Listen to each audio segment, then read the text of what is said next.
Darkest of the days, where the souls turn to ashes. It made me who I am today. I escaped from the latches of the shadows chasing me down. I'm not gonna run, I am standing my ground. Wherever I go, fear does not follow, even when the storm hits and hell is abound.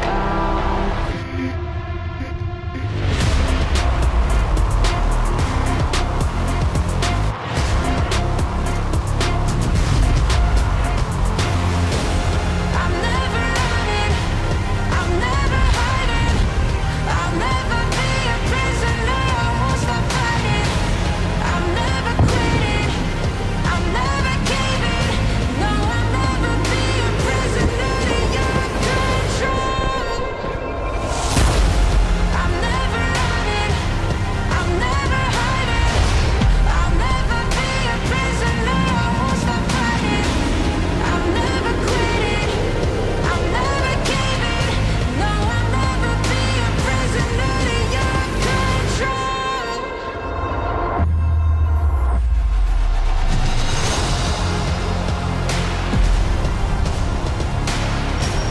I'll never be a prisoner, I won't stop fighting. I'm never quitting, I'm never giving, no, I'll never be a prisoner to your control.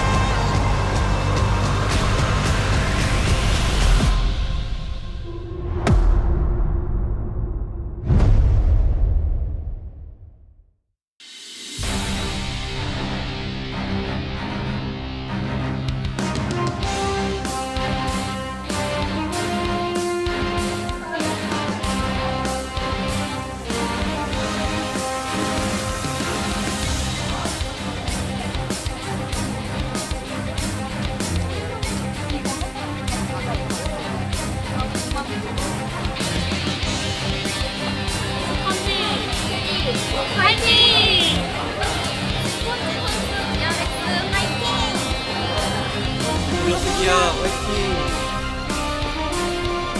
DRX 화이팅! 화이팅!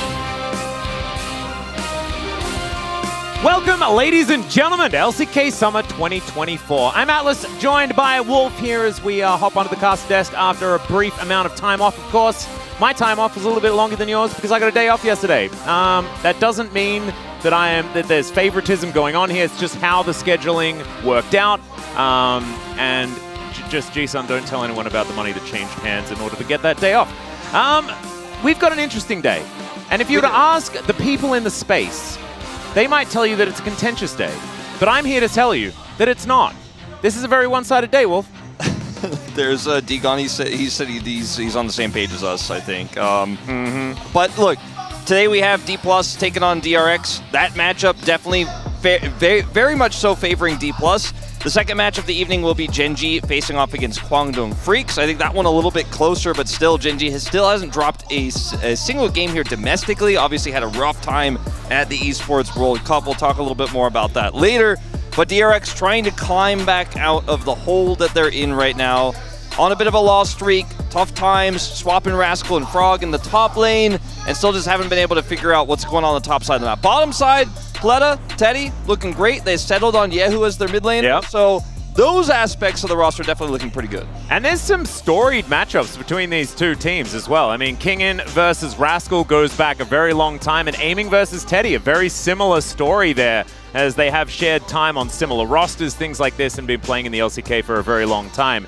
Outside of that, definitely some newer faces alongside, but looking forward to seeing how it's going to go here today. I do think that the momentum that D+ have put together should be able to carry them through here against a squad that dropped a game to Nongshim and then cascaded into T1 and Gen.G as well, which is never going to feel fantastic. They need to turn around the loss streak, as we like to say here in the LCK. This is going to be a really tough matchup.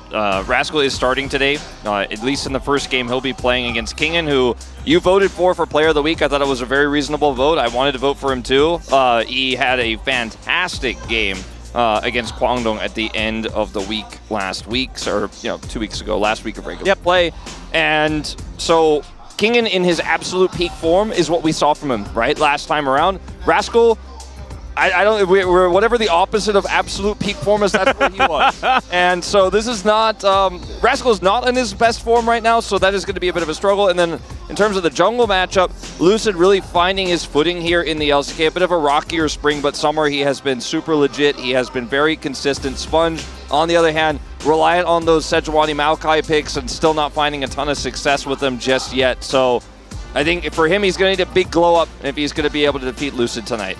I would agree, and I always like this matchup just because it does remind us of our times in Challenger, DRX, and D+. Both of them very, very strong down there, and looking forward to seeing what Sponge is going to be able to do up against a Lucid that really looks like he's hit his stride. And we were hoping that this would happen, right? There are so many players that just don't quite get there, you know? Chronicler hypes them up to all heck, and then they don't quite find the mark. I think Lucid's hitting it. I think he's getting there.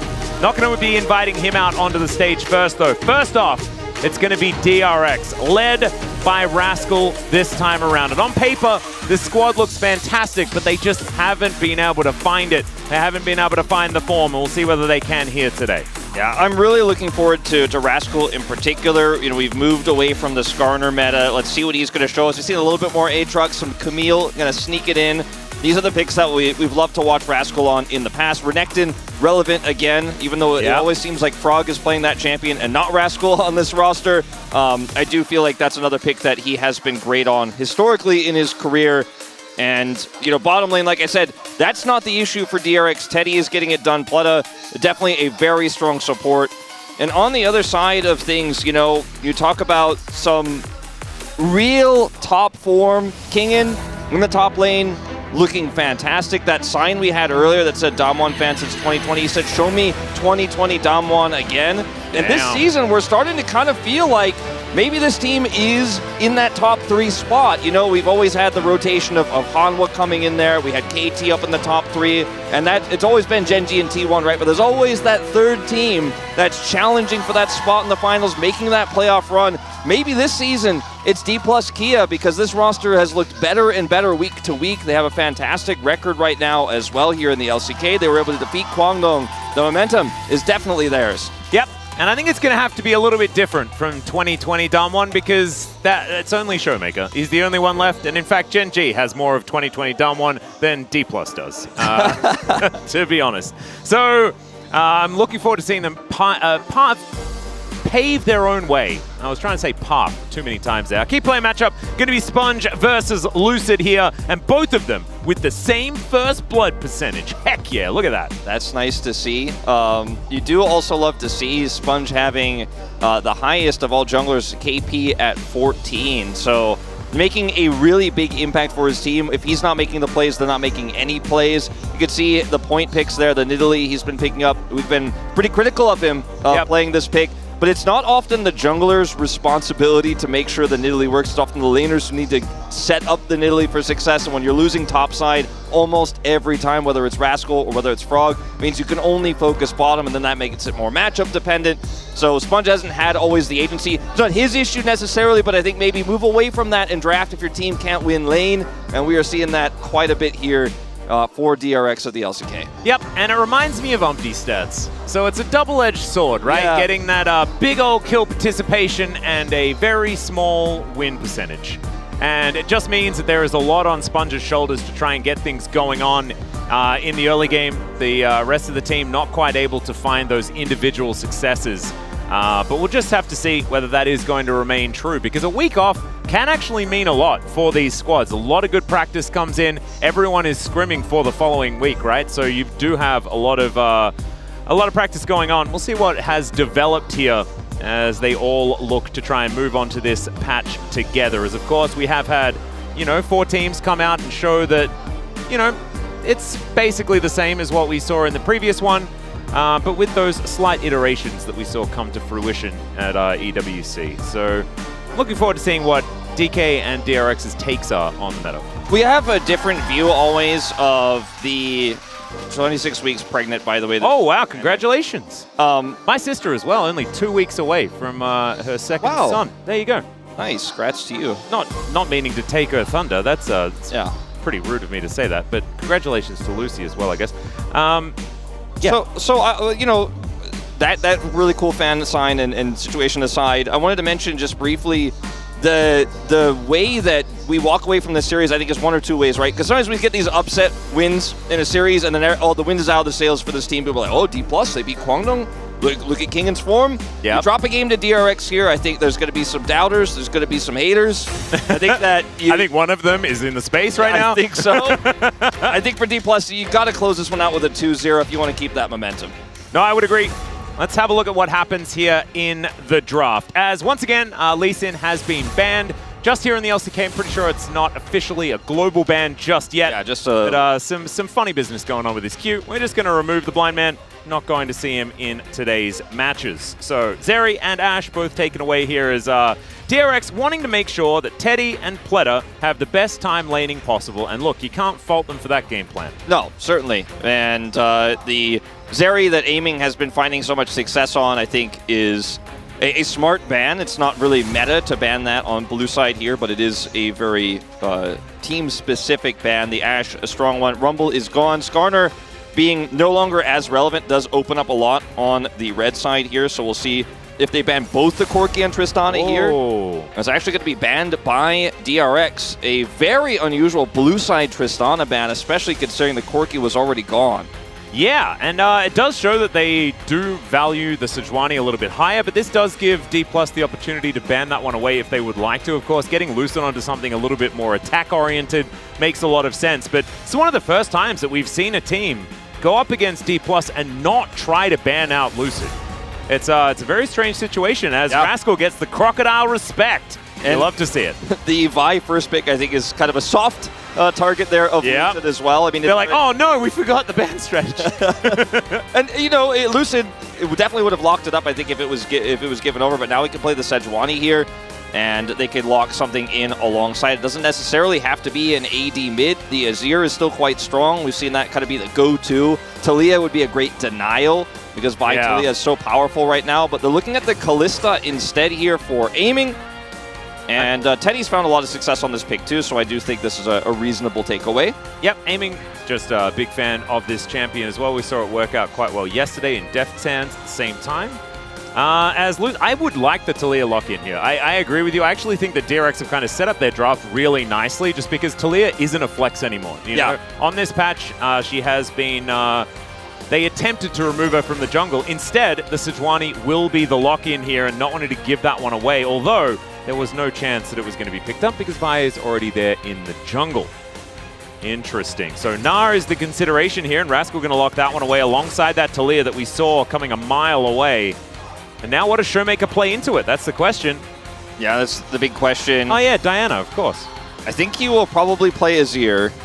I don't think he'll be playing the Diana. He always hovers the Syndra, which I would love to see. The LeBlanc, very much suiting the composition here and can be quite strong into Vi. We'll see if that end up what he's going to play here. Struggling with words. I guess I'm still a little jet lagged. Yeah, I've been word salading a fair bit, even when I was just at home talking to myself, and so that's it's always a bad thing.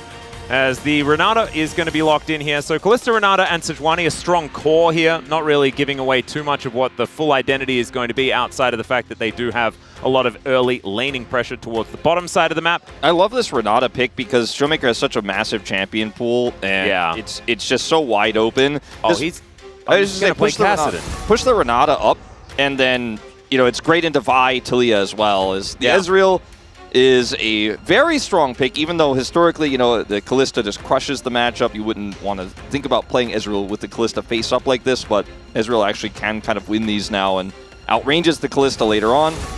They're going to take away the LeBlanc, so wanted to grab that one, but now you can't because you got the Renata, which again, I agree with the choice, but that's going to be the tax. Yep, and it's Kellen's Renata as well. I mean, this guy has had some of the best Renata plays in the LCK over his career, so I do like them prioritizing that, especially like you say, Showmaker with the big champion pool. And another pick to come through as far as the Teddy bands, and Xayah has been one of his favorites. Xayah Rakan making a bit of a resurgence on this particular patch, as there is the Camille taken away from Kingin. Not going to be the answer into the Gnar this time around. And so where do we go? Is it going to be just Aatrox locked in now, and then you save counterpick for Showmaker and he plays something weird, like, I don't know, like Kassadin or the Zillion? I'm thinking for some reason. I don't know why. I think that there's a lot of options here. Like, even Ziggs would be okay in this draft. Has a lot of scaling. GP. Or just Gangplank. Just Gangplank is fine. Sometimes you just need a bit of Pirate. That's it's kind of what, yeah, sure. Okay. Okay, bringing out the GP. It's been a while. We saw this hovered at EWC, but wasn't actually played. A lot of teams considered it. And has been a pretty good matchup into the Gnar in the past. A lot of additional burst damage, a lot of objective setup, and it's great defensively when you have that Renata as well. So much failsafe here for D+. When we get to those objectives later on. And the Ziggs is going to get locked here for Teddy, and they're going to play the Ziggs Leona. Such an incredibly powerful duo in the bottom lane. We'll be able to stand up to the Kalista decently well. Difficult to dive this composition with the Satchel Charge with Leona there as well, and you have the Talia could join if there is going to be a play made there with Lucid's Sejuani down bottom side. And great follow-up to the engage here, pretty guaranteed. Now, Akali, I was going to say, look, it's perfect Azir angle now. You've got the Gangplank, you've got the late game scaling. The Akali, a little bit riskier. That is a Showmaker pick, though, and this is... I mean, I wouldn't want to play it into Talia. Tell you that much. That does not sound like a whole lot of fun. Akali does a lot of dashing around, and Talia does a whole lot of I don't want you to dash around. That's my analysis. What do you think, Wolf? I think that is a pretty good take. The dashing around into the rocks is not ideal. Ziggs can also layer his bombs into your Shroud as well.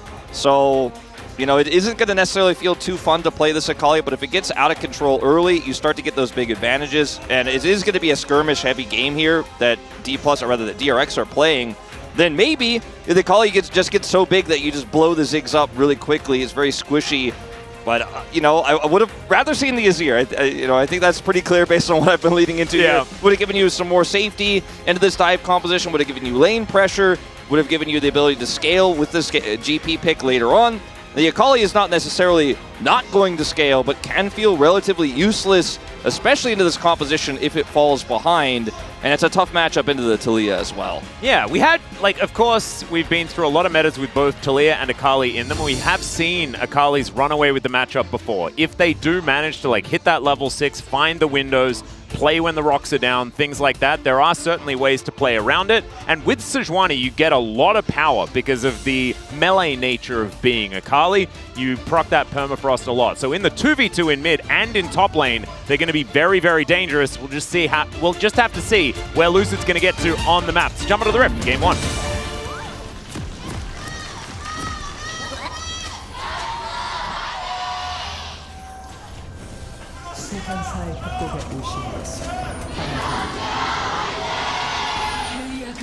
All right, D+ Gear fans out in force, as I haven't seen that Akali skin in a very long time. Let's see which one it was. Which one is it? It's the Freezy one, right? Or is that... No, that's just the DRX one. It's the DRX one, yeah. And the Freezy skin that I was thinking about is actually an Aurelia skin, so I'm just losing my mind. My brain is just broken. I thought, an extra day. I did the desk yesterday. We were a little bit unhinged. Yeah. But it's kind of, you're on camera less, right? You're speaking less. And you have two people talking with you over there. But, I made it through. I thought, okay, well, I got through the tough day. Well, this is going to be fine. But, it's a little rocky. Yeah, it's a bit rocky, isn't it? And look, I think Valdez had a rough one, right? Because he, was basically just back and then had to play by play. But he did have well-rested Chronicler. True. So maybe us, which is no one can save us The because. toughest part for Valdez was he had to sit next to me on a plane, 2 planes Oh actually. no! So he was. Also, he just wasn't feeling very well in general. Yeah. So it's just a bit of a rough time. So glad you've got a bit of day off there, Valdez. I'm sure you're in chat or something like that. Grasp, Gangplank with Jack of all trades. Demolish taken as well. So a lot of power in the sides if left alone. It's down here. That's going to whiff. Yep. Teddy has played the right skin, though, so that is very, very important. Pool Party Ziggs is one of the greatest, and, you know, if you've been playing League of Legends for a very long time, you probably got the skin for free as well, so there's no reason not to play it every single time you play Ziggs. It's very on theme for the season. Very true. It's quite warm. Yeah. And, you know, it's nice to jump in the pool and cool off. This matchup, obviously the earlier levels of it, the Talia can kind of chip away and get some advantages there. And the rocks are the big key element. You know, you talked about it in draft. How you want to dash as a Kali is going to be dependent on that cooldown and the placement of the Unraveled Earth. So, yeah, who's going to have to use that strategically in the lane. But it can be a tough matchup for Talia later on, just because the Akali is so mobile and she is so fragile. So, not going to want to be building any items against the Akali. Also will weaken her power later on. Yep, -1's in chat, by the way. Aiming, missing that cannon. So it's kind of, the bottom lane's kind of over. Just a bit of a shame there. Shout-outs to Orcs for his DRX prediction for today. Maybe he just saw it in the stars that Aiming was going to miss one of the first cannons of the wave and have a really horrible game. As Yahoo and Showmaker here, you can see you play with your health bar quite a lot as the Akali in this matchup. Yeah, doing a great job of it so far as Rascal's getting pushed in. Lucid's up here. This is a big dive angle. Rascal down to 300 health, and that is a free demolish proc, and Rascal is zoned away from the wave. Yeah, there was nothing subtle about this gank, was there? Yeah. It's like, you're walking away from the turret, actually. I'm just going to walk straight up to it. There are 2 people in your lane now. And this was playoffs. I remember this game. Doran actually having a great one against Zeus almost a year ago in summer playoffs. This is the last time we saw Gangplank. He was really a mainstay for such a long time and hasn't really been seen all that much. As we can see, still works, still does what it says on the tin, and that is beats Gnar in lane. And he has definitely still doing it. Certainly is. Showmaker playing with his health bar, like you said. Yahoo running low on mana, but does have a cookie in his inventory. He's got a Doran's ring, so he's just going to try to stick around as long as possible. We'll probably see teleports traded there. Keep our eyes on it. We keep looking at this top lane because Kingen has really put the pressure on here. Narbar set for Rascal. Just wants to get this big barrel. And we'll back away. And, you know, we've seen this matchup go both ways. We might even get the matchup stat. Like, I remember last time we saw it was almost dead even, the matchup between the two. We've seen so many people love to pick the GP into the Gnar, but it just has gone both ways. And see that Kingen had Lucid come over there, but Rascal dealt with the pressure well, backed off. Didn't have to flash or anything, didn't really lose any minions, even in CS, and now has the lane pushing back towards Kingen. Things not gone too bad, to be perfectly honest. And with the fact that DRX has this composition that does work extraordinarily well as the game goes on, right? You can see like double semi-globals with the Weaver's Wall and the Mega Inferno Bomb. And if they ever are in a team fight, they can control space so beautifully. They have the Vi for the setup alongside the Leona. I mean, this composition, outside of the fact that it lacks physical damage a bit, which is not something we're used to saying all that much with the amount of double 80 carries we've been seeing, Rascal should be able to account for a fair bit of that alongside Sponge. So I do like what this composition does. I do think that D+, if they are able to start snowballing, it's going to roll real fast. Yeah, that's definitely true.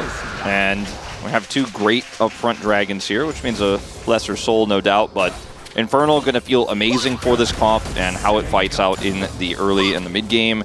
And Showmaker just picks up an Aether Wisp and a Dark Seal, so you know he thinks he's having that kind of game as well. As the Dark Seal is very cost efficient, but it also can stack up your advantages very quickly if you do end up taking some of those early fights.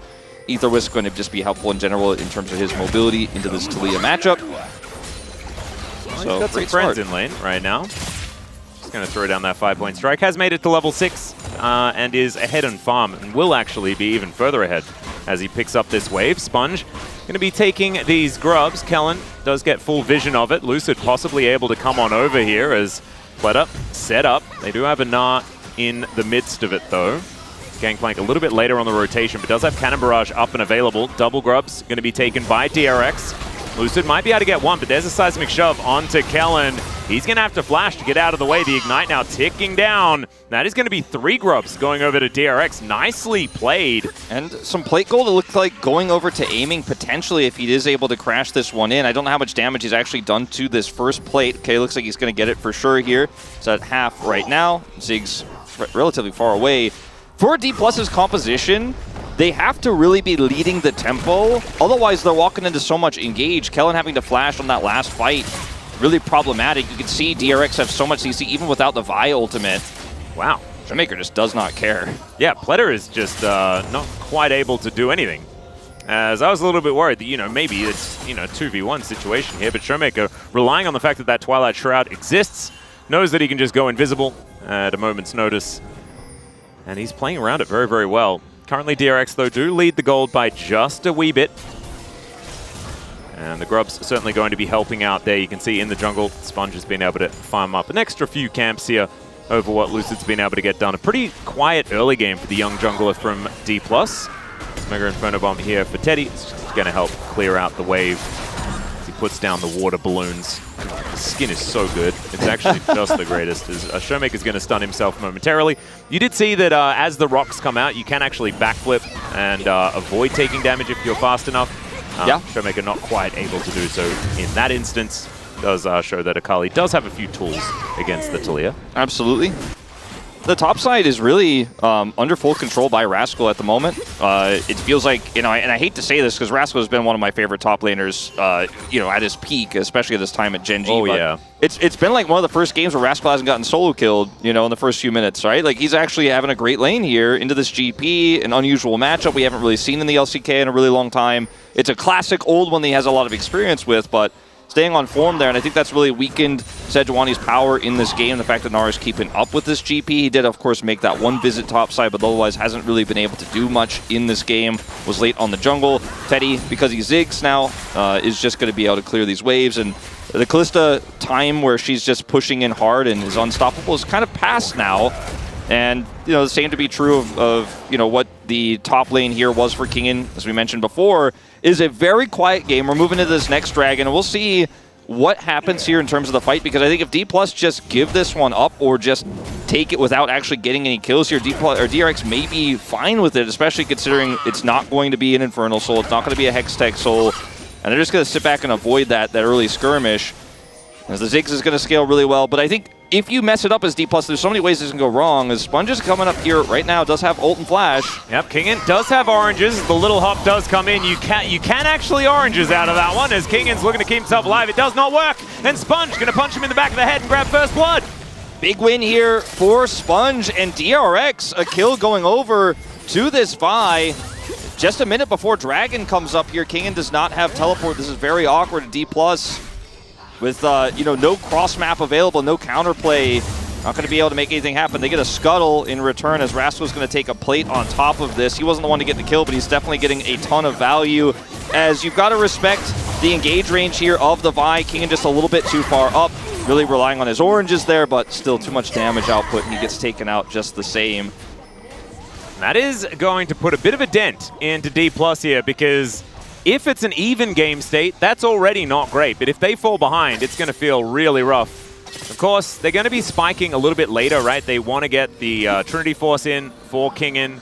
They want to make sure that aiming is on one item that isn't opportunity. Unfortunately, he's a little bit behind. Aiming has struggled as far as building the right items in the past. I wasn't going to mention it, but, Yeah, and I was going to leave that one to Ox, but you got it. Yeah, maybe it was Ox's opportunity to talk about the opportunity. Kingen is way up here with no flash. Does he have more oranges? That is the question, as Pled is just going to walk towards him. Barrel is going to come on through here as Rascal's throwing the boomerangs down, and yeah, there's a Vi here once again. And Kingen is very, very much going to be dead. Well, it's going to take a while, and then he's going to be dead. There he goes. There he goes. He's dead now. Teddy gets the kill, and that's a Ziggs in the side. Uncontested aiming will get some plate gold again here, bottom side. But they're going to get a lot of value up here with the Ziggs, and the whole turret will go down.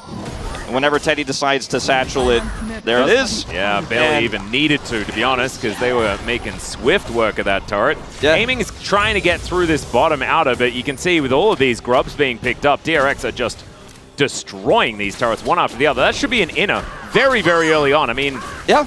it is 5 grubs, one's and here. that's because they just haven't quite killed the 6th one. There it goes. Showmaker, if he TPs, he's in trouble too, and they're just going to take this out. Another satchel, double turret, and this is what I was saying. If you're DRX, you're like, okay, you can have the dragon. I'm going to make something else happen. They get complete control of topside, 2 turrets, full plates on the first, of course, no plates on an inner, taken at 12 minutes in the game, and it's Ocean Soul. So you got 2 valuable single dragons as D+ here, which are definitely going to feel nice, but it's not the threat of a tough soul in this game that DRX is really worried about. If you were walking into a Hex Tech, even a Mountain would be better here.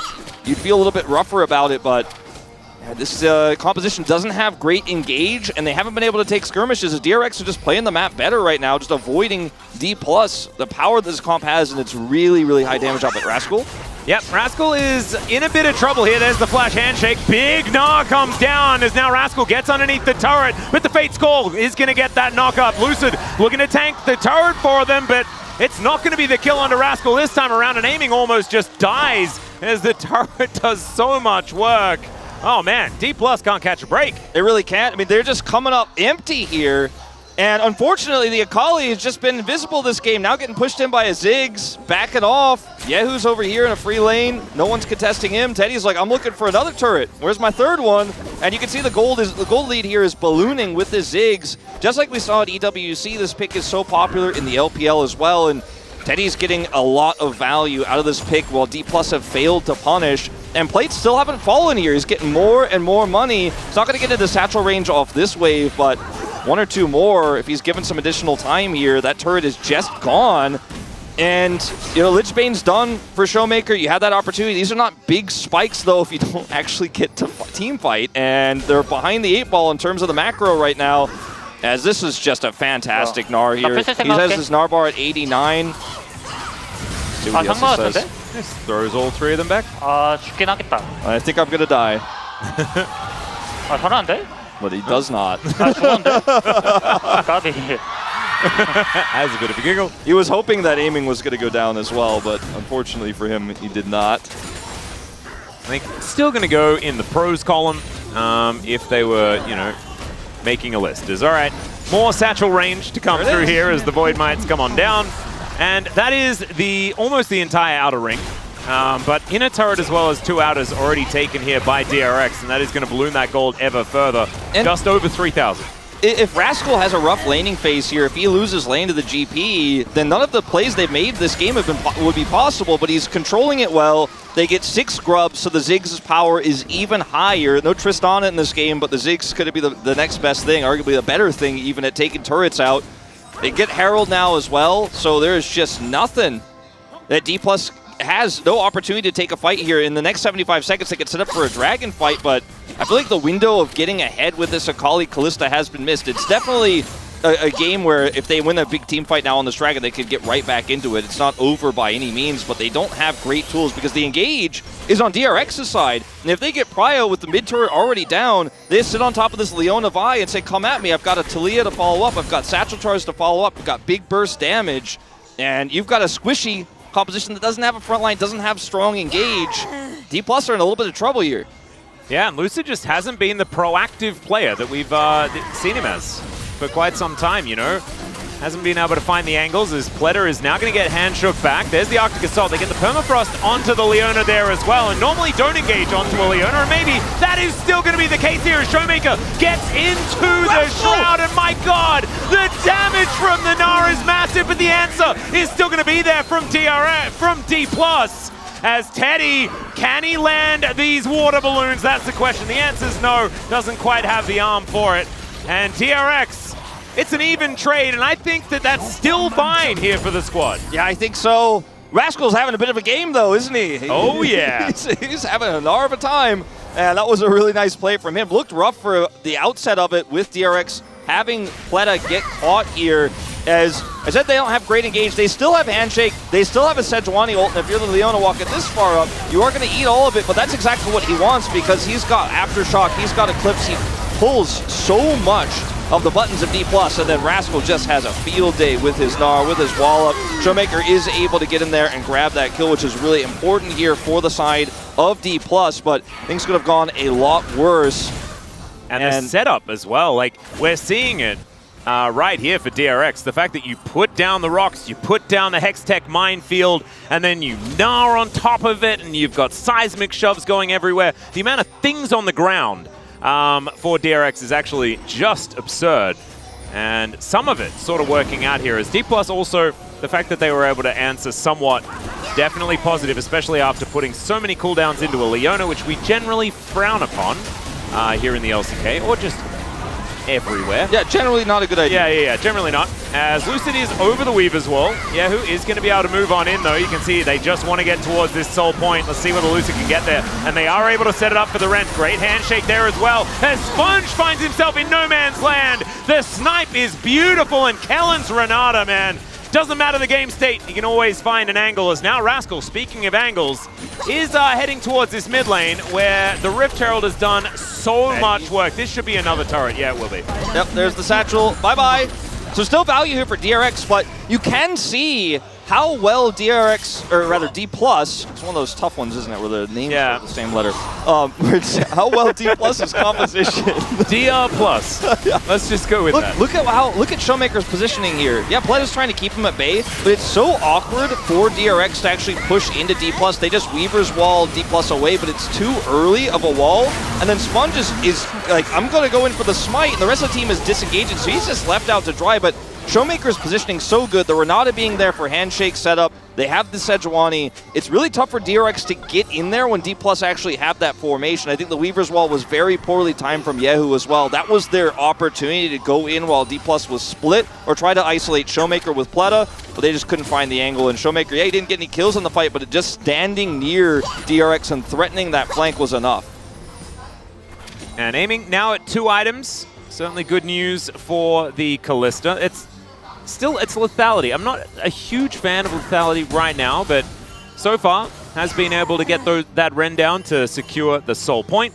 Things like that. Certainly some positives to be picked up for the Kalista. It does mean that they don't have a lot of consistent damage in a lot of these fights. It's going to rely on getting that big burst, taking down a single target, and then allowing Showmaker and Kingen to sort of clean up these fights afterwards in the mayhem. Certainly something that these champions can do as barrels come on down. That is a tanky Sejuani, but maybe not tanky enough as the Mega Inferno Bomb comes in. But oh my goodness, the hostile takeover is too powerful! And there's Showmaker with the perfect execution. Not able to quite backflip over the wall though, but still, D+ looking for more. Satchel to try and keep Teddy safe. And it will be able to do so for now, but now we're seeing the power of this D+ comp. Oh, absolutely. And how good of a game Kellen is playing as well. You mentioned it in the draft, how good he is at Renata. His handshakes have been great, but walking into a choke point against the Renata there was definitely a big no-no. DRX do it anyways, and they pay for it. Big win here for D+. Still behind on gold, but they have Soul Point. The Akali's starting to come online. 5 stacks of Dark Seal for Showmaker. Went indexed into the arm guard as well for extra safety, but doesn't necessarily need it when you're just getting picks here. As Sponge and Pletta trying to clear vision, there's a GP here, he's got the barrel chain up. They go in on this, you know? Not the call, not the play. If Kellen is there, you are just going to be fighting each other. You're not going to be fighting any D+ members. This is just a bit of a mistake.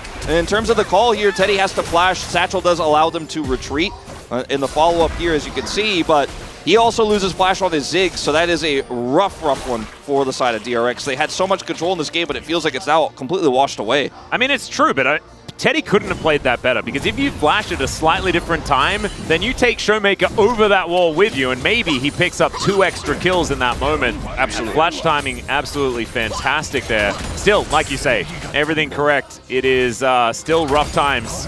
He just has a lot of money that he might be able to use to win this game later on. We're having a look at the total gold here. He's 1,000 ahead of aiming, but I'm looking in that mid lane.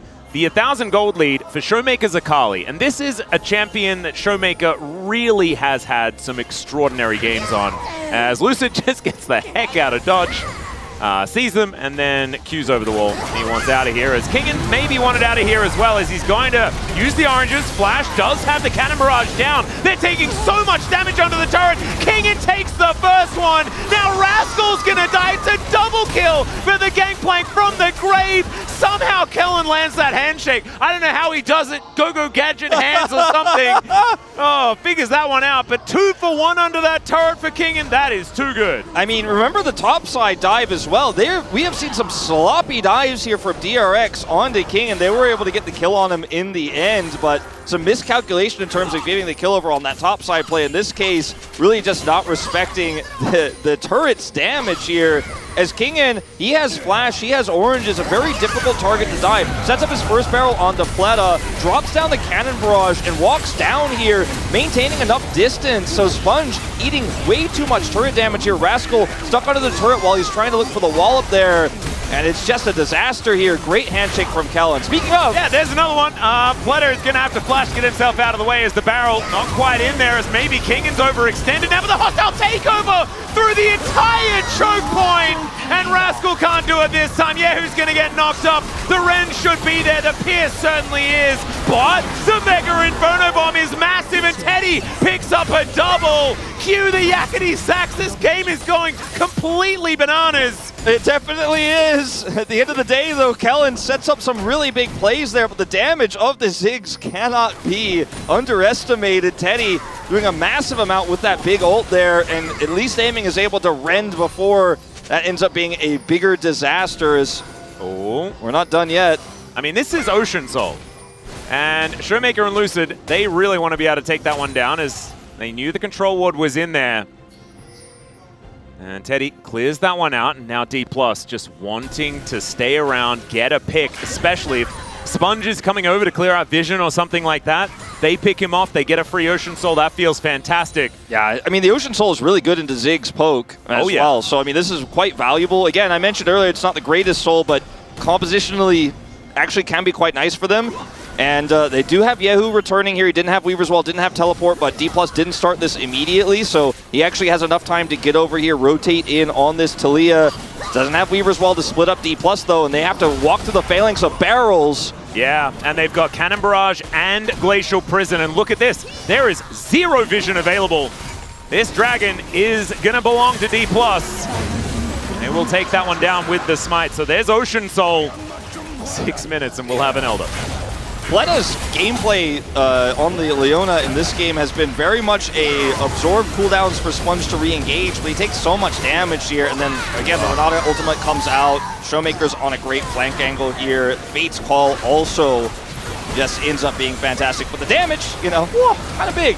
Pretty big Teddy damage there. Everything else though about this was very clean from the side of D+. The setup of the seismic shove into Mega Inferno Bomb, like that coordination from Teddy and Yehu was really, really nice. Yeah, and I mean, we talked about it in the draft. It's super simple, DRX's comp, and I think when you're an East Side team, that's usually the game plan. That's what we like to see. That's what we champion here at the LCK. On the global side is, look, it might not be as meta, but play it and make it simple. This is very meta and simple. D+ have a bit of a weirder take on the draft, but they're still very explosive. Feels like we're seeing maybe a stronger draft overall, a simpler draft for DRX, but D+'s execution is so much better this game that they've taken what was a big deficit into now a pretty large lead. Yes, they're behind on gold, but they have the Ocean Soul. They have this scaling GP who's got the opportunity finished. His barrels do so much damage, as we saw in those last few exchanges. Showmaker is well and truly, you know, rolling down the hill in terms of his snowballing on this Akali. Was quite quiet in the early game, but now is a big threat. And when you set up the barrel chains and the Renata ultimate on these Dragons, Barons, what maybe we'll see an Elder fight in the next 4.5 minutes here, it's really hard for DRX to get in there. So map control and pushing waves with the Ziggs is so paramount to them being able to set up fights on their terms. The Weaver's Wall they didn't have in that last fight either. So a lot of tools down. Now they have them. See if they can maybe start up a Baron. They're grouped towards the top side of the map. And you've got Showmaker on the bottom side, does have his teleport up and available. He's just getting this wave pushed in. You can see only one turret taken, just that bottom outer for D+. Is now they're getting Teddy's flash in the mid lane. That is very valuable. I think you will certainly trade a Glacial Prison for that one. Definitely. It is one of their biggest engage tools, but with how Kellen's been playing, I guess you don't care about the Sejuani ult. Yeah, maybe. That Handshake's a better ult. And now, just like that, D+ get control of the Baron. They had no control there. They didn't have the turret, and they're able to clear out vision here. Yes, D+ will lose control immediately afterwards, but they're in the vicinity as Leto. Yeah, Solar Flare just going to be walked out of. Just chose the right direction there, did Kellen. Very nicely done. So Pleta is going to lose a Solar Flare to Narnia. That's okay. Just sometimes you got to fish, and these non-committal ultimates, like the Solar Flare and the Glacial Prison, you can just try and go for opportunistic plays, especially with the amount of opportunities that have been purchased here. Yeah, exactly. Even Kingen having one, he's like, don't you mind aiming? I think it's a good item. I love the Axiom arc follow-up here as well, where he's like, Kellen's the real carry. Let's just put him in that ult as much as possible. It works. Kellen's been having a great game. Is now Lucid, possibly overextended. Not going to quite find it here with the Vault Breaker. Did Sponge as the barrels not landing onto Rascal there, but he still has to get out. He's not as tanky as he needs to be if he wants to be taking these barrels. With TP, I mean, he can just keep pushing here. Rascal might just be dead. Kellen's coming through, and he really wants to shake his hand. There's the flash, Cannon Barrage. Not really doing anything. I don't know whether that was a button that needed to be pressed.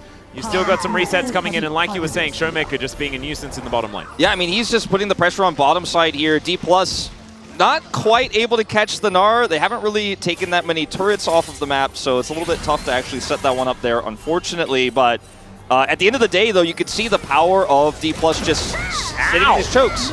That really hurts. All right, Trial by Fire needs to come through for that big damage, and aiming just says it doesn't need to be there. Hostile takeover, and Rascal, he flashed before. He doesn't have it available now, as Kellen will be punished. But that is a 2-for-1, and yeah, Teddy might be fed, but they're just not fighting where he can do anything about it. Yeah, he's fighting in chokes only, Pleto. Oh, okay, Showmaker diving on in. That is the entire kitchen sink down on top of Showmaker, but he'll go into his shroud, and he might just be okay. The backflip over the wall, the Arctic Assault to do the same thing as Kingen. He is still looming in the brush, but doesn't find the barrel chain there to take down Pleta. So they do lose their jungler, but I think with Kellen going down, D+ don't feel like they can do the Baron. No, I don't think so. And, you know, they still get huge wins, though, out of these types of plays. There's no vision. Look at the bomb coming out from Teddy as well. They have no vision, so he ults the Baron, assuming they're on it. That's how clueless DRX were in this moment. Sponge has to come in and check. He's looking to maybe go in there and hope for a steal, but then he's just caught out.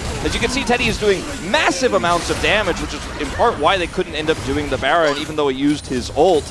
I guess they didn't have vision of that. It's over here. Rascal teleported to the bottom lane. That's not it. Oh no, that means he's definitely not going to be here for this fight. Let's see whether Teddy can get a Mega Inferno Bomb over. He does have it available, and he is in range, but this is just dead. It's just gone. Went down to 83, but it doesn't seem to matter because there was no one in the pit. D+ have got everything. Now they can just use the Baron to set up for Elder and do it again. And man, what a rough call for Rascal to TP bottom at a pivotal moment. I mean, they were so grouped to try to deny the Baron moments before, and maybe the idea there was a split call on a team. He just wants to push out bottom to try to contest Elder, but ends up being a disaster because they try to come over there anyways, come up with nothing. Now Teddy's ult is on cooldown. Elder spawns in 15. He will get the ult back up in the longer fight here, but D+ complete control. And Rascal does have a Gnar in a decent position, and I guess you could argue that Elder is more important, and it absolutely is, as now Pleta with the Eclipse is able to tank up a few of these barrels. The 3-man to come through, and now the Cannon Barrage on top of it. Teddy's the target, but he is able to get himself out of there with that Seraph shield. Showmaker's looking for him, though, and there's a 5-point strike. And now the perfect execution. This should be the cleanup for D+. And there is no response from DRX, and I think D+ might just try and push through. Very clean fight for D+ in the latter half of the game, just playing the map better. DRX had a huge lead, lost all the dragons though, couldn't contest, couldn't break through the barrels as Rascal. Oh, yeah. I don't think Rascal's going to be surviving this one. Oh, maybe he is, because D+ are distracted by the base. Yeah, I think they're a little bit more interested in killing the Nexus than killing the Yordle there, as Kellen's going to stop his backs as well. He can't even get home. Just shaking his hand over and over again. He will get gnawed into the wall and likely loses this 1v1. But maybe the base will die first, as Pleta's being ignored at the same time. There is the death for Kellen as Mega Inferno Bomb comes on through, but it is 2 turrets and a deadly owner, and then the Nexus goes down. D+ pick up the win in the end. You know, it wasn't the cleanest start, and it was a risky draft, but man, the objective control for D+ was fantastic, and also just straight up an amazing game from Kellen. There was so much. I had so much hope for DRX with the lead they had, the control they were showing on the map, how they were avoiding those fights. Rascal's laning phase. We got out of the lane. He had some good Gnar moments as well, but some disastrous dives, and that bottom dive especially really just put the wind out of the sails for DRX, and then they could not break in to those dragons. They lost all their momentum. And D+, unique drafting style here in this one. I wasn't the hugest fan of the Akali, but Showmaker, he got Teddy in the end in that last fight. It was the only one who could do it, and D+ just win in their own way. And I think when it's Showmaker, you trust him, right? Like, there are certain players that when they lock in Kassadin, you're like, ugh. But with Showmaker, you're like, oh, okay, I see the angle here. Maybe it's like, you know, the final in 2020 or 2021. You know, the Akali, very similar thing. He can pick it at any moment. I'm like, if he's feeling it, Look at these then he's damage going to win. numbers. The damage numbers aren't necessarily there. They are for Kingen, though. And he had like 100% kill contribution for a whole lot of that game. He was the focus from DRX, and they got punished for it over and over again. It was such a great start with how they were punishing him, but then they went a little bit too heavy on it. Yeah. And I don't know who you're voting for POG. I think Kellen, phenomenal game. Kingen, phenomenal game. But it's a toss-up between those two. We'll see who takes it. Short break time, then it's going to be the space. Then we'll have game two. We'll see you there.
끌어갈게.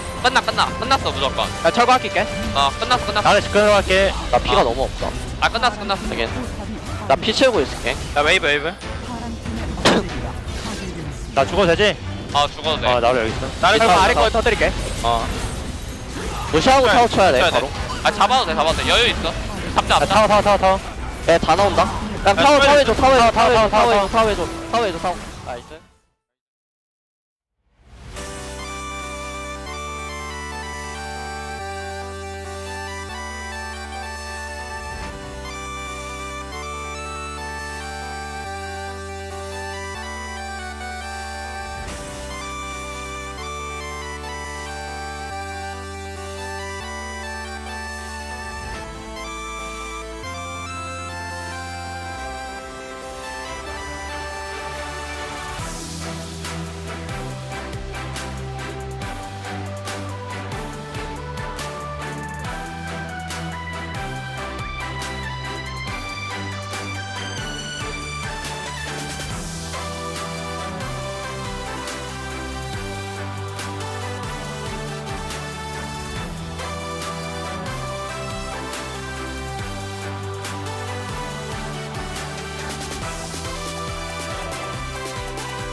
I'm never quitting, I'm never giving. No, I'll never be a prisoner to your control.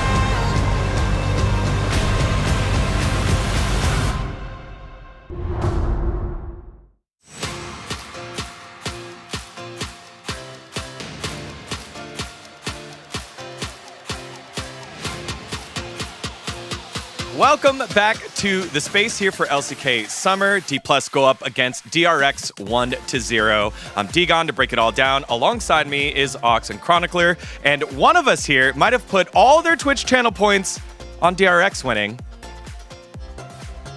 Maybe, you know. You gotta all in. Supposedly. You gotta, you know, I feel like you gotta commit. You gotta commit. At 12 minutes, you're like, I put all of it in there, and Yeah, I put it you're in feeling real pre-draft. good. I put it in pre. It was just a vibe, you know. But apparently the vibes were off. Yeah, you saw Ziggs lock in. Even No, he actually did it before. It was as we were getting into draft. I did pre-zigs, and then they locked zigs, and I'm like, oh baby. every Ziggs ult, he's like, ooh.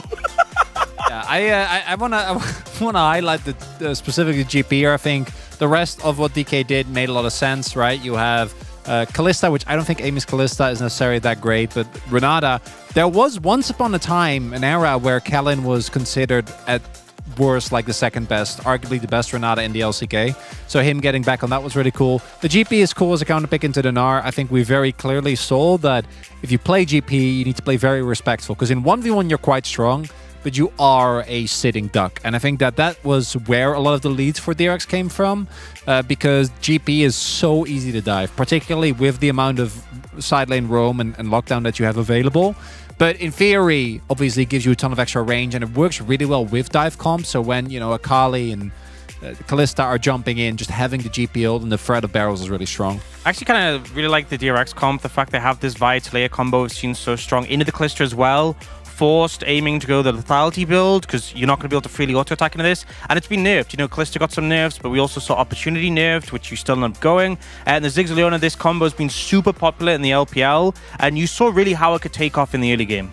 Yeah, and shout outs to Pleta, who multiple times was not engaging on the Sejuani, making that we've seen multiple times other supports do, and they don't have enough damage to get blown up. That led to some early leads. Let's take a look at some of the highlights here. At the top side of the map, early on in this laning phase, this is the diving and the bullying of the GP you're talking about. What is also cool is that this is actually one of the dreamed Ziggs games that Ox is always talking about. We actually got it here this time around, because this gank happened really nicely done by Sponge. I think his early laning phase was quite strong, or his impact radar, and then two plates come through, and Ox said, you know what would be great here? Is Ziggs went top. And I love these adaptations. Ziggs is so good at taking these towers. If they're even slightly low, like the tower's 60%, making them move to punish that is such an effective tool, because any other champ in the game cannot compete with the fact that at 3 plates, it's like an empowered auto and a satchel away. And here, Kingen making a really big mistake while his team is taking Drake on the other side of the map, particularly with GP. Like, you can't be that far up. Yes, you have your oranges, but that's not going to save you if you're greeting for a plate. And then this is where the game felt like DK might actually be in trouble. This is a pretty like early to mid-game tempo style composition outside of the GP. So if you start falling behind this far, this early on, it can actually be super detrimental. Yeah, and we obviously saw D+ going for the tower on the bot side, but you know, they didn't even manage to get the one tower in the time that those two were taking top. So I think it just kind of shows the value of the Ziggs and the fact that you can really, especially when you pair it with stuff like Tristana, we didn't see this game, but is super effective at just taking structures across the map. And suddenly we came out of this where there was a 1.5k gold lead for the Ziggs over the Kalista, which is huge. Unfortunately, wasn't enough for DRX. Yeah, afterwards, we got to see a bunch of scraps around the Drake pit that went more towards D+'s side and wasn't cool, full wins. And then it allowed them to stack the Drakes, which then led to this Rascal TP, the Baron, and then closing the game off with the Elder. And this is so rough because you already have the Taliyah down there who can obviously get over quicker with her ultimate. But the main thing is that when you're playing a composition like this with the Ziggs, with the Gnar, with the Taliyah, it is so dangerous for a red side comp to do Baron. Trapped in the pit, you're super vulnerable. But by TPing the Gnar bot, by not being ready the Baron is taken before the ult from the Ziggs is even fired. That should have been the point where DRX punish, and instead they get a free Baron. And then this fight around the dragon, Lucid finds a great angle onto Teddy, who just gets completely obliterated by Showmaker after the fact. Yeah, the shield for Teddy already goes down, which means that Showmaker like a Q and an auto, and he's just gone. And I think the main thing here for DRX is that Rascal actually had a really great game up until that point. I actually think that he looked better than he has all split. His laning phase was good in a matchup that can definitely be rough. He got some help, but he absorbed the gank towards bot side. But that one TP was all the mistake that DK needed. And I think this is a sort of game where DRX do a lot of good things near the game. They have a pretty good understanding of how their champions function. But as a team, D+ are just a level ahead. And you can see that in the decisions in the mid game when it came to things like the Baron setup, the mistake from Rascal, TP, and bot. So still some work to be good, but work to be done, but a good omen for DRX. All right, well, let's see who the POG is for D+, as they are the victors in this game.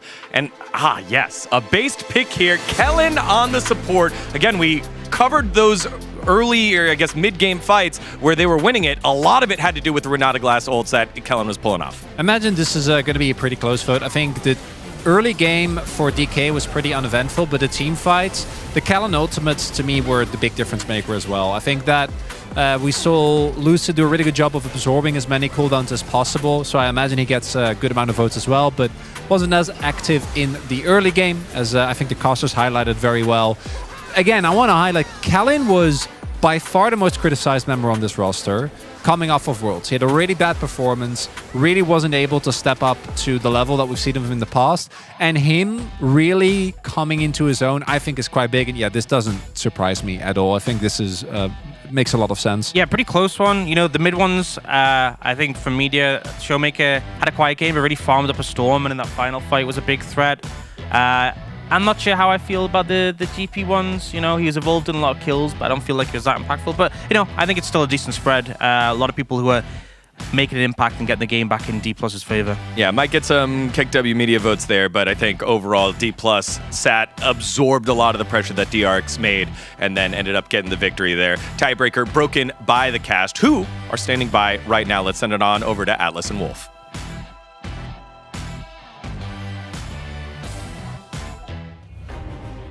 Thank you very much, Tigon. And yeah, congratulations to Kellen. Absolutely not robbed on that front, although it was very, very close.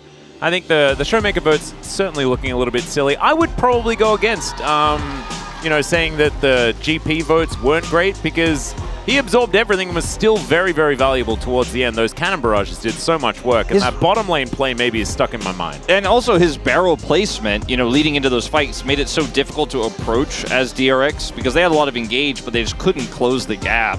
I mean, the Ziggs bombs were great from Teddy. He had a fantastic game, but he obviously alone can't just press R to win the team fight. He's going to need a little bit more setup than that. DRX will choose blue side, so back-to-back blue side games for them here, moving into the second one.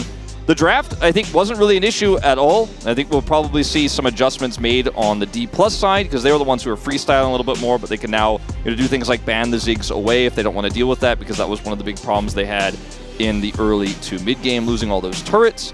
And I think Ox really said it best, though, in that as a team, in terms of coordination, D+ were the better team in Game 1, and that is why DRX couldn't cross the finish line. Not quite. Let's see whether they can do so as we hop into the draft for game number 2. This is where the resets are going to have to come in, and not too far. Don't reset too far, right? Like, I don't want Rascal going back to spring. I want him to stay about where he was in the early game of the last game, and then play with the team for the rest of it. Don't teleport bottom lane when you've just been having a tussle around the Baron pit, okay? That's all we need to do. As DRX going to change things up a little bit here by not banning Tristana and instead banning Kalista. And will that mean that a Renekton does sneak through and a Tristana is banned on red side? I would very much hope so, because Tristana is just a little bit too strong in my opinion. Yeah, a little bit strong. I don't think they'll let them have it, but there's a lot of discussion. Yeah, maybe the other school of thought is ban the Renekton, they pick Tristana, and then you get Talia Vi, and then you have Talia Vi on Lucid Showmaker, which feels all right. I think that's definitely the game plan. That's definitely what's going through their minds right now, and I do think that is just what we're going to see. I mean, that's not that anything else wouldn't make sense, but it just feels like the best scenario for Lucid playing Vi, and that's been a recipe for success over the last 2 years. Instead, I mean, you can just go Gnar Vi, right, and then pick Talia on 3 if you would like to. True. Because Tristana is already locked in, so I do like the Vi lock-in. Definitely very strong here. The Gnar also really weakens the Cassante pick quite heavily, and I think that's part of why we're seeing it picked so much right now, is it's just so good at pushing lanes, wins a lot of matchups kind of by default because he's ranged, so it's a very safe pick. You know, back in 2021, we saw it blinded a ton, kind of like Gragas we saw last year too. And let's see what the response is going to be here for DRX. We're going to push the Ezreal up in Prio here and just grab Ezreal Leona. So this is a great rotation here for DRX because it gives you one of the strongest lanes in the game, as well as great scaling. Double 80 carry here. Means you're going to lose some of the AP jungle picks you might have wanted to run for Sponge here in this one. I think Maokai really coming to mind, considering how much Sponge loves to play that champion. The Talia is pretty given. I guess Showmaker's like, can I play Ahri? The coach staff would tell him no, and we're just going to lock it in. Yeah, like, can I just play LeBlanc instead? Because that'd be way more fun. But instead, he's going to play the champion that is extraordinarily powerful, can set up for those seismic shoves. And we saw Yehu actually had a great time, especially in the early stages, landed quite a few really pivotal shoves in a lot of these fights. As there's that Maokai ban, like you were talking about, alluding to, and I think that Sponge is probably going to be facing a couple of bans on the side of D+. Yeah, it's just so good into Vi. It's AP with the double 80 carry comp they have set up, so that one is the super obvious one. This is not really a setup where you want to be running something like a Karthus. I don't think he's really all too interested in playing Brand, for example. We'll see what that final ban is going to be. Might not even be a jungle ban. They might put their focus on the top side. Something like a Camille makes sense, given Rascal's history and the matchup into the Gnar. Oh, true. So might just see that banned again. Zyra also still very strong, and like you say, looking for an AP jungle, and so might be one of those options, and there is the ban. Okay, so taking that one away instead, I think this is completely reasonable. One of the best picks with the Ezreal Leona to dive whatever bottom lane comes through. Banning the Rakan kind of weakens you know, a lot of different lanes that you could play defensively down there. I don't think they were going to run Xayah into this. They have the Vi on their side, but definitely I want get Caitlyn. That's what I want. I mean, I think it's reasonable in this position. Kalista is banned this time around, so Aiming won't be able to try to push the Ezreal in that way. We haven't seen Varus. It's not really played in EWC either, except in a weird top scenario against a Rumble. And it's just going to be Kellen's Renata. He's like, it's really good into Leona when he keeps walking towards my choke points. Yeah, I don't mind it. Might just be Draven Renata. Could be Draven, could still be the Caitlyn if they would like to play that lane. Still works out relatively well. As Rascal going to fight fire with fire here, and by that I mean never mind. Sejuani made it all the way through because they were focusing on the AP junglers. It's going to mean a lot of physical damage is coming in here. And of course, not a lot of tanks necessarily on the side of D+, so I don't think that there's a whole lot of room to punish. But let's see what Aiming's going to lock in here. It would be super weird if he just runs, you know, I mean, Caitlyn is strong here. Lucian is not even that bad of a choice. But Aphelios is going to be the answer. It's not bad by any means, but it is definitely outranged by Ezreal, and there's a lot of threats to get on top of this pig.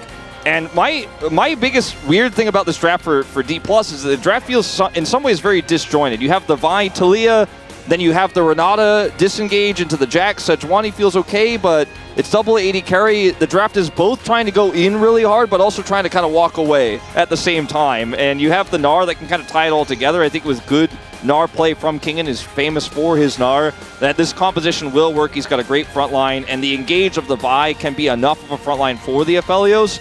But it feels like it's kind of in its own isolation, kind of like a B-tier draft, in that it doesn't fully index into either of its components, whereas on the side of DRX, you have a draft that is very classic, double 80 carry, scaling, and it's got great engage as well. So when you take the nameplates off here, I give the edge to DRX.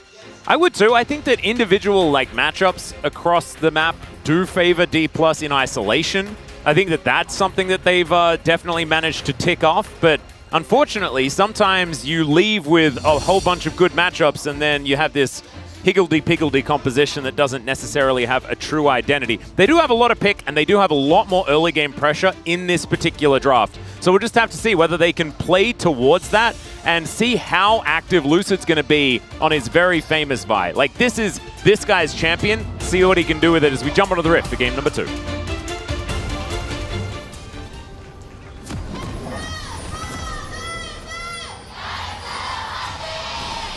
소환사의 협곡에 오신 것을 환영합니다. I'm so glad that we got to see some health bar there. We can see that the structures in the base for D+ are actually healthy. So that is certainly good to know as Aiming avoids the first Mystic shot. You know, one pick we didn't talk about that I think DRX definitely could have played with this draft is the Ivern. And they Oh yeah, that would have been cool. The Sejuani instead, as they were playing the Jax though, so I guess like you'd have to Yeah. put a tank in that. Yeah, they would. Leona would kind of work, I guess. They didn't necessarily have to, play the Jax as well, but they wanted to more heavily go into, kind of follow up. The Sejuani synergy with Jax is really strong, so definitely as a duo, and that makes sense. The Aphelios, interestingly enough, I feel like is less all-in than going something like a Draven does have a lot of late-game scaling components and will rip through the Leona's health bar. So if DRX just play the same way where they just put Pleta into the brush, they're walking into choke points and they have no map control, even though they had, for example, in Game 1 they had a ton of turrets down but just couldn't actually get control of the neutrals, then the Aphelios will just blast the Leona if she does walk into a handshake. And we talked about how it's kind of a disengage pick, the Renata, but if you play it like Kellen and you're great at hitting these handshakes every time, it can actually be a great engage component. It can be very punishing for that Leona, even the Sejuani as well. So the Aphelios I do like for that, is breaking that tank that walks into the brush first. It would have been stronger than something like a Lucian. Yeah, and I think Lucian Renata is not exactly a lane that I'd ever want to see, so I think it's fine to step away from it. They're like, I don't know. I feel like I'm underwhelmed just because the most recent time we saw the Aphelios, Pace played it at EWC, and I just wasn't all that inspired. So I'm a little bit worried about how it is going to end up. Yeah, it's quite weird.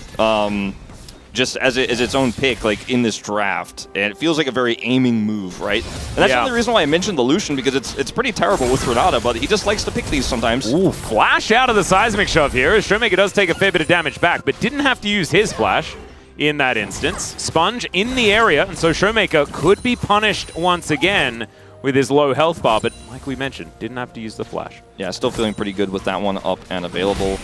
Like Sponge is just going to be able to clear this Raptor camp and then get out of here. We'll interact with Lucid a little bit.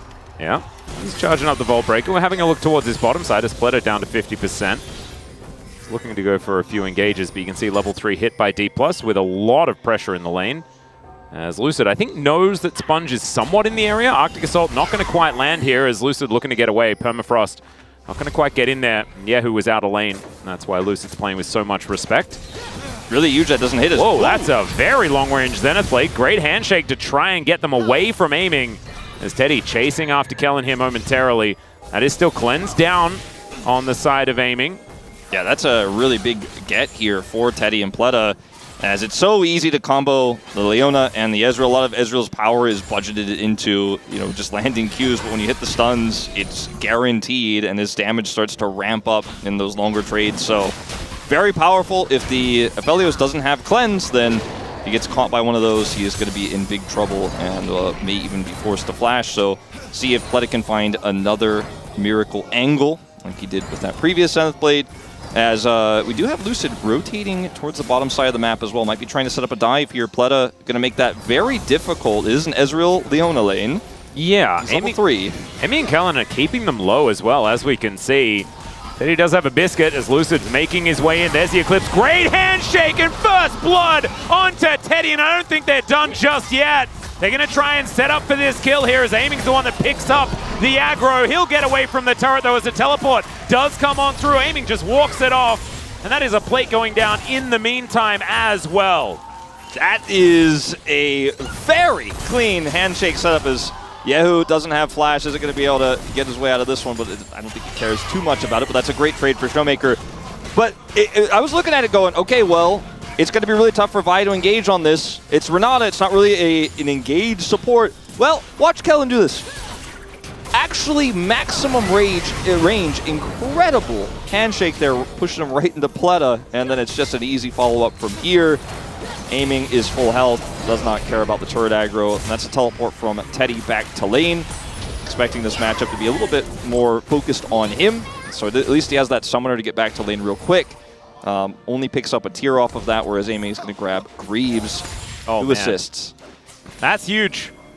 Aiming also more than halfway through that cleanse cooldown like we were talking about before. No flashes invested on the side of DRX. I would have suggested that it would have been a good idea to use some of them, but after that handshake, I mean, Teddy, there was nothing he could do after that. Needed to flash that initially. Teddy was like, he doesn't hit those. Nobody hit, but Kellen's like, I hit those. Yeah, he does. He does hit those, and I'm personally looking forward to the conversation with just Kellen by himself after this game. As I'm already writing it down. He just hits another one. Yeah, that's what he does. Man shakes hands. He is just extraordinarily polite. That's what we know. He's you know, we've seen so much Renata when it's just an anti-dive setup. We've seen so much Renata when it's Renata plus Kalista, you know, Renata plus another champion that does really well with all-ins like the Draven. Kellen's making a case for Renata to be played with any scaling AD carry, it doesn't matter, with how well he's hitting these handshakes, and pretty insane performance back-to-back by this man. The game's not over by any means, but it's a huge gold lead here now for D+, and pushing this Vi further in the lead means that Sponge is going to have a really bad time if he does encounter him in the jungle, as D+ is going to get the first dragon, and unlike the last game, it's a Chemtech to start. Ooh, might mean a little bit more of a spicy one. It is 3 grubs going over to a Tristana composition, which I think you should always pay attention to. But if D+ can continue the momentum here, could be a real worry, as Kellen just walks towards Splitter, and they're going to trade blows and nothing too much is going to happen. Big wave stacking up here. As we can see, the Vi getting to work on the Drake. They will have full information, as the Dragon's going to yell when it dies. Sponge is on a ward here as well, so his position given away at the same time. There's the buffer from Yahoo this time around. But Showmaker is really controlling this lane, as we can see, keeping Yahoo busy. Lucid's level 6 as well. Sponge just going to lose his red buff here. Nothing he can do. There's no control on the bottom side of the map here for DRX, as if he actually tried to come over and smite that one away, it would have been the end of him. There's no way Teddy can help out in that situation. Now he's going to take the Raptors away, just being super frustrating while also threatening this Tristana at the same time. And this is the Lucid on Vi that he's famed for this pick.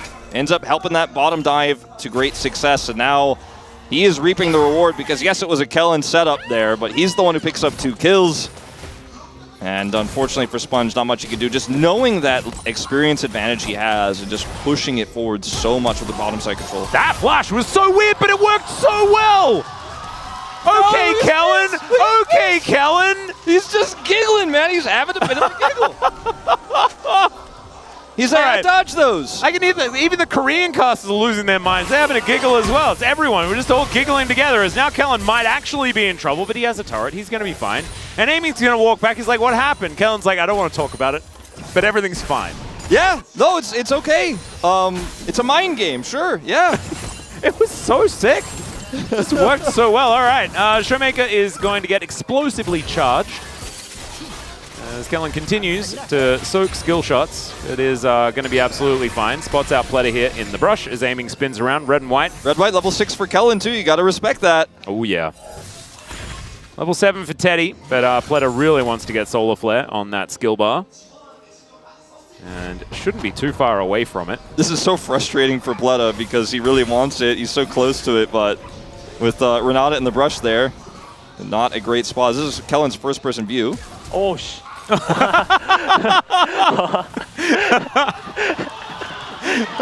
I don't think I need to translate. Yeah, no translation necessary for that one.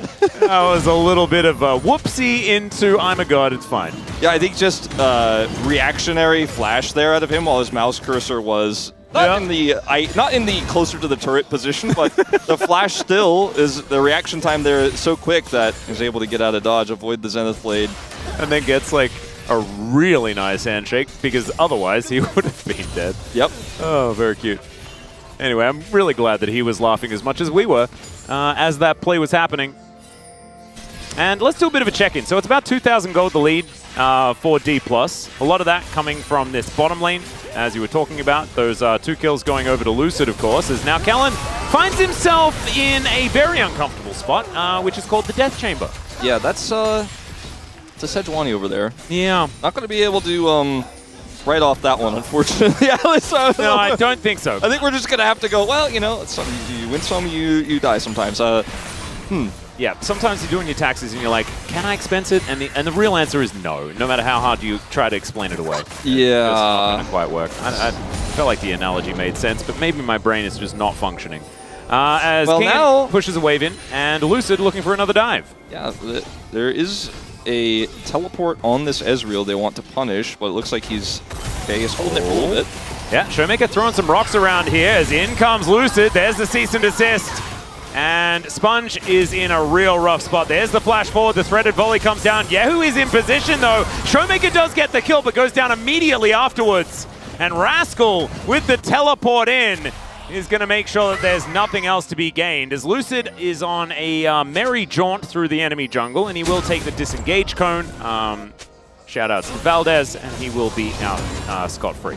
I mean, the game state at that moment on the bottom lane, and this is going to be the really big cost, because you talked about the Void Grubs, you always have to keep an eye on that with Tristana. Now they're not going to get the 5 or 6. That is really what you want as Tristana, so unfortunate here for DRX, but you know, the game state on the bottom side of the map was so favored to D+ that they were like, well, if Teddy's not going to show up, Lucid says, I'm going to kill somebody. And he went in and forced it, and unfortunately for him, you know, it didn't end up working out. It took a little bit too long, so the Tristana does pick up a kill out of it as well.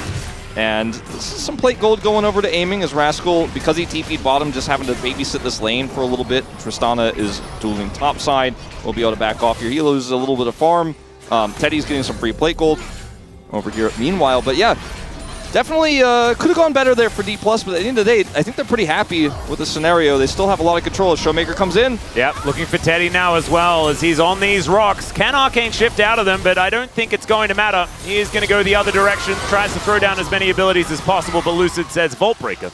And Teddy is going to be lying on the floor. So DK now moving that lead further forward. Drake has just spawned as well.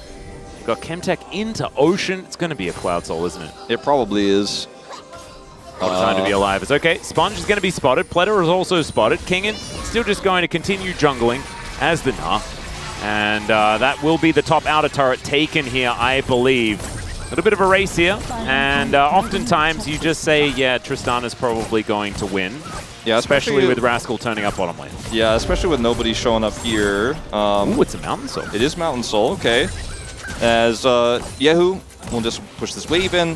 Fortunately, Leona shadowing this means it's very difficult to defend as D+. Kellen does come over. As Lucid is so big in this game. He's 1,000 gold ahead of his opposition, has 3 kills on this buy. As Rascal, I mean, we haven't talked about Jack side laning all too much. Hasn't been that relevant recently, but he is going to also be doing a lot of damage to turret. But with him being pushed away here now, that is the end of that. But DRX getting a lot of turret value in both top and bottom lanes here, picking up a lot of plate gold. Still behind overall in gold with D+'s great kills in the early game, but bringing it back.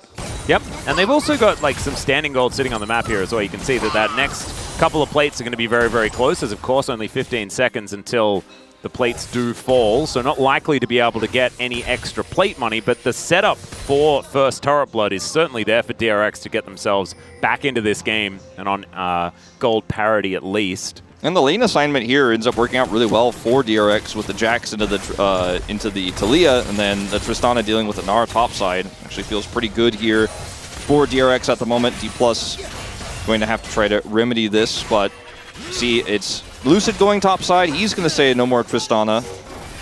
Ooh, Teddy. In a little bit of trouble, but Rift Herald is going to be on the minds of D+.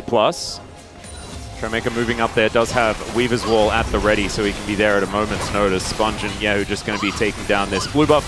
And I think that Shelly should just go over to D+ here without too much of a response from DRX outside of Rascal going for a shove in that bottom lane. Teleport's available for Showmaker. I don't know whether they really want to use it here to take to protect this turret that is... It's done so. Yeah, it's really basically just standing there already dead. So it is going to be removed, and DRX going to be able to claim that first turret blood like we were talking about. So that is going to head cut the gold lead to under 1,000. -1. Definitely good for them. Yeah. -1, a bit of a -1 there, but it's I think, thankfully, I was ignoring that particular -1. yeah. Some are more egregious than others. That one was a little tricky. That was not a egregious one.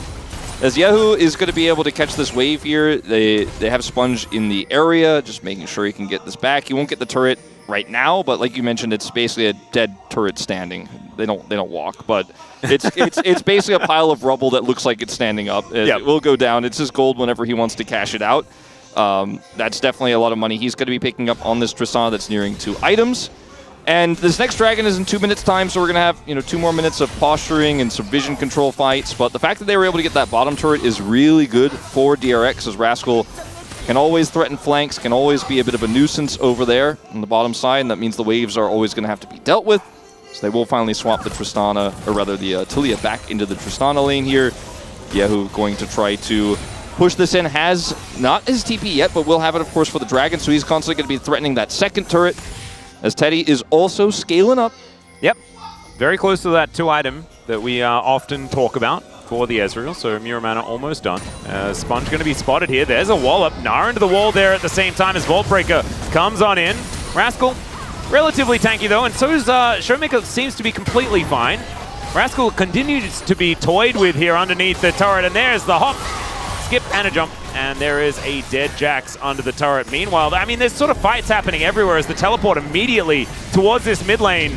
Showmaker's going to turn up. Should be able to help take down this outer turret. Meanwhile, in the bottom lane, same thing's going to be happening here as Rift Herald was dropped and now is getting escorted by Kingen.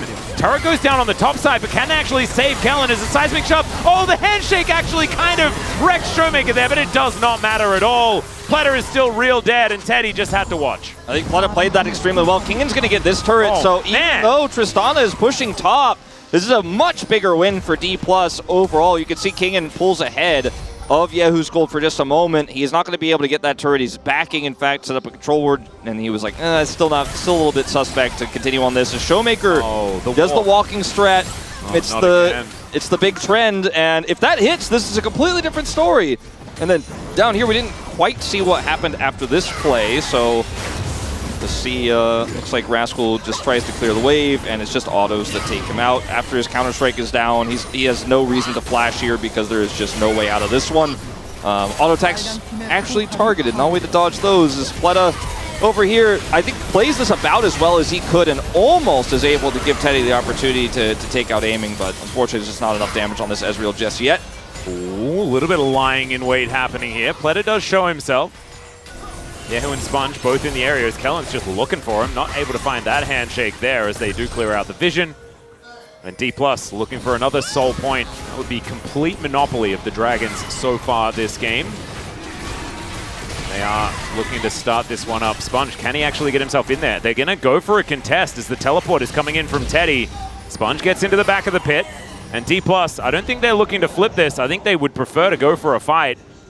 They give up on the Drake. They say, all right, if you want to teleport for it, maybe you can have it, or maybe we'll just go for another bit of a setup here. You can take the aggro, and then we'll look to fight you. Switches his guns. Now he's ready for the fight. We'll have his ultimate coming back online in just a moment as well. I think that was a key part of this for D+. Don't want to fight without optimal setup for the Aphelios. Now he's got it. Yeah. Oh, man, there is so much vision control here as well. Showmaker can cut off this fight at a moment's notice at the same time as there's the attempted escape from Lucid. He does manage to flash away and then not able to get in for the smite. So that's going to be the first Drake for DRX. Can they get themselves out of here, though? That's the question as Kingen chasing after Sponge. Cease and desist. He goes so incredibly far, but Yehu still not able to keep himself alive. The handshake to save Lucid. He also had the bailout as the hostile takeover just barely not enough, but the double knockback on the Vaultbreaker is decent. Rascal still able to take down Lucid, but I think it's still a big win for D+.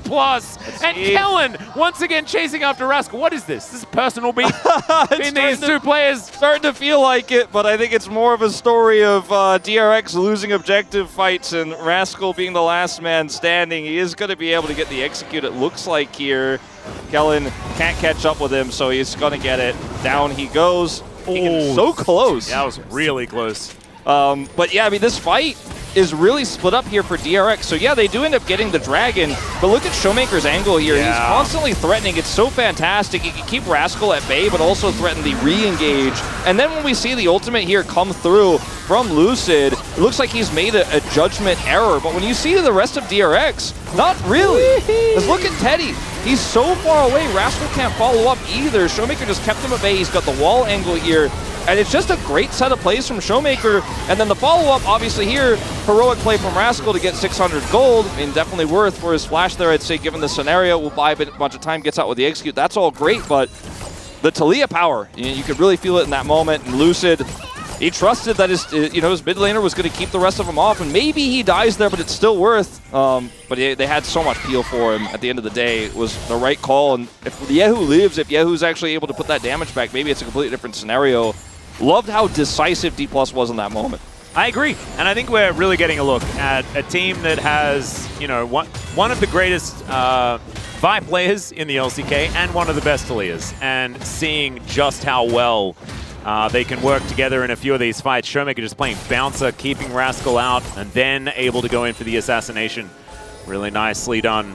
It's not necessarily classic Vi Taliyah, it's just Lucid's really good at Vi and Showmaker's really good at Taliyah, and it's kind of working, even if it's not necessarily the true tandem that we do often see. So DRX, let's see whether they can answer it as they are falling further and further behind. It is very close to a 4,000 gold lead in favor of D+, and in fact, it is basically there. Yeah, we just crested it, and you can see, I mean, the Tristana is on 2 items, got the Flicker Blade Spike, but with no objective up for the next 2 minutes, I mean, Baron is definitely not something you could do at this point or threaten as DRX. They're going to control vision and force D+ to respond, but I think starting this is a bridge too far, and I think D+ also know we don't need to force a face check here. We could just kind of slowly pick away at the vision. There's no way they're going to start that. That would just mean certain death. Yep. D+ with just a really good read here now, slowly clearing this away. They call the bluff. DRX back off.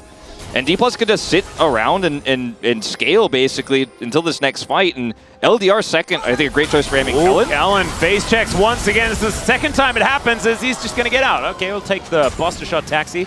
And it does do a fair bit of damage, but it gets you to your location. True Shot Barrage! Kellen's like not even close. He's having a game. He's just luckier than them. Yeah, I know. I know.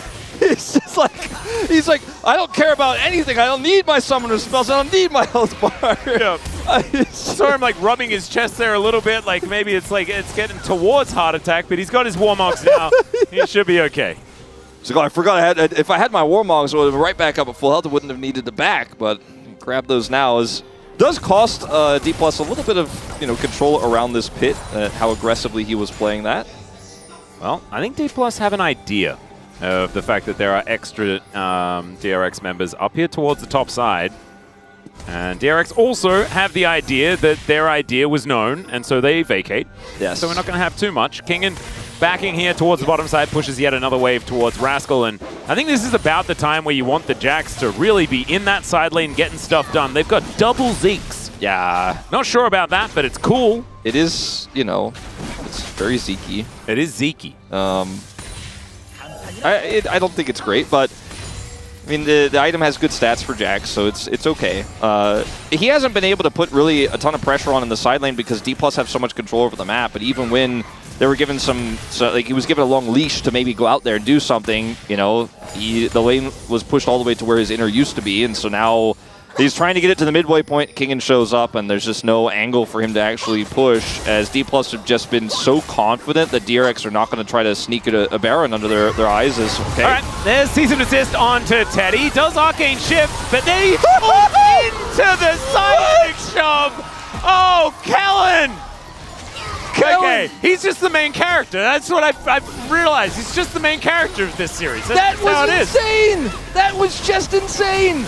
And the last time it happened, he pulled him out of the seismic shove. This time he's like, oh no, don't worry, Showmaker, I got you. I just want Kellen to go win Worlds now and give us like a lasso skin for Renata. Oh, heck yeah. Give me that lasso, because he is just roping him in over and over again. As DRX get the second consolation break, maybe. Kingen has something to say about it. Yeah, he's able to throw a bunch of rocks in here. It's okay, they do get the dragon.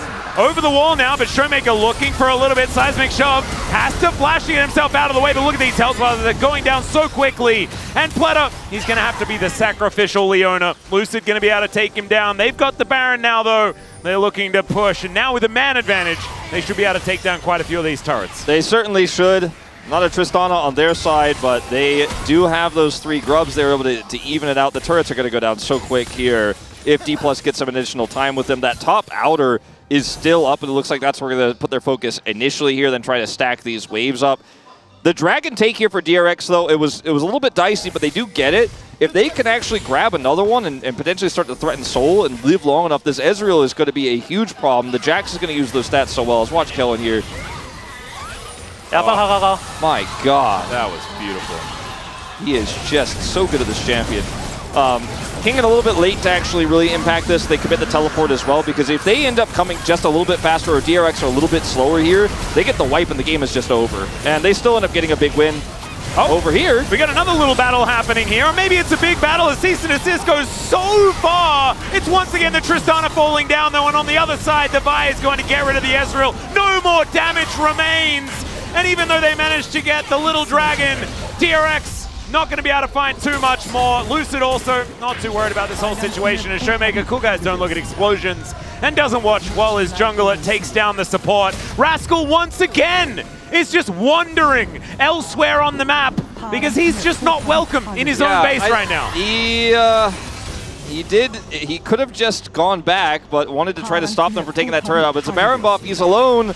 Commits a teleport, gets nothing out of it, so just -1 teleport for your side laning Jax. I mean, this game is practically over, but that would have been a nice tool for another objective, in the future. He's not going to have it here. 3 minutes until the next Dragon. Maybe he'll be able to get back into a side lane, but I just don't think it's that kind of game. I don't think that's about as far as the Jax could go, is where he was when he TP's in. Oh, this was Kingen doing the thing that Kellen did before. Yeah, and it works really well. It's the good old, I'm out of position, I promise. I'm totally making a mistake, and no, it's I'm face checking Teehee. I think that's what it is. Yeah, a little bit of a face check Teehee, but the D+ turned a double 80 carry comp into a 0-80 carry comp real quick. That's not great. The 0-80 carry comps, we don't like those, especially when you only have 3 people on the map. As we found Rascal in a side lane, he is going to be able to get the counter strike onto Lucid. That's going to give him an avenue out of there, but had to invest the flash in order to do so.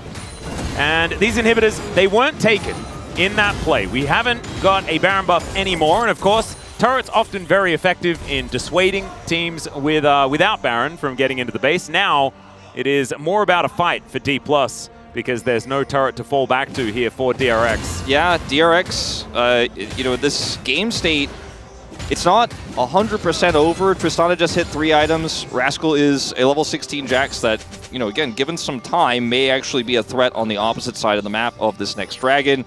Oh, he's got double fidget spinner, though. Yeah. So that's pretty cool. We're really doubling up. So there's one inside the Trinity Force, as you can see. Are we going to get the... Wait, it's triple. He's got, sort of triple threat, different... It's like Beyblades. He's only collecting Beyblades. I thought you were just referring to the fact that Yehu's got one and he's got one. We've got the double... No. All of Jax's items. Yeah, no, I mean, the Zeke... That's really cool. Yeah. All right, I understand the build now. All right, well, sell me on the Doran's Blade being a fidget spinner. No, he needs to get rid of that. You just need the Doran's Blade to open the fidget spinner packets, because they can be tricky to get into. It's like tough plastic.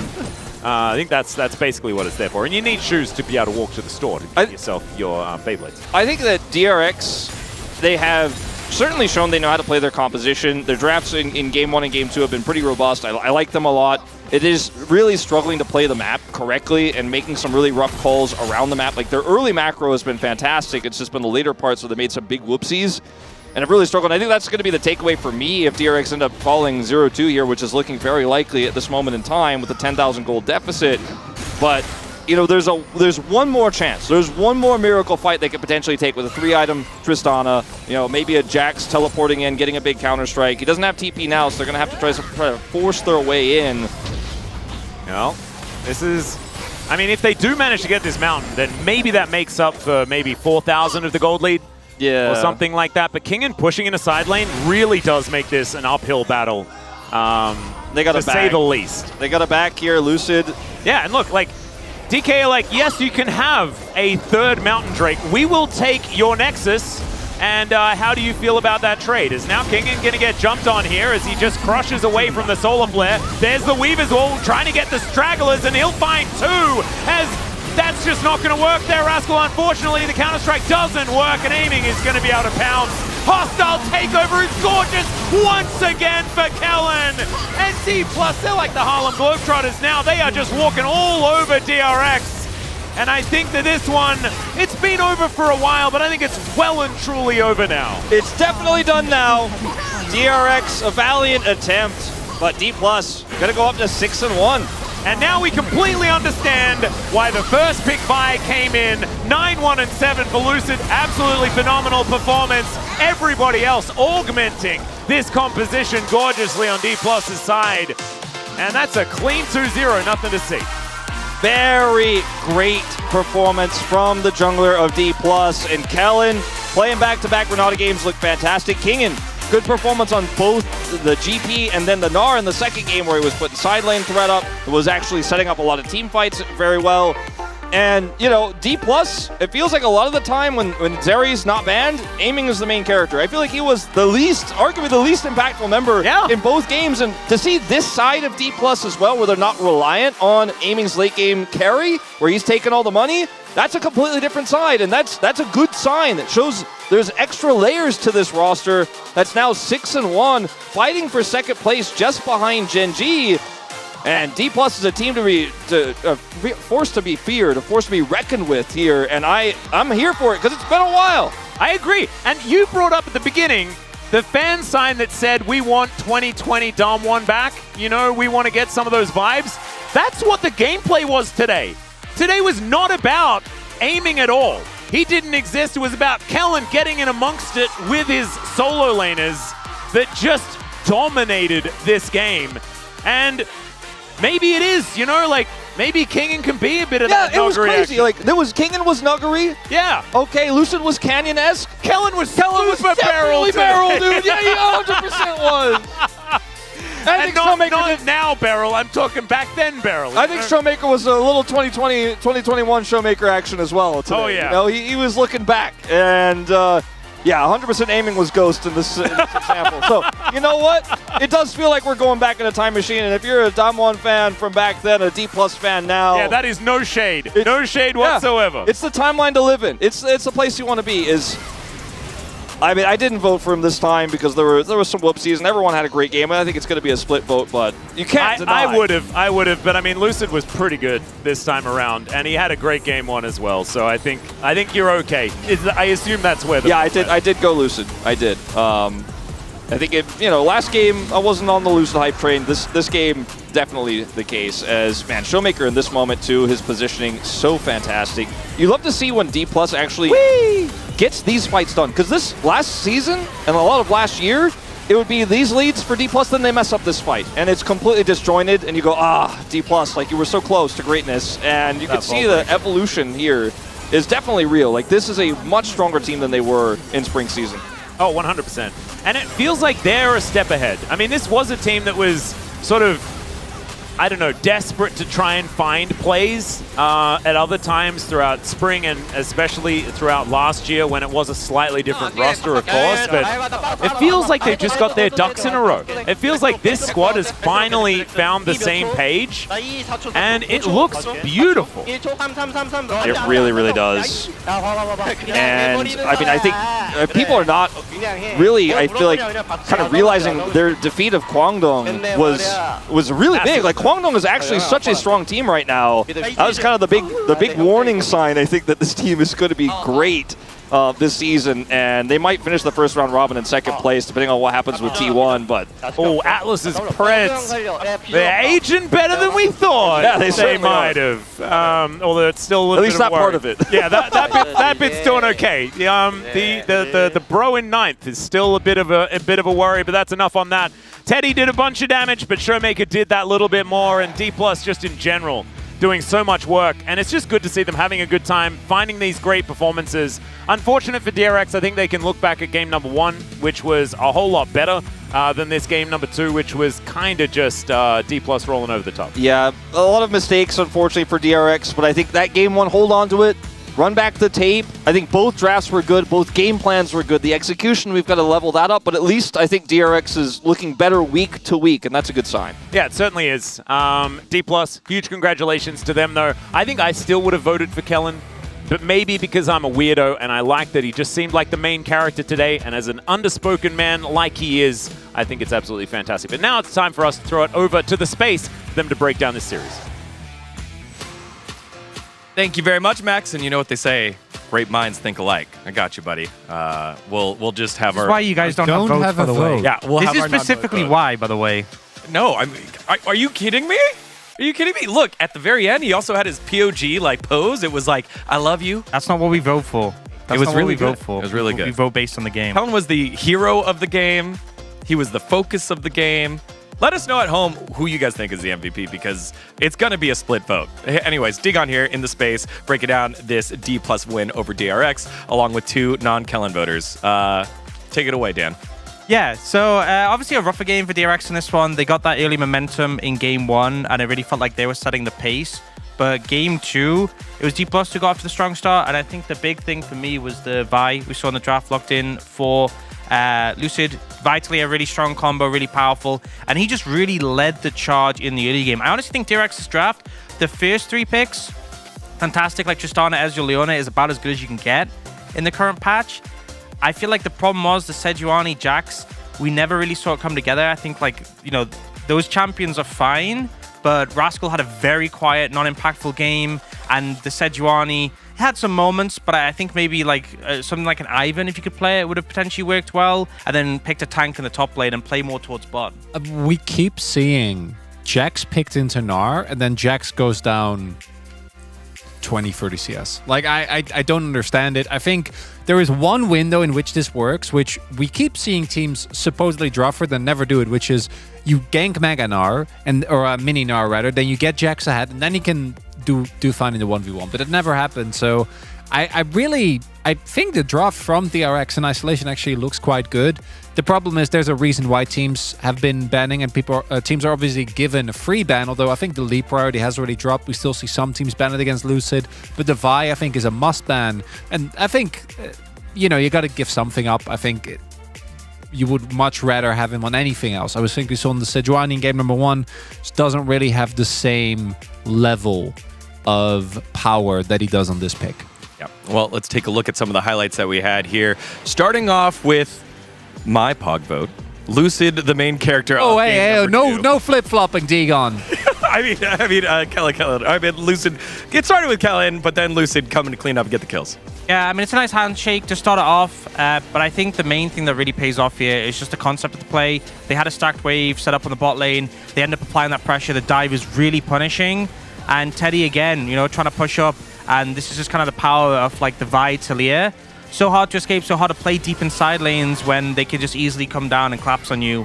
And Ezreal was obviously picked to be a safe pick, but you can't really be safe in a Vi unless you have a whole team to back you up. And this dive, honestly, this was so well executed. The fact they keep resetting the aggro and just baiting out all of the cooldowns from Rascal. Just perfect execution. It was really well done. The individual players of DK, I think we saw moments of them playing like this in spring, but then at some point they would just throw the game seemingly for no reason. I think what we're slowly starting to see is that they still have those moments, and I think King is actually playing better than he did for most of spring, and Lucid is hitting a lot more of his highs as opposed to the lows that he had back then.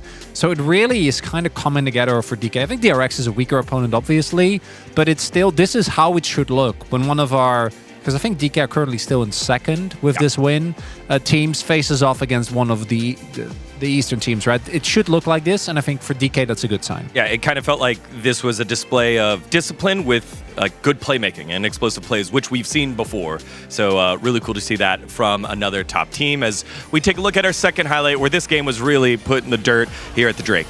Yeah, and the focus comes down onto Lucid, who manages to flash away in time to escape going down. But then I just love that they realize DRX is a bit out of position. Rascal zoned off and chunked. They commit to this play, and we get this super deep ult from Lucid, but because he's so fed and the follow-up isn't really there, his Sundit's guy actually gives him enough health to survive for the team to get there in return, and then the chase down starts to come out, and DRX just completely collapsed like a house of cards. And DK, I think, is one of the most crazy teams we have. The only team that is playing at a high level and has this level of intensity is obviously T1, right? Who also are very happy to go for these type of fights.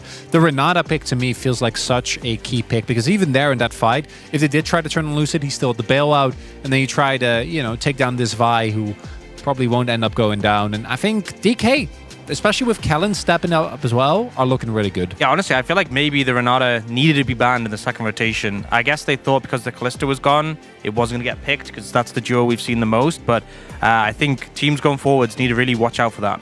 Yeah, really cool to see, I guess, a champion pop from out of the meta, what seems out of nowhere, based off of some execution. Let's see who the POG is. And it is Lucid in the jungle, keeping the jungle justice theme en route, as it's his 6th POG of the season. I mean, I think this was a no-brainer. Like, I think you'd have to have no brain if you thought otherwise. I'm just joking. That's just directed at Degon. But he had a fantastic game. I think he had such a massive impact in the early game, throughout into the mid game on this one. And even in the team fights, you know, we obviously know Vi is a really impactful pick in the meta, and her ult is huge value. But I feel like Lucid really used the entirety of the kit when it came to those team fights, getting max value. And also has said himself he believes he's the best Vi in the LCK. He certainly looks like it in this game. Really does. The only player that is having a similar impact is Peanut, and he plays it very differently. I think when Peanut plays it, it's much more about enabling the rest of his team. With Lucid, it feels like he is playing really just Lee with a point-and-click ultimate in the way that he goes very aggressive, very deep. As yep, that could have been at 700. Let's not forget that the votes were tied on the first game as well. As I think this makes sense. I think the Callan votes are fine. I feel like this was done on purpose, that it is How exactly do you feel the about right that? media that voted for Kellen. Oh, wait, where's Degon? Where's your vote, Degon? Do you not get one? Oh, that's really sad. You know, I'm sure you would have used it well. Hey, there were a lot of friends at home supporting me and agreeing with me as well. However, I do want to just hit on one more time with our #1 Lucid fan here on the LCK desk. Just how awesome it's been to see his growth, and how key it's been to their success. Don't you dare! Don't you dare! He said the #1 Lucid fan. You know I'm the #1 Lucid fan, Dan. Don't take that away from me. I think it's amazing. I've been excited about this player for like 2 years. And seeing him reach consistently the level that he did back in Challengers is really big. There were moments in Spring, but there was also a lot of moments where he kind of sort of lost the game. He hasn't been doing a whole lot of that. Yeah. Well, while we have a little bit of time, let's look on the other side with DRX. Takeaways here, just immediately. Rascal got through laning phase. Like, that was nice. I think game 1 was fine. Game 1 they actually showed a lot in game 1. I think there's obviously still some struggles when it comes to team play, mid to late games, setting up objectives and playing the map, which are harder things for a team to get a grasp on. So still hoping to see growth there. The second game, though, I feel like the bot lane was kind of left out to dry. We obviously saw Lucid make a big impact there. And they got no value from the top lane, you know. They clearly, at the end of the draft, went, let's go this Jax, Sejuani. Nothing came from it. Rascal did 3k damage. And your bot lane ended up getting suffocated by Lucid. So they lost on both sides.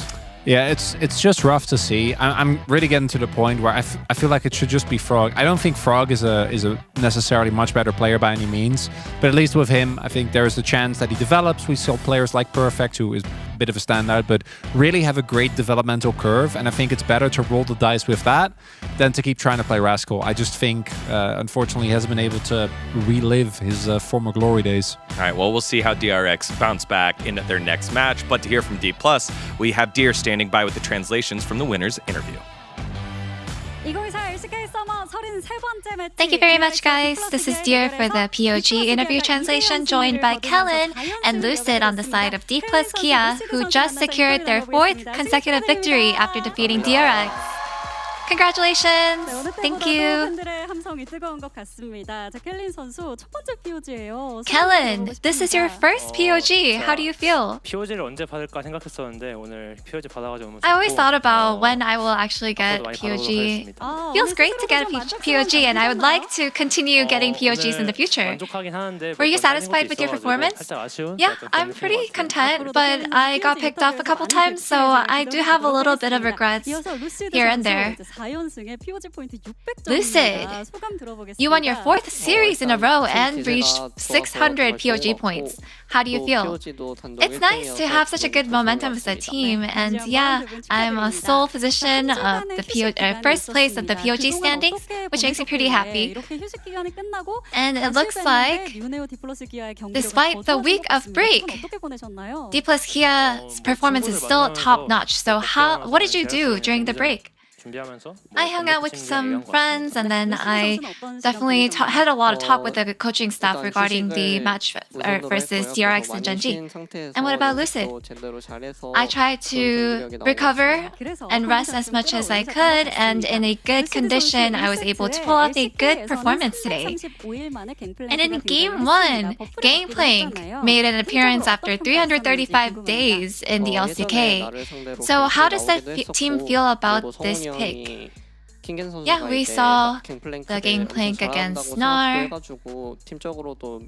and we knew that Kingen is just so good at playing Gangplank, so I think we were just all pushing him and encouraging him to play. Kellen, in both games 1 and 2, you took Granada and showcased a great gameplay. So what is the key point when playing against Leona? You have to actually snowball in the laning phase as a Renata, and I think it all just really played out well for us. And so by playing with Kalista and Aphelios, what did you try to do differently in games 1 and 2? I feel like Aphelios just felt a little unstable, but aiming did really well, so I think everything went pretty good. And in both games 1 and 2, we saw both teams blind pick Vi. In the current meta, do you consider Vi as top tier? I personally do believe that she is top tier, and I thought that our opponent would ban her. But since it was open, I just went ahead and played her.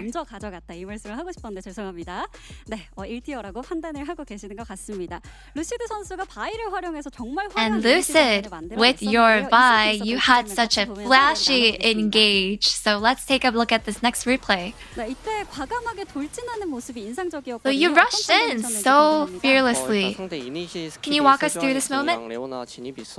So Sejuani and Leona ult were the only engages that the opponents had. And I think I was able to just sort of waste their ults really well, and our team's follow-up was really on point.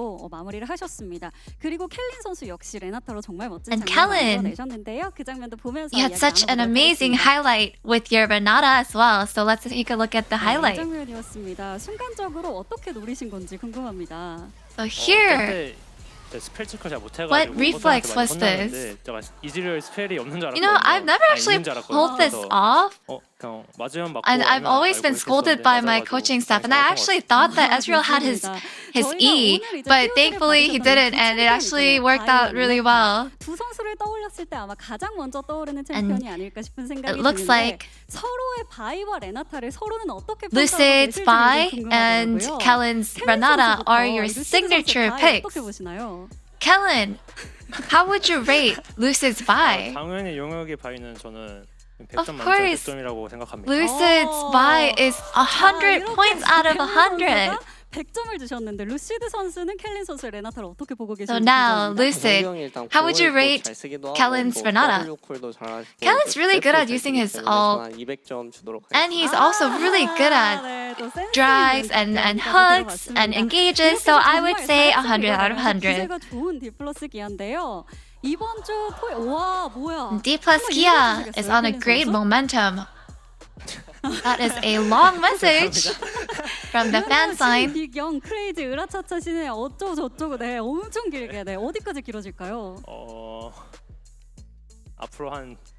So how long would you like your win streak to last? Maybe about another 200. And this upcoming Saturday showdown you have against Gen.G, you have so much to show. You saw. You saw Showmaker declare war in the last interview, right? Yeah, this is my impression. And Lucid, what is your resolution? We'll be sure to prepare for our match against Gen.G and show you guys everything. That's no fun. Lucid, do it again. I will do it again later. Check it out on Lucid's SNS. And that's the end of the interview from Kellen and Lucid, and back to the space. Thank you. Thank you very much, dear, for that fun one. That was a lot of fun in those interviews there. Long messages. D+ move up, or hold their spot in second place, rather, as DRX drop now at 2 and 5. Man, it would just stink to be a DRX predictor. Goodness gracious, who would have done that? I mean, me, because I like the team.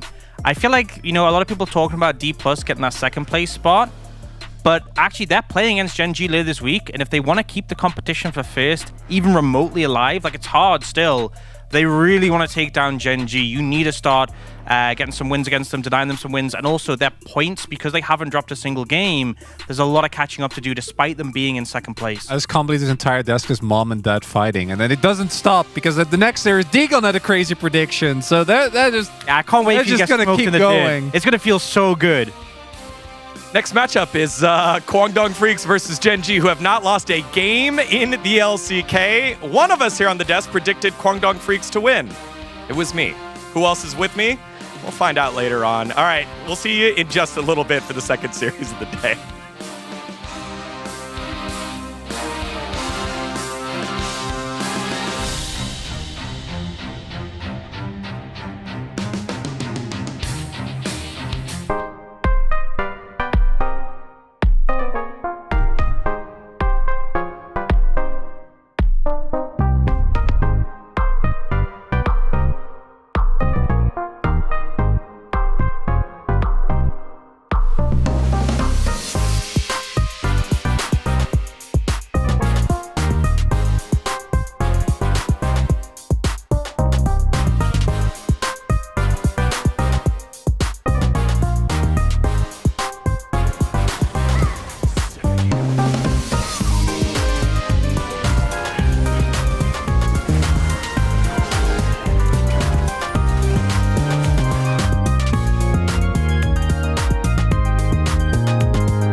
젠지 흔들림 없습니다. 자, 깔끔하죠. 무실 세트 전승입니다. LCK의 호랑이 젠지가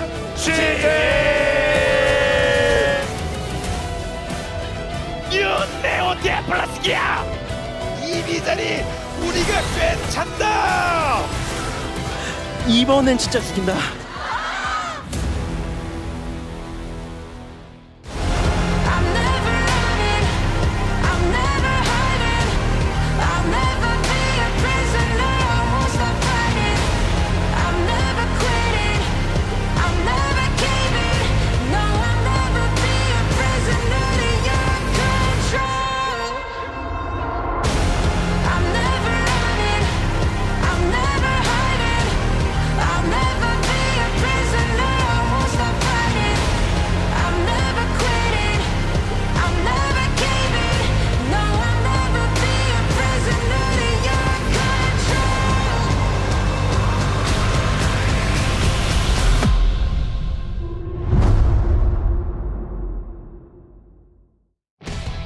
미스터리 복면 칼바람 대전 후아유 맨!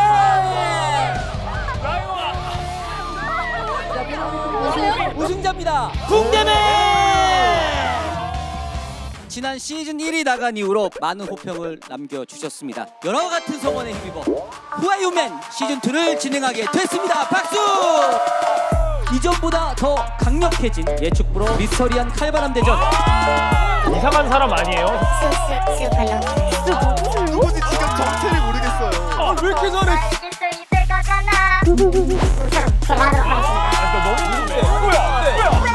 후아유네? 정말 쉽지 않습니다. 미스터리 복면 칼바람 대전 후아유 맨.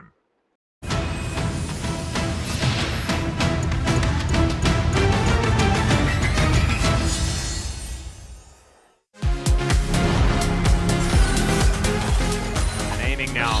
He's taking some control of the river for the minute. Getting a little bit dicey there, Wolf. 4,000 gold is lead. It's kind of nuts. Yeah, Jiwoo is now going to get ulted on here by aiming. Killer Instinct comes in. Can he actually get it? He finds the 1v1 as the Ignite will pick up the kill here for Kellen. Here he is going to Arcane Shift easily out of that, but it's still going to push him away as now, look at this, once again, in goes Raptor, just following with a flash. They're very deep onto this one, as now the Impale coming in. Big Way ultimate, though, is going to take down the Rel and Desante.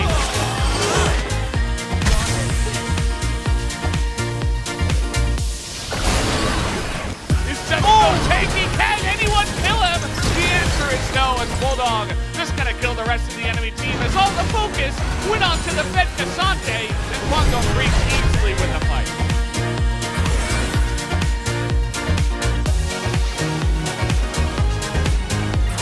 Eating is such a broken strat.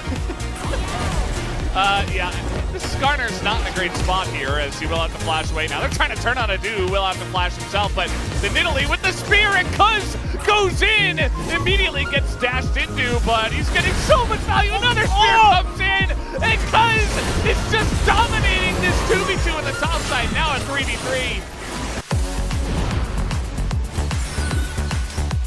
Presence means Lucid can't really do anything, and Helicopter Poppy looks pretty cool, but isn't actually able to do anything, and there is that soul point, and there's the knock-up, the double on the seismic, shoves into the backline, goes King in, and buys all the space, but Bulldog, it's his turn to react, he finds Showmaker, he also finds Kellen, and Aiming's able to turn it with the help of his friends in the end.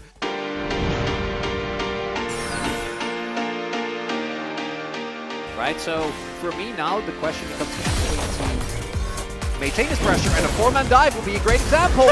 This is a lot of pressure, yeah, I like the word you use, as they're trying to turn on the death though. He's so low and he will be taken out, as so stun goes on a Guma. He can't even get the kill. Flash Rock, no, he misses. And Carriel, well, he's probably gonna go down here, but they don't get Guma, and a 1 for...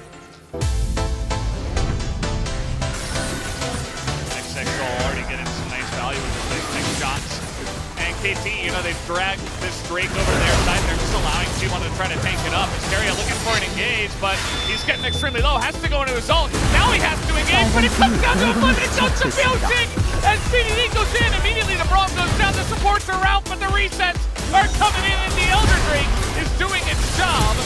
Baker and Guma still alive, though, as now trying to go back in here as is. Not sure about that, as Biotic going to be able to take him down. The TP's coming in. KT, they get the streak.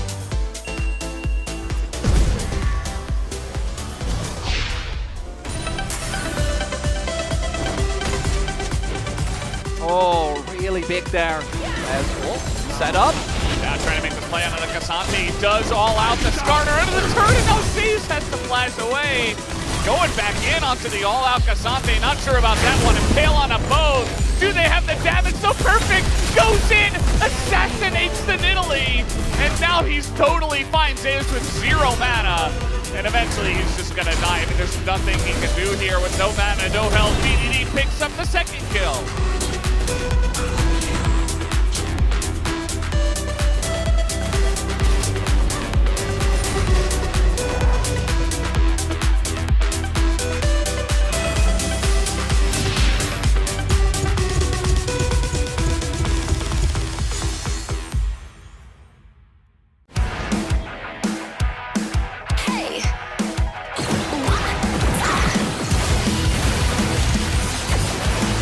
Hey, look at the sky, it's just the starting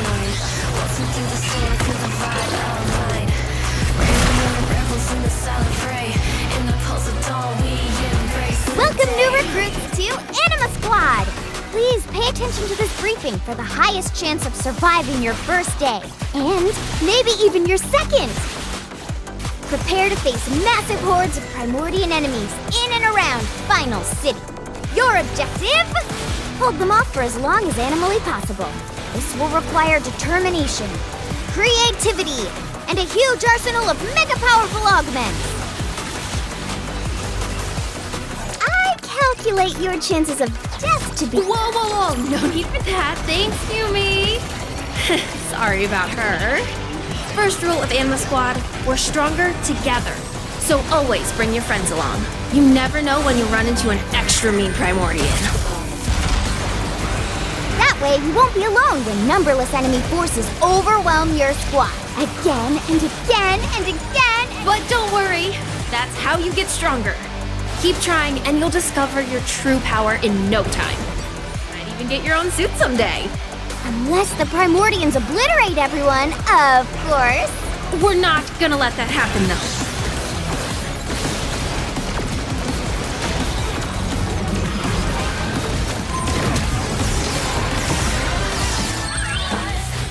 Do it for the digital accolades!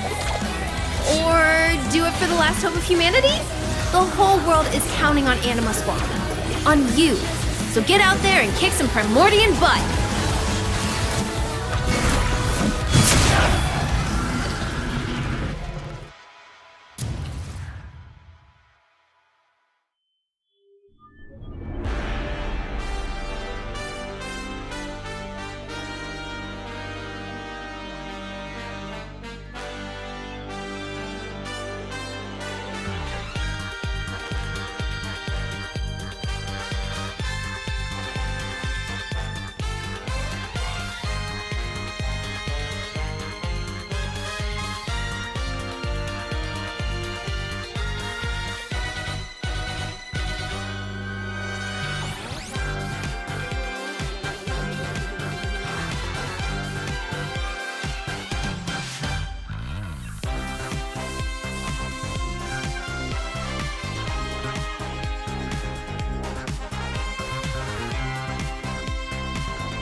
seen the darkest of the days, where the souls turn to ashes. It made me who I am today. I escaped from the latches of the shadows chasing me down. I'm not gonna run, I'm standing my ground. Wherever I go, fear does not follow, even when the storm hits and hell is abound.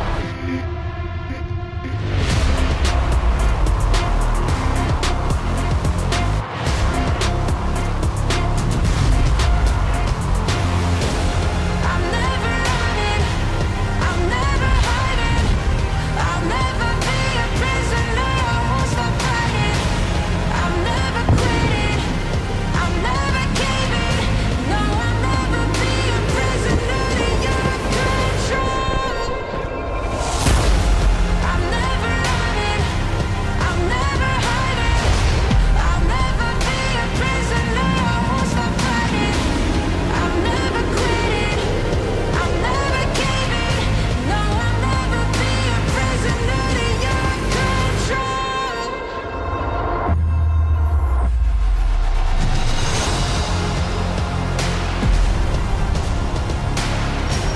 I'll never be a prisoner, I won't stop fighting.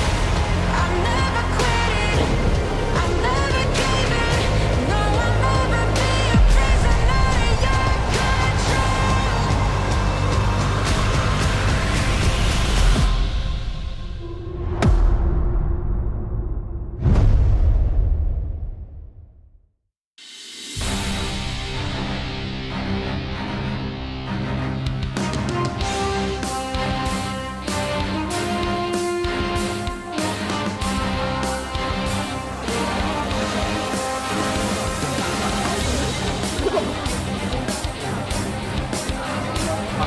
화이팅! 오늘의 승리는 하나, 둘, 셋, 화이팅! Welcome back, ladies and gentlemen. LCK Summer 2024. I'm Atlas, joined by Wolf, as we bring you into our second series of the evening. A series that could be close or could be far. It's Depends hard who to you say. ask. It's hard to say. I mean, you know, we do have Dagon who predicted Kwangdong Freaks. I don't think that's that outlandish when you consider Gen.G's really poor draft reads at EWC, Kwangdong Freaks' current form. It's not that outlandish. I knew it. But it is a little bit outlandish. Like, it's not extremely outlandish, just a little, like, you know. I think I can see the angle, you know. I can see the angle that he's attempting to take with the move to try and catch Chronicler. As that's what's on everyone's mind. The guy has been predicting very strongly so far in the LCK. As Gen.G, as you can see, undefeated as it comes to this tournament. Kwangdong Freaks still in 4th place. Pretty solid position here, 1 point ahead of Humble Life Esports, who have a tough week this week as well. So if Kwangdong Freaks can do it, if they can find the upset, then that is putting them in phenomenal standing when it comes to, you know, staying in this top 5. A win with any score would actually push them back up to 3rd place to pass T1 here at the midpoint of the week. So very, very interesting stuff we have here. Of course, Gen.G haven't dropped a single game yet this tournament.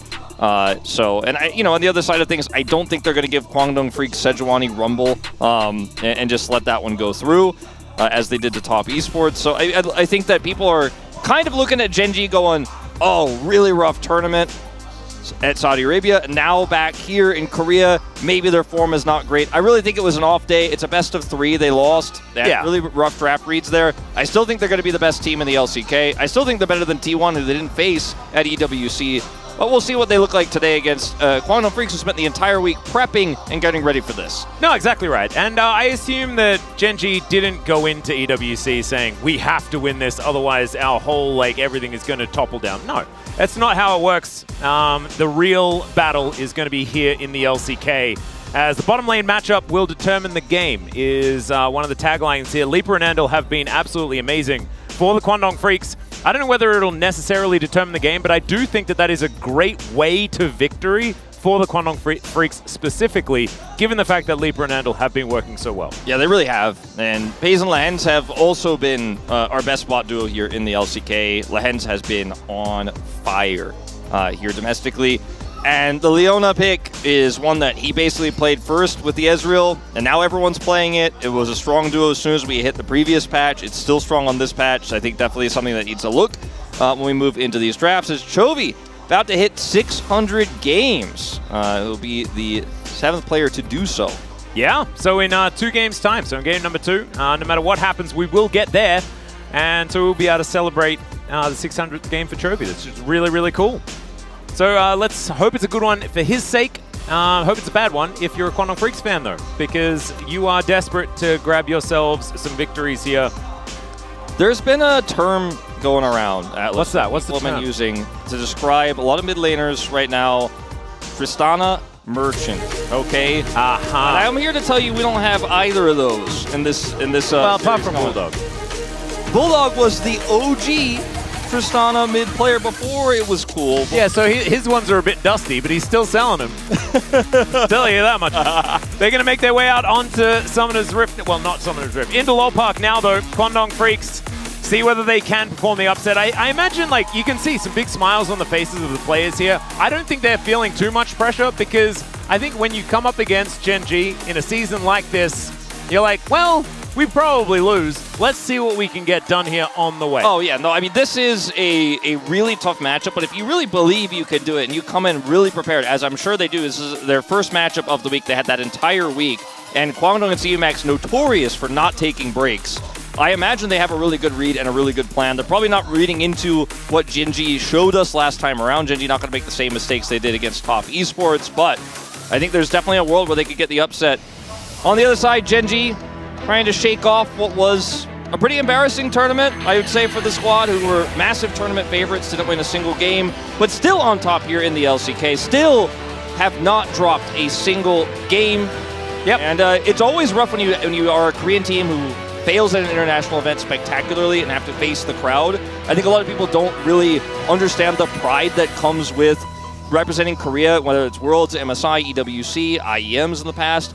And I think the loss that they took is shown on their faces here as they bow to the crowd.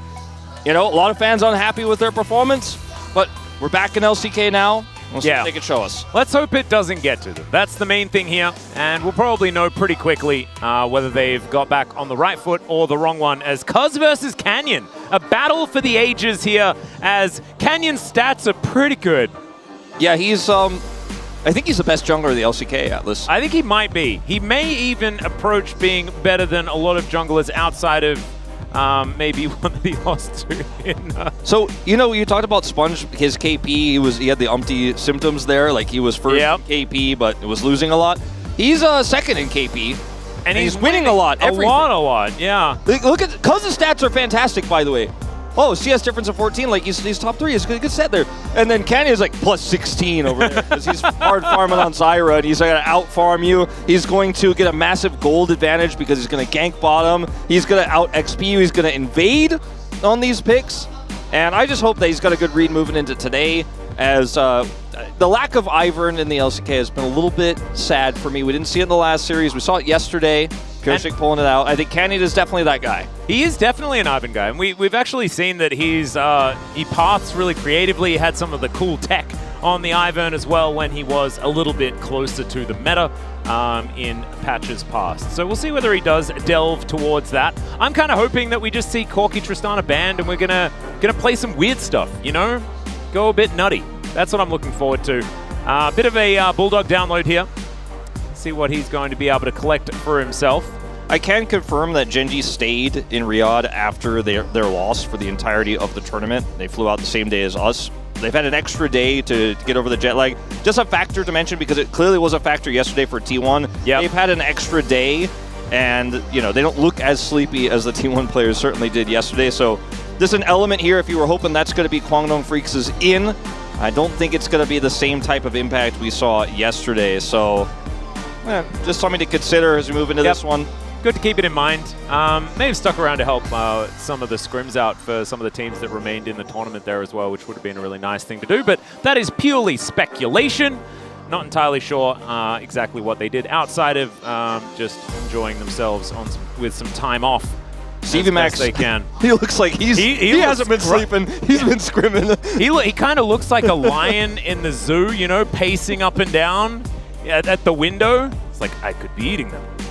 He does have that look. Yeah, there was that vibe, you know, prowling. Yeah, He's prowling. He is prowling. Like, he has the look of like, oh, people think it's going to be a Gen.G 2-0. It's gonna go off. I've spent my entire last 10 days. Yeah, I have been devising this perfect draft.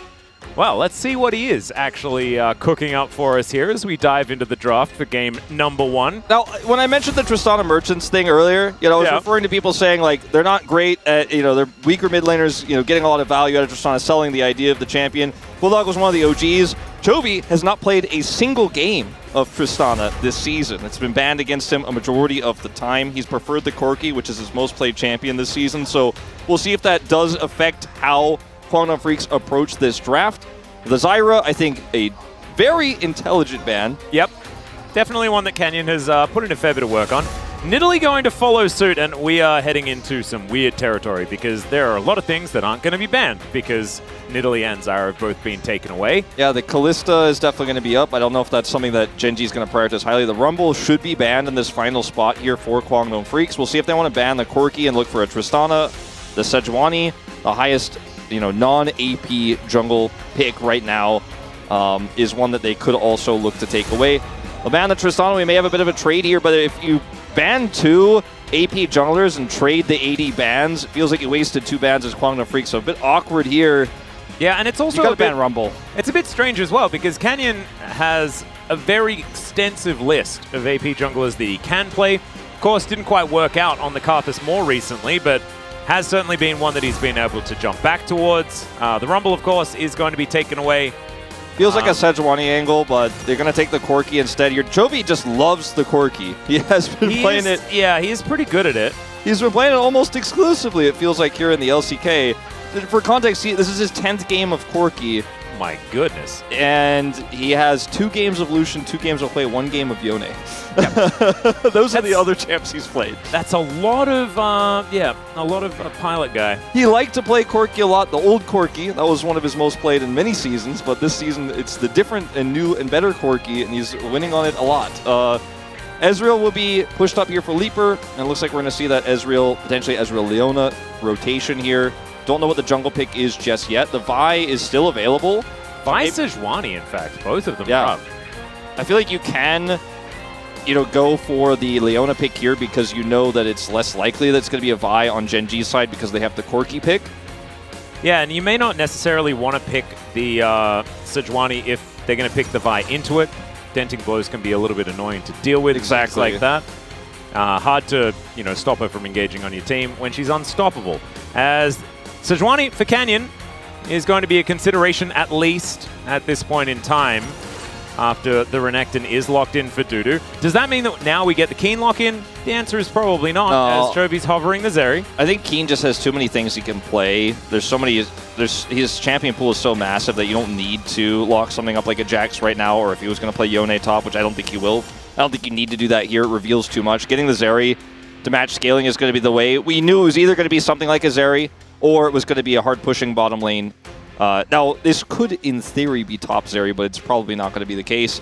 As they'll just grab the Vi here anyways. Stronger than the Sejuani, as you mentioned, and this may pull some bans where Gen.G are like, okay, we got to ban the Talia. We have to ban the Ahri. They might feel a little bit concerned about that, but pivoting to Viego. Yeah, I mean, this is a Cuz pick, right? Like, he is phenomenal on this champion, but Vi does a lot of great things into what Gen.G were showing at that point in time. And like you say, unlocks the Talia option. I really think for some reason that Ezreal's going mid lane. I don't know. I just feel like he is. I don't know why. I mean, it's not impossible. And then they're just going to run like some crazy casters in the bottom lane. That's what I'm thinking. Maybe it's just Talia Pantheon. Maybe we see Talia locked in Leaper's spot, and then hard slam R5 Pantheon, and we're straight back to it. It could be Ziggs. 2019 finals, Wolf. It could be Ziggs mid, it's not impossible. True. And, this is Bulldog. He is a Ziggs guy. Yeah, I do think it's possible, but Kazante's going to get banned here. The Azir is the obvious AP mid that we see all the time when the AD jungler is locked in. That's a pretty basic one. Also great engage, good into the Corki, and a lot of skirmishing power where Zeri is going to be strong there too to try to be able to punish her, fight for grubs and stuff like that when you hit 6. So pretty easy ban there.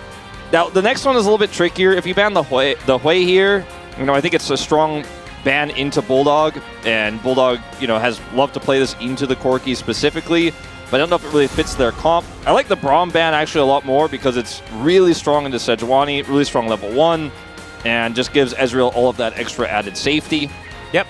Ooh, Leona could just be locked in, and then he can flex Ziggs for the rest of the game.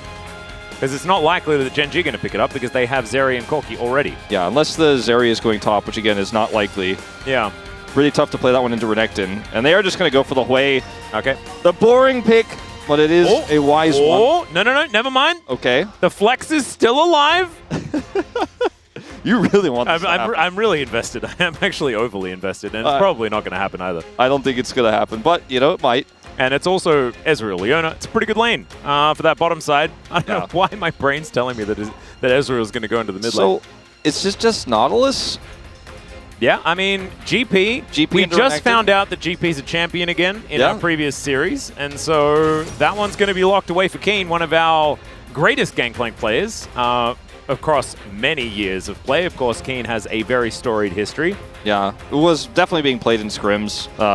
It was hovered a lot in EWC. Rakan is going to be the option here. So there's a lot of setup for these GP barrels and the Corki damage here. Oh, yeah. And it's not the greatest chain CC setup for a Sejuani ult, for example, but still going to be quite powerful, as the Hui, I think, is what Bulldog is asking for. It's been a pick that he's super comfortable on, and is going to outrange the Corki, eventually going to be able to help clear those waves and start to win the lane. Can be tricky in the first few levels, but it's a good matchup into the Corki. So you have really nice engage, and you have blow up here as well for Kwangdong Freaks. Like, if you end up hitting a Solar Flare, you Zenith Blade in, the Ezreal Burst comes through, the Hui Burst comes through, something like a Gangplank is going to be in a lot of trouble. My biggest issue, though, with Kwangdong Freaks' comp is the only way you can catch this Zeri is if a Leona gets on top of her, or a Renekton gets on top of her, or like a little mini Viego stun gets in there. She's otherwise extremely free to just fly around the team fight, and there's not a whole lot of ranged lockdown. Like, Solar Flare is so difficult to catch Zeri with that I just feel like FaZe is going to have the freest time when we get to team fights. Their comp scales incredibly well, and Chovy's best pick of the season so far has been the Corki, so it doesn't get much better for Gen.G. It doesn't, and it's Chovy not up against a Tristana as well, doesn't have to worry about that one. Certain mid laners running off and destroying all of his inner turrets while he's busy trying to play the game. Won't have to worry about it. Hui not necessarily going to be chunking those down necessarily. I do kind of like what Kwangdong Freaks have put together, but I wanted them to cook more. I wanted to see weirdness. CV Max sometimes delivers on that front. Did not necessarily this time. It's going to feel like a lot more of an honest game of League of Legends between these two squads, and I worry for Kwangdong Freaks because I just don't necessarily think that they're as good as Gen.G right now. That's no shade. That is just, it's just Gen.G. They're pretty good at the video game. See whether Dudu on this Crocodile is going to be able to get it done, though, as we jump onto the Rift for game number 1. Kwangdong Freaks taking on Gen.G.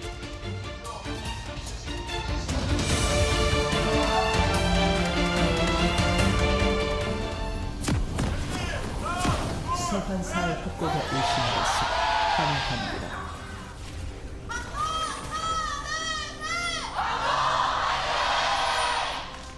All right, here we are, ladies and gentlemen. Very color coordinated as far as the skin choices here on the side of the Kwangdong Freaks. I do really like that. Maybe I'm coming around, Wolf. It is. It's a good start, Makes you feel good when champions walk down that mid lane. You got to look cool, You got to imagine all of the 5 champions walking out in slow motion, like in a superhero movie. Yeah. And if you feel cool imagining that, then you've chosen the right team composition. Yeah, definitely. That's just how it goes. I'm pretty sure that's just how it goes. I am really, of all these matchups, like we've seen the Zeri Ezreal explored, right? We know what Hui and Corki looks like. We've seen Sejuani into Viego 1,000 times, but it's been a long time since we've seen. Okay, I'm gonna hold my thought on this, as they're on a ward, so This could be a grand entrance angle, as I think everyone knows that everyone's here. Andil is going to face check, and then we are going to have it just be backing away, so you can continue. Yeah, so I was just going to say it's been a while since we've seen GP Renekton. Used to see it a lot. Used to be extremely common. A matchup that goes both ways, just like the Gnar matchup we had earlier. You know, it's counter-picked into Gnar a lot of the time. As yeah, level 1 is definitely not good for the Hui. But how it's going to play out in this game as well, with Keen being such a storied Gangplank player himself, is...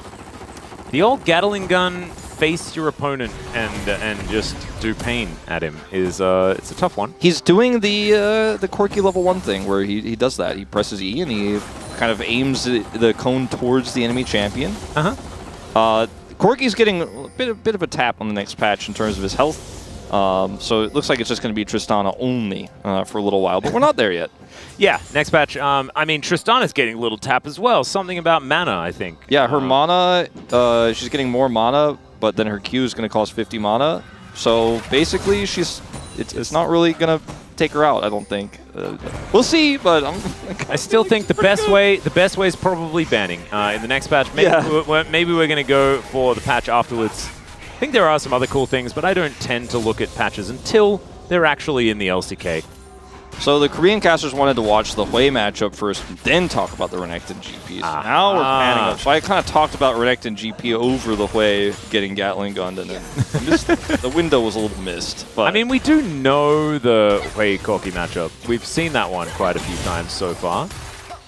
Yeah, I think the Renekton Gangplank, that's the most fun. Because, you know, if this was a few weeks ago, we'd have Skarner Cassante in the top lane. So we need to actually, like, I feel like maybe we're being rude.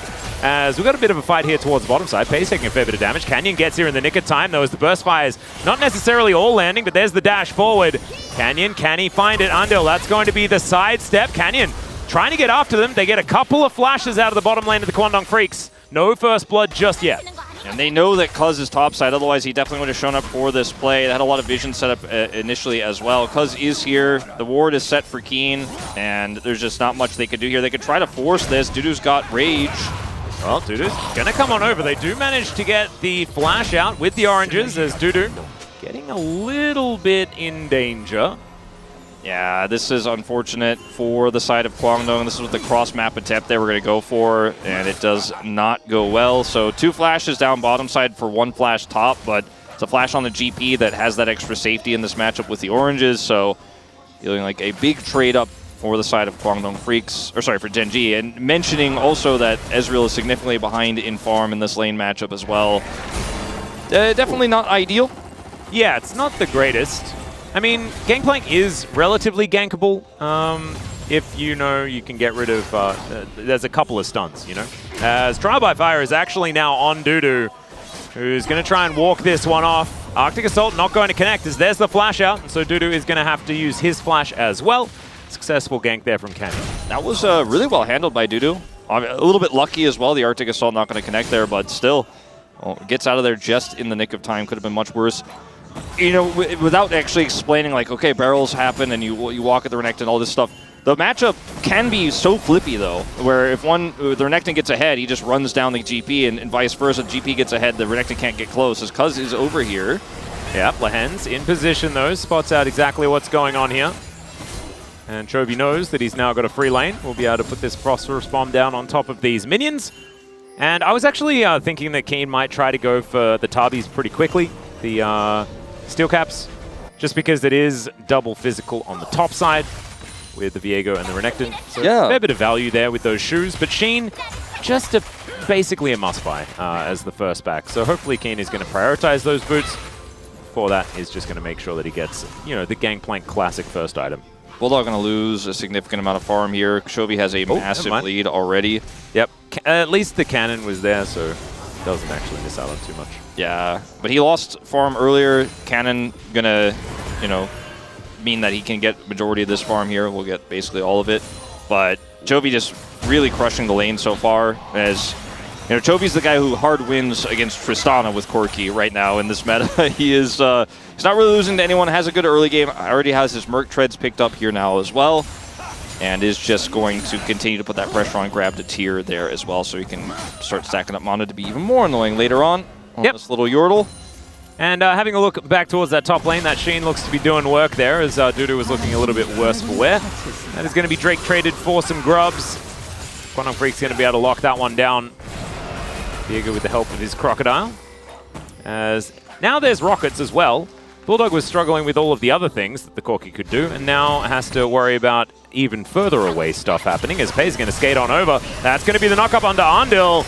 And no more Aftershock and no more Eclipse, but it's going to be enough. And he walks it off. Engaging onto a Leona, ladies and gentlemen. Yeah, well, you know, Andil did use his stun onto Pei's right away there, which was a little bit concerning as Dudu. Oh, trial by fire. That is a lot of damage. Passive of Gangplank. That's the thing. That's the thing you got to worry about. Just does loads of damage. If you get slowed as the Renekton and you need to get out, you're, often at risk as, Keen. All right, the Crocodile is coming back, and Keen is going to say, yeah, that's bait. Yeah, Dudu has no flash. He knows it. There's no way that he would walk up like that. There's just no reason. It's 100% a good read from Keen. Yep. Playing respectfully here. This is Tom Hardy Gangplank up there towards the top side. He's very well aware. Yes. Going to be able to get the vision down now as well, so he's making sure that everything's all right. Lahen's poking his head in. Actually gives away his position here, so it does give Andil the go-ahead to get out of the bottom lane if he would like to. Currently right now just holding onto a wave, I believe, just making sure that Leaper is going to be able to get all that farm when he does make it back to lane. Lahen's just going to come up here and collect some support gold, help Chovy push this in and grab a plate. Yeah, it's crazy how much Chovy wins lane on Corki, because we know Corki is now a lane bully, right? He's one of those AD mids that can shred your resistances, even on this patch where he was slightly nerfed. He was even stronger before, believe it or not. He just wins. He gets a big advantage, but this level of advantage, like 15 CS up, forcing backs just straight up from Gatling gun and harass is something that really only Chovy has been able to do so far this LCK on the pick. Yep. It's beautiful to watch. I mean, Bulldog's a great mid laner in his own right, but Chovy is just owning him. And this was a pick that we saw a lot of mid laners actually find a lot of value in, as Chovy's just standing his ground and doing shooting, but he might be in trouble here as the ulti's going to go wide, but that's only because of the flash. Nicely played there from Bulldog as Pei's is ulting here on this bottom side as well. Now Lahen's, can he actually catch up and keep them in position as the Glacial Prison goes a little bit wide? We're going to head back towards its bottom lane as Lahen's is lit on fire. And now, here in the mid lane, a slowdown, Cannon Barrage, there's the turn, Canyon looks for the Permafrost and gets it! Cuz wants to be able to possess the Sejuani though, and is going to be able to do it. It's a 1-for-1 in mid, first blood going to Gen.G. Yeah, Gen.G picking up the first kill, but on the other side of things, it's at least a trade back by Cuz, but definitely big favoring Gen.G. They end up getting the first blood as well. As we'll go back to this moment here, as Cuz is just, he knows that Canyon's there, but Canyon gets over the wall first. This misses. It could have been even worse here for the side of Kwangdong Freaks, but Canyon knows he can stick around. And Cuz is going left. Canyon's flashing on Bulldog. If Cuz actually stays closer to Bulldog here, then this play doesn't really become possible, but he does end up kind of pushing Chovy away. Chovy's ranged, so it doesn't matter about that, or doesn't care about that. And back to neutral up here on the top side. Gen.G a small lead. That's a significant pick. Chovy actually not picking up the assist there as well in mid. It was only Keen who got that with the Cannon Barrage. Yeah, mainly just Canyon jumping his way forward. And Chovy, you saw like the call was Canyon was going in to die. Like he's going to trade 1-for-1. And Chovy just make sure that you don't die as well. Stick around in the lane. That is going to equal a 20 CS gap now, as another wave is going to fall by the wayside. And Dudu is sort of realizing that Crocodile into Pirate, even though in Peter Pan, Captain Hook very scared of crocodiles, Gangplank is not Captain Hook, and therefore not as scared of crocodiles. As Lahen's is going to be able to grand exit. Of course, it's not necessarily the crocodiles, is it? It's the clock that the crocodile ate. Because Captain Hook, it's the beautiful metaphor of being an adult and being scared of time and all that sort of stuff. Anyway, Gen.G going to be able to start off these grubs. I got nothing. I often think about Peter Pan, I never really thought about that, actually, the clock metaphor. Yeah, no, it's a beautiful... We'll come back to that in a little bit. Yeah, we can get back to it. And maybe the space can break it down. If there's not as many highlights in this particular game, maybe they can have a philosophical discussion for us. Well, they are going to get these grubs. No pickup here for Kwangdong Freaks on the back of this one. And you know, this does even it out 3-3 in terms of grubs, so neither team having a big edge there. There's no Tristana in this game, there's no Ziggs in this game, so it's not going to be as big value as it often has been on this patch here in the LCK or previous patch. And GP now going to keep the wave away from the Renekton. Very frustrating here for Dudu.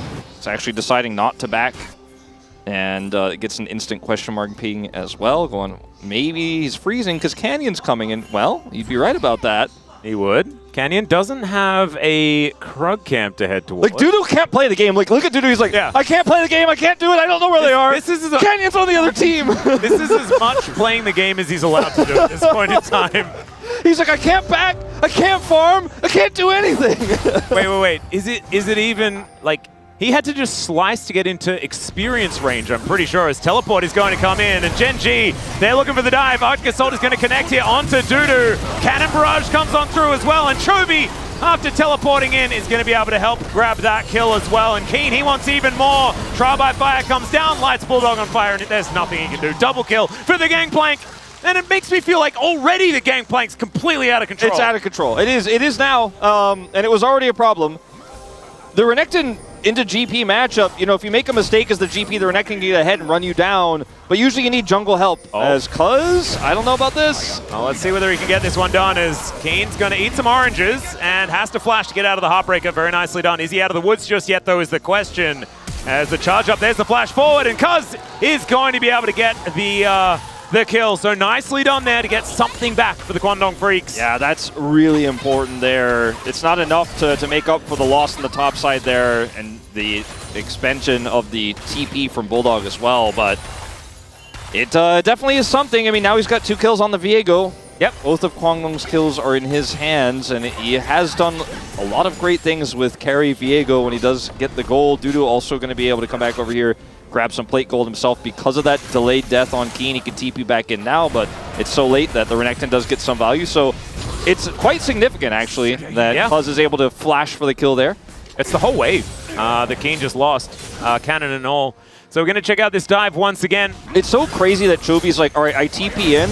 We also, if I TP, we get both Bulldog's TP and 2 kills. It's like, because otherwise, what do is Dudu in this case, he already had to like not play the game, and then he's like, oh, okay, they're diving me, and then Bulldog comes over, he's like, I got you, man. Oh, you don't got him. You're also dead. Your TP is gone. And Chovy just makes it happen, and then over here, Keen plays this incredibly well, flashes the Heartbreaker, but now he doesn't have flash. Cuz just gonna get as close as he can here, buffers this with the flash into the stun, takes him out, becomes GP for a minute, but shuts him down so that the Renekton can get that gold, deny that farm. Owie! That's a barrel. That one hurts. Parlay comes on through. Parlay is technically like a nice term, isn't it? It's like, I wanna converse with you, let's make a deal. Yes. Not a great name for just shooting someone, I don't think. Yeah, but it says R, it has R in it, Atlas. Sorry. I forgot about that part. Yeah, that's the pirate thing where you go R and you make R jokes. That's what Riot had in mind. Yeah. Come on, Atlas, it's not that hard! I missed that part, I think, of it all. Maybe it's an Australian thing. It's okay. Canyon is going to crash Shelly towards that top lane. That is going to mean first Horror Blood does go over to Gen.G. Kwangdong Freak's going to try and punish this, though, as Canyon and Chovy trying to get their way out. They know that help was on the way, as now they engage onto the Frost Armor, and the Aftershock of Canyon means that I don't know whether they want this, even though the Grasping Maw does come down. True Shot Barrage layered on top, and Canyon just walks it off. He's just fine. His damage taken stat. All right, a few buttons going missing as Pays is here. All right, and now we're certifying the Zeri. It is going to be the kill first going over to Sejuani, but then Pays gets 1-0-1 now. Not necessarily end of the world Zeri moment or anything like that, but it's still 5-2. I'm not going to certify it, but I will say it was a pretty great play from Pays because there's no inherent risk knowing he has cleanse there. He can just go straight on top of Leona, does not care, and now Dudu is alone. Oh dear, maybe he's a handbag. Grand Entrance does come on through there as Dudu. Still relatively tanky. There's a fair bit of rage here, and does also have the Dominus, so that's why they're not going to hard commit to this. Yeah, just going to frustrate him a little bit. And the health trade is definitely worth it, as Keen didn't take any damage. Dudu lost half his health bar. Now he can keep putting the pressure on, go towards Dragon. as unfortunately for Kwangdong Freaks, as proactive as this play is, Chovy's Valkyrie is really good, and the Aftershock, like you said, just absorbs everything, and he just tosses the ult into Cuz. I mean, the layering of everything there was so perfect for Canyon, and he just trades half his health bar for a win in the team fight. Then Pays shows up here as a control ward here in the pit, so he knows they don't know, and he's got cleanse, so there's just no risk to this play whatsoever. I've never thought about maximum Winter's Wrath value. Yeah, but that was it. I just did then. Yeah, so that's thanks, Canyon, I guess.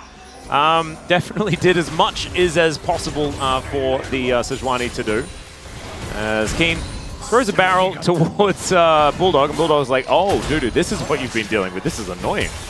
And I think we'd all agree, as now Leaper fighting against Pays, but Pays and Lehens. Grand Entrance does come on through. Pays can't actually close the gap as they're fighting on top of the Cannon Barrage, and there goes Lehens. Really good timing for Cuz. Yeah, a little bit overzealous there on Lehens, but Leaper Flash and Cleanse gets out. True Shot Barrage, left me a little bit wanting, but otherwise, with the team rotating over, Leaper does end up trading that one back. It's a third kill for the Viego, though. It doesn't go over to the Ezreal, but at least he cashed in his cull, so has a decent amount of money in his own pockets. Doesn't have the same amount that Pays has, but he's in a really good position here. Teleport should deny the turret take. Dude is just going to come over here and clean this one up.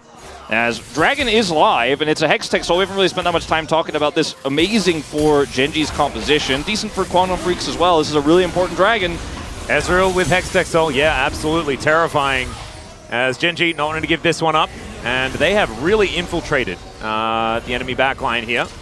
Kwangdong Freaks realizing that they're not exactly in the most comfortable of positions, and Canyon sitting like a sniper, ready to throw out the Glacial Prison. Let's see whether he's found Leaper and Cuz here. He absolutely has. Rocket comes in, and did he last hit him with a Glacial Prison? That's one way to do it. Pays is going to be able to pick up a kill here as well, and Kwangdong Freaks, oh no! The House of Cards is just toppling! Lehens even picks up a kill with a Q. It's just weird ways to get kills day here for Gen.G. As Dudu, he's running underneath the inner turret, and it's all falling apart around him. Yeah, it's a disaster here. Leaper having no summoners after that previous play was really what did him in. Canyon's like, he's got no sums. We find the Ezreal, we kill the Ezreal. He's only got one arcane shift. He's not going to be able to do anything after that. They just find him and take him out at the beginning of the fight. There's no damage here on the side of Kwangdong Freaks. As Leaper aggressively trading here, baiting because he knows Andal is nearby. He also knows that his jungler is coming up. And he is able to use both summoners to escape there and then help trade back the kill. The kill goes to Cuz. And then watch this from like Canyon. he was avoiding the Cannon Barrage for a second there. Look at this. He's just like, all right, he used his E.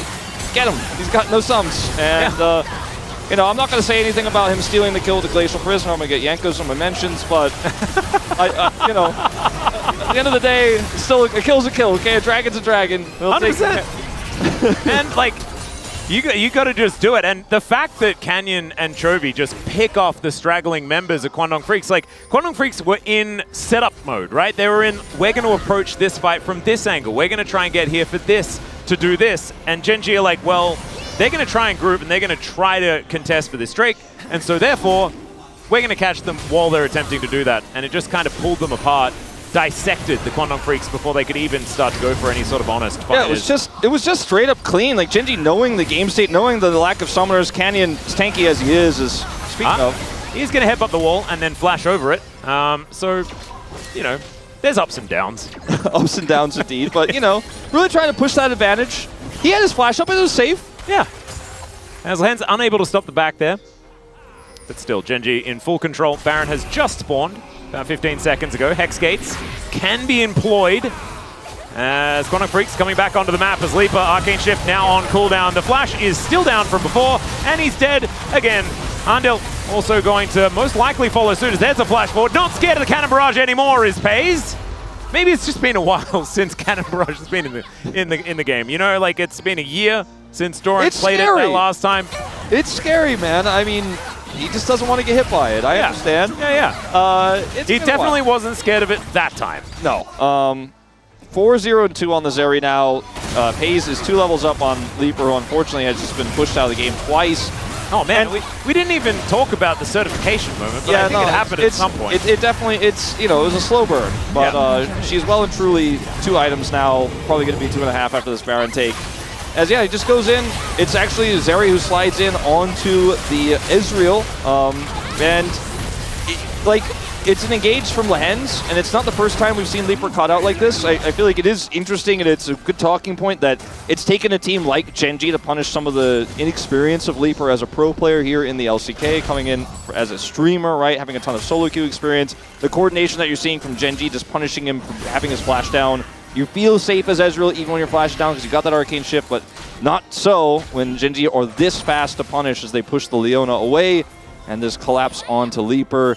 Gen.G now with Baron. I mean, it's a snowball well and truly rolling down the hill at this point. It really is. And one thing that's happened from today that I'm really happy about is just the fact that the Gangplank floodgates have been opened. You know? And I just want more. I love watching Gangplank play. I think he's fantastic in team fights, in lane. And it's just really fun to watch barrels go boom.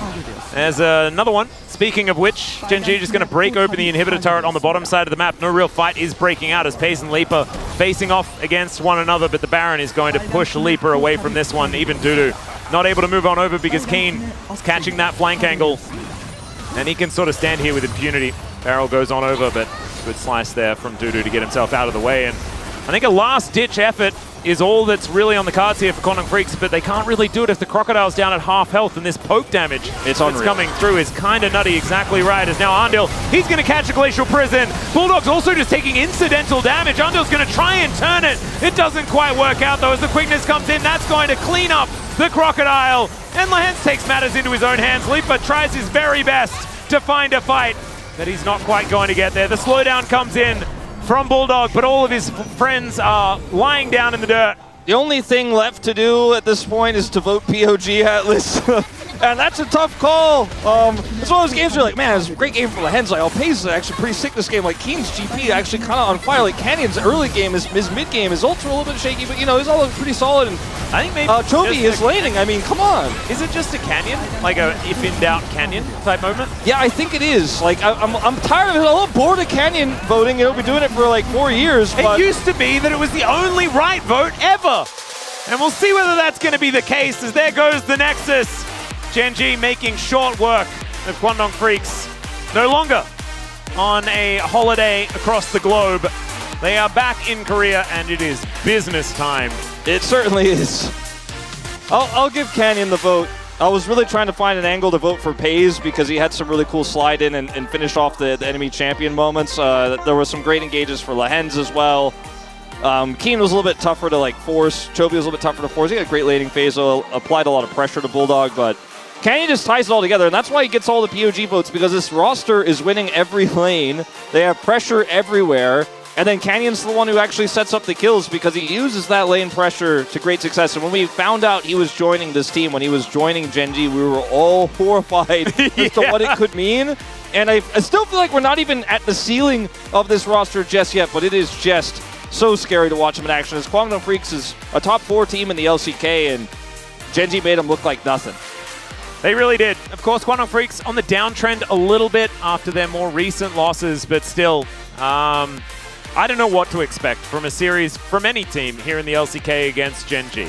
Because right now, they have not lost a single game, and it hasn't even looked a little bit close while they've done it as well. I don't want anyone to be talking about that handbag. I don't want anyone to blame Dudu. Did you see the pressure he was under? Yeah, he couldn't play the game. Yeah, it wasn't Dudu's fault. Justice for Dudu, as we are going to go to a short break. When we get back, the space is going to break it down, and we'll have game number 2. We'll see you there.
텔로 올게.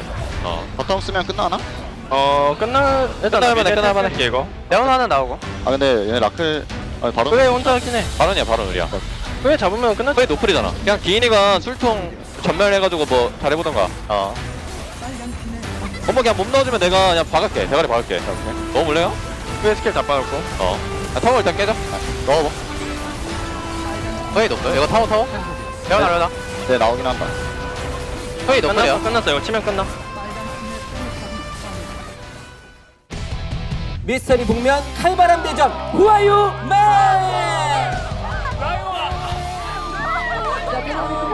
우승자입니다. 궁대맨! 지난 시즌 1위 나간 이후로 많은 호평을 남겨주셨습니다. 여러 같은 성원에 힘입어 후아유맨 시즌2를 진행하게 됐습니다. 박수! 이전보다 더 강력해진 예측 프로 미스터리한 칼바람 대전. 이상한 사람 아니에요? 누구지 지금 정체를 모르겠어요. 왜 이렇게 잘해?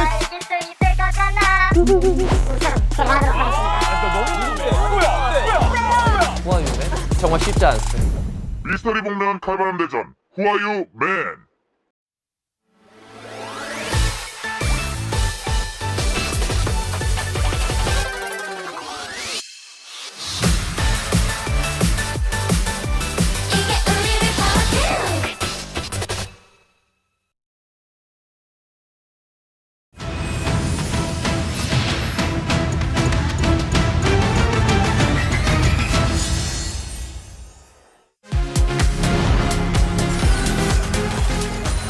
Now, he's taking some control of the river for the minute. Getting a little bit dicey there, Wolf. 4,000 gold is lead. It's kind of nuts. Yeah, Jiwoo is now going to get ulted on here by aiming. Killer Instinct comes in. Can he actually get it? He finds the 1v1 as the Ignite will pick up the kill here for Kellen. Here he is going to Arcane Shift easily out of that, but it's still going to push him away as now, look at this, once again, in goes Raptor, just following with a flash. They're very deep onto this one, as now the Impale coming in. Big Way ultimate, though, is going to take down the Relic. Desante.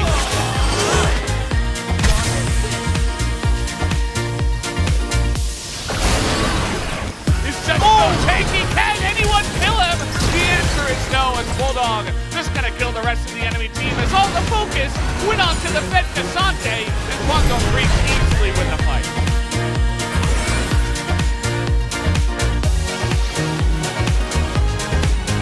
Lip feeding is such a broken strat.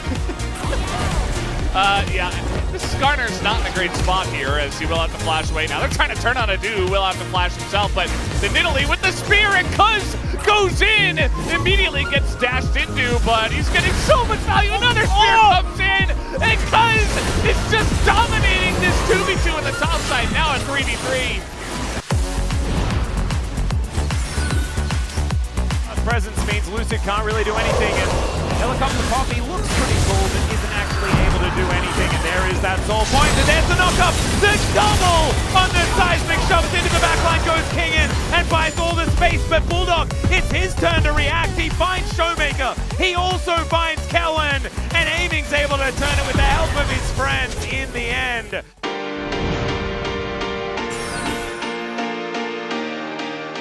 Right, so for me now, the question becomes to maintain his pressure, and a 4-man dive will be a great example. This is a lot of pressure, yeah, I like the word you use. As they're trying to turn on the death though. He's so low and he will be taken out. As no stun goes on Akuma. He can't even get the kill. Flash Rock, no, he misses. And Cario, well, he's probably going to go down here, but they don't get Guma, and a 1-for-1. XX already getting some nice value with the next shots. And KT, they've dragged this Drake over to their side. They're just allowing T1 to try to tank it up. Asteria looking for an engage, but he's getting extremely low. Has to go into his ult. Now he has to engage, but it comes down to a limited shot to Biotic. As PDD goes in, immediately the Braum goes down. The supports are out, but the resets are coming in, and the Elder Drake is doing its job. Faker and Guma still alive, though, as now trying to go back in here as is. Not sure about that, as Biotic going to be able to take him down. The TP's coming in. KT, they get the Drake.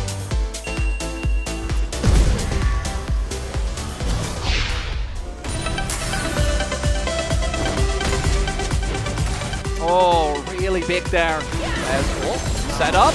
Yeah, trying to make the play onto the Cassante. He does all out the starter into the turn, and now Z's has to flash away. Going back in onto the all-out Cassante. Not sure about that one. Impale on a bow. Do they have the damage? So perfect. Goes in, assassinates the Nidalee, and now he's totally fine. Zeus with 0 mana.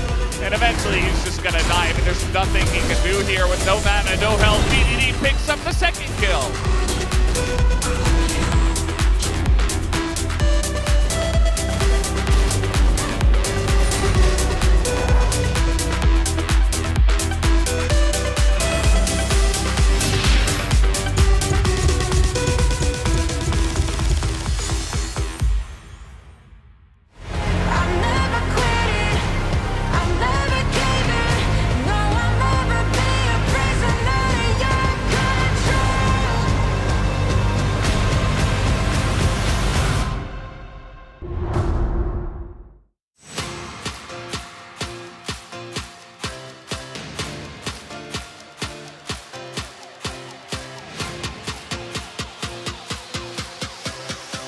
Welcome back to the space. Digon here alongside Ox and Chronicler to break down the Gen.G victory over Kwangdong Freaks as Gen.G stay undefeated so far, 13 games in a row after this victory over Kwangdong, and they made it look easy.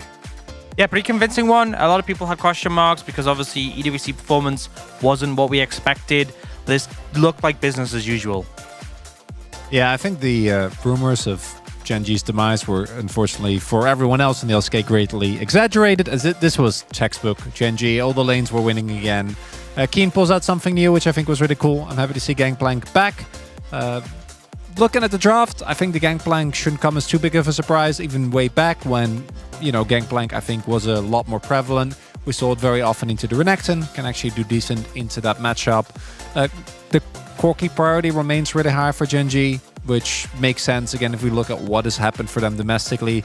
The Hui just didn't really feel like it hit the mark. I really want to see something with Viego that can play a 2v2. And I know that that isn't necessarily Bulldog style, but that was, for me, what was really missing here. I honestly would have rather seen like Viego Ezreal, which the casters were hinting towards, just so that you have something in the mid lane that can actually burst. Because Hui just isn't a good duo partner for Viego. Yeah, I mean, we see a lot of these powerful duos, things like Vi, Talia, things like Viego, Ari. I'd much rather you have that, lean heavily into the skirmishes, and I feel like with the composition they had, you have to take the early mid-game by force, because not only are you playing into the likes of Zeri, GP, and the Corki, but also just Gen.G with a composition like this, once it gets to team fights, they will just perform super well. They know exactly how to play around the carries. You need to get some momentum early on, and it felt like Cuz was trying his best, but the composition and how they were playing around him just wasn't really allowing him to do more. Yeah, how did they get to those team fights? Well, let's take a look with our highlights here at 12 minutes. On the top side of the map, it's Dudu left on an island, and he gets dove very easily. It's very ironic, because usually it's the Gangplank that gets dove, but unfortunately that's not the case here. Chovy's TP are really, really big. Costas highlighted it as well, but it's what allows Gen.G to not only not be too bothered about the Hui showing up, but like, that's a summoner being invested. That's both of them dying. 2 kills going over to GP, so the side lane is unplayable. And a lot of farm is going to get lost because of the fact that Chovy just gets to roam, right? Gets to catch the wave. And Bulldog has to wait on his death timer, and he TP'd in. So that was the first really big swing. I think up until that point, Kwangdong was fine. But if Gen.G gets one gold lead, they don't really give it away. And especially when it is the Renekton into the GP, and the GP got plates and the kills and everything, he just became so strong from that point onwards. And also, it felt like Bulldog really started to fall behind Chovy in the 1v1 matchup. And I feel like, you know, we've often had this discussion like, oh, Tristana is better than Corki, Tristana skills better, you know, has a lot of, often we see Tristana even win the lane matchup. I feel like Chovy's the only player who I'm like, you know, he really reminds you of like the Corki that did scale well. You know, oftentimes you think about him having that early pressure with how the Gatling gun was changed, but he keeps the impact up throughout the game, and if he gets a lead, he runs away with it. Again, double digits on Corki this split. Let's take a look at what happened later on with those early gold team fights and gold leads. Here, looking to set up for Drake, Kwangdong Freaks run straight into Gen.G, and you can't do that against this composition. League of Legends is so easy if you're winning. That's kind of the story of Gen.G, right? Like, once they get a lead, legitimately, they apply pressure to mid, Kwangdong responds with a rotation, and there's just 3 people in their jungle. And then from this point on, they lose mid-turret, they give up a bunch of kills, and the game is done. There's not really a whole lot else to say about it. Very, very swift dispatch here of Kwangdong Freaks in this first game. Yeah, and obviously Gen.G is a great team and does a lot of complicated things, but I feel like the bread and butter of how they win against teams is they just do all the basics so incredibly well. And when they do opt to take fights in moments like this, they don't give really recourse. They make sure they have the members there. The target focus is excellent. With the Viego dead early, there's no chance to really bring it back in the 5v5. All right, well, all that's left to see is who is the POG for game number 1. And we go with Canyon in the jungle. He's now at 500 points, tied for second. Yeah, and I don't think it's a big surprise. He had a lot of impact in the early game. You know, plays like this as well led the charge when he got into those mid-game points. I feel like this is one of those games where we might see a spread of votes simply because Gen.G, after this, the game was just over. So it's kind of, you know, some people focus on who got them to that point. Some people look at who was, you know, the recipients of the gold and who ran away with it.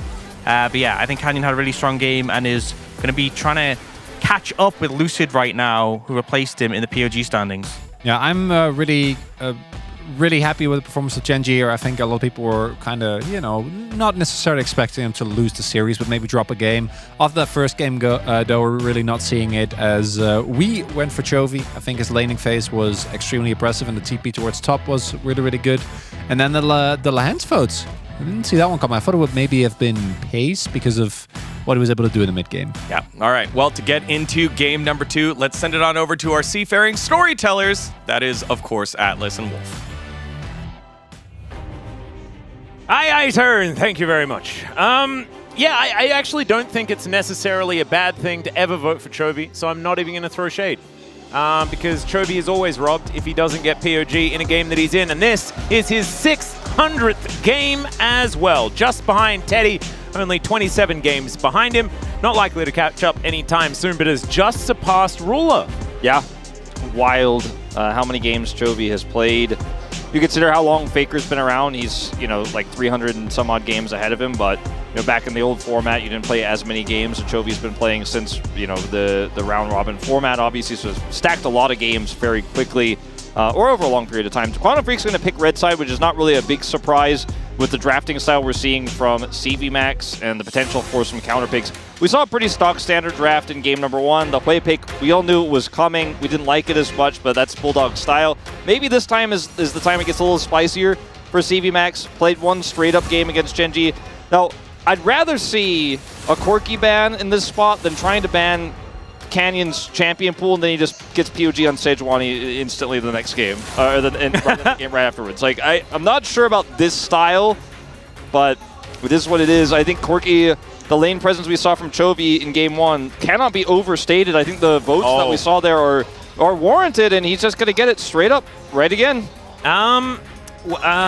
Okay, so is this... Okay, it's not the CVMax special. We're not just going to straight up salty run back. It's not happening. The Zeri is going to be taken away this time, of course. Leaper having some great performances on it. You saw very vocal there in the player cam, as we just saw. So a little bit of a change-up. Not necessarily going to change how this draft goes in any way, as the Sejuani is going to be locked in once again. This is where the Zeri was picked. They could just swap 80 carries if they feel like it. Or they could pick something else. I think they probably will. I think they're just going to grab the Ezreal. I think Gangplank. I think try to lean into that matchup. GP also a great pick here because you will lose it in the second phase. Or just completely change it up. Okay, yeah, sure. Just Jace. A theoretical flex pick between mid and top if you want to throw Corki into the bottom lane. Let's not put Corki in the bottom lane. Yeah. Don't ask Noah about that. We haven't actually seen it in Korea, have we? We saw it at the beginning of this. Yes, right at the beginning. Yeah, but not really so much since then. Yeah, it did not go well. It's not working. To be perfectly honest, Noah did scale into that game, even though he was down 150 CS or something like that. He was doing damage towards the end. All right, there it is. Like, we knew that this was a possibility. We knew that they were toying with it, and now they're going to lock it in. Okay, is it good though? Because that's not because Corki pushing into an Ezreal in the mid lane is also going to be happening, and it's going to take Cuz being on a strong jungle pick like the Viego, which he picked last time, prioritized, which isn't going to be here this time because it's going to get banned away. I don't think Gen.G are going to allow him to play that, then it becomes a little bit tougher to set up for this Ezreal pick. The Maokai also a great option, but now removed. And I don't hate this Ezreal pick, and it is very cool, and it is very CV max, but I am concerned about what it means, because the Hui got blasted the last time around, and I don't know if the Ezreal is going to fare much better. In fact, I'm leaning towards will fare worse. I mean, Ezreal is a very oppressive solo laner, always kind of has been very fringe. There was it was one of my favorite metas. I think it was back in like Season 5 or something like that, where there was a lot of Ezreal being played in the mid lane. It's a very different time. Ezreal, a very different champion. Yeah, it's been a while. I guarantee you when the thing pops up, it's going to be Showmaker was the last person who played it. Yeah, and was that in the famous game with Malrang as well? Or wait, Showmaker actually played in the bottom lane, didn't he? Yeah, but Malrang was the AD carry. Malrang was the AD carry. That is true. AD carry Rumble. This is a big in-joke at the LCK, but if you watch the game, you know it. If you didn't, don't. Actually, just don't go back. All right, Leona's gone. So that was one of the best supports that could be picked up here for the bottom lane of Guangdong Freaks. They're going to go Ivern. Now, it's a double AD carry angle. This is what we wanted DRX to go with, but didn't in the previous series. And now Cuz is going to lock that one in. So pulling a bit of a fast one on Gen.G. They did not see that one coming. They also didn't see it coming in the last tournament they were in either, and kind of got schooled. So I'm looking forward to seeing how this one's going to go, whether Gen.G have done a little bit of, fixing up of the things that went wrong. Okay, this is a super strong rotation here for Gen.G, though. Kai'Sa into Ezreal and Zeri, both, every time she encounters either of them, she's going to feel really good about that matchup. And then the lockdown from the Nautilus ult on both of these slippery AD carries is insanely strong. The Braum is still a good pickup here, and I think it is going to be great for the early laning phase, as well as potentially some level 1 shenanigans that we do see here from Guangdong Freaks. Not to mention absorbing a lot of the poke. There's going to be Void Seekers, Shock Blasts, Rockets. Yep. Lots of things. Strong. The door value here is pretty immense. Yep. Loads of door value, and we do like to adjudicate that. But, in terms of engage here for the side of Guangdong Freaks, you're pretty limited. The Braum and the Renekton have a lot of distance they're going to have to cover when we get to neutral fights, because you're going to be Void Seekers coming through. You've only got one door. Void Seekers coming, Shock Blasts are coming, the Corki Rockets are coming. You might have a Sejuani ult you, and then you're caught. The Ivern's very squishy. I'm a little bit worried about what happens if Guangdong Freaks lose control of the map. Wait. Is that mid lane? That's mid lane Zeri. Oh, so we've been thinking about this wrong the whole time. I think this matchup, for me, probably would play out a little bit better than the Ezreal into the Corki, but I mean, but neither of them feel very great to me, Atlas, and I kind of thought matching Trinity Force timings actually sounds like a kind of cool idea in the mid lane. But yeah, I guess that's one way. He's one way cooking, Atlas. He is. That means we thought. That means now we've seen Zeri in 3 different lanes, which is kind of cool. Looking forward to the jungling. Is Cloud Templar actually going to acquiesce the requests of the fans here? Hold up. Because, okay, I was going to say, if we have the fan signs out a little bit longer, it might actually be a swap bug, and it's not the case. But no, it's real. It's real. I guess it is. We'll have confirmation as we bring up the screen here. We don't necessarily see a whole lot of permafrost value, but I don't think Canyon's too worried about that. And there it is. The Zeri in the mid lane is going to be the pickup here. Let's see how Cuz's Ivern's going to be able to do with Bulldog there in mid. They were asking for more 2v2 in mid and jungle. This could work out. Let's jump into the rift for game 2.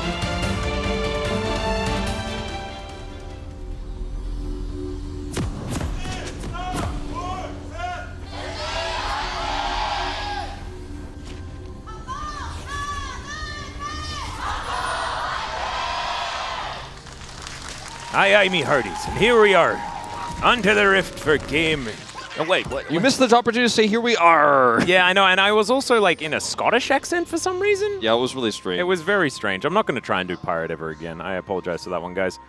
Was going for it, gave it a crack, and we can retire it now forever.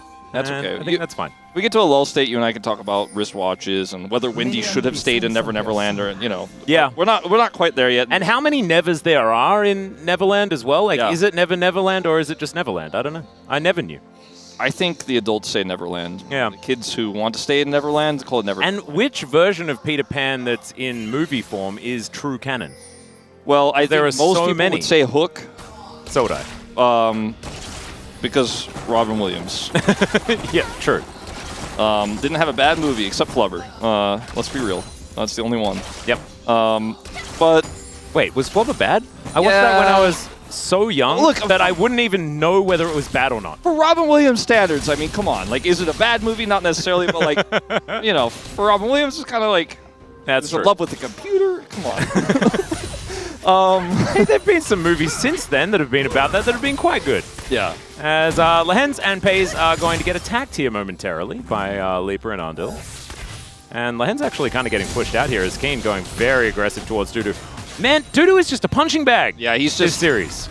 He's playing into champions that shoot far at him, and he's having a bad time. And he's going to need some jungle assistance in this game as well. But Ivern ganking a Jace sounds a little bit tricky to pull off. As Kaisa has not been doing the winning that much, and that is a list of East Side players with the exception of Viper. So you know, there's been a lot of some of our weaker teams leaning on the pick more than our winning teams. Teddy being arguably our best Kaisa player on that list, I would say. Yeah. Besides Viper, of course. And Cuz going to come for a level 3 gank. All right, see whether he can actually find it here as Chovy gets the bad news, but it's going to miss. And so therefore Chovy is well and truly fine. Ivern not really known for his level 3 gank prowess, but... This is going to be a surprise to you, Wolf. This is the first time we've seen Zeri in the mid lane. So it's not a surprise in that we knew it was being played a ton in mid when she was released, but in the LCK that didn't really catch on for us. And then she got nerfed and changed, and some of the like extendo beam and stuff was reworked a little bit, and then she was no longer a viable mid champion. Some, and I think most would say probably not really still viable, but in this draft, we will just have to see. Yeah, he's trying to figure it out. Yep. I do like that he visited the kitchen, though. And that's what I kind of wanted in game number 1. At least we get it here in game 2, and hopefully it does work out. As Paisley Hens still struggling to get any form of big control as Dudu in a whole host of trouble, as now Pace could also be in some. Does have to cleanse here as Undil getting taken down low, but Pace almost just dead here as Leaper stands his ground and delivers. Yeah, crazy that W actually connected with Pays and not Lehens. Lehens was trying to block for him, as Bulldog should be fine here. Now, the reason why we don't see a lot of AD carries in the mid lane, because they're relatively immobile. They're very vulnerable. Kaisa, for example, was played mid by Faker, and that was becoming very popular when AP Kaisa was insanely strong for a while there. Yep. Aiming was, abusing that quite a bit.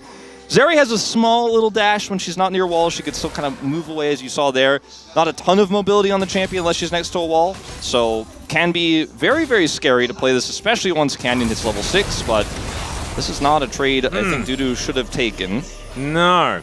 And even the little zaps of the electricity also kind of annoying him, as Keen does press W. Cuz going to be discovered here, trying to make friends with the Raptors, that will then just disappear as they make their way towards the mid lane. And I think this is Keen just, maybe he's got license to have a good time, and Jace is his way of expressing that by crushing lane, and that is precisely what's happening here. Yeah, no, he's going to be in this isolated matchup, as Ivern obviously needs to go bottom. He went up there to try to defend the Renekton, but now he knows he's not there, so he's just going to abuse that and continue to put the pressure on. Down here, even though they almost killed Pays and got his cleanse, he's still maintaining CS parity here in the bottom lane, so pretty good news for Gen.G, as Lehens just going to continue to take the brunt of that damage. Chovy has not been able to, into a Zeri, it can be quite tricky, get a ton of value out of Gatling Gun Harass and putting the same pressure on, obviously, that he would in the Hui matchup. Into Ezreal as well would have been a little bit tough because of the ability to Q from a distance. And Chovy playing very safe, playing very careful in this matchup right now. I think, we'll see what happens as Bulldog gets level 6 here, if he can try to all in as Cuz. Yeah, going to come on over. Not able to secure his Raptor camp.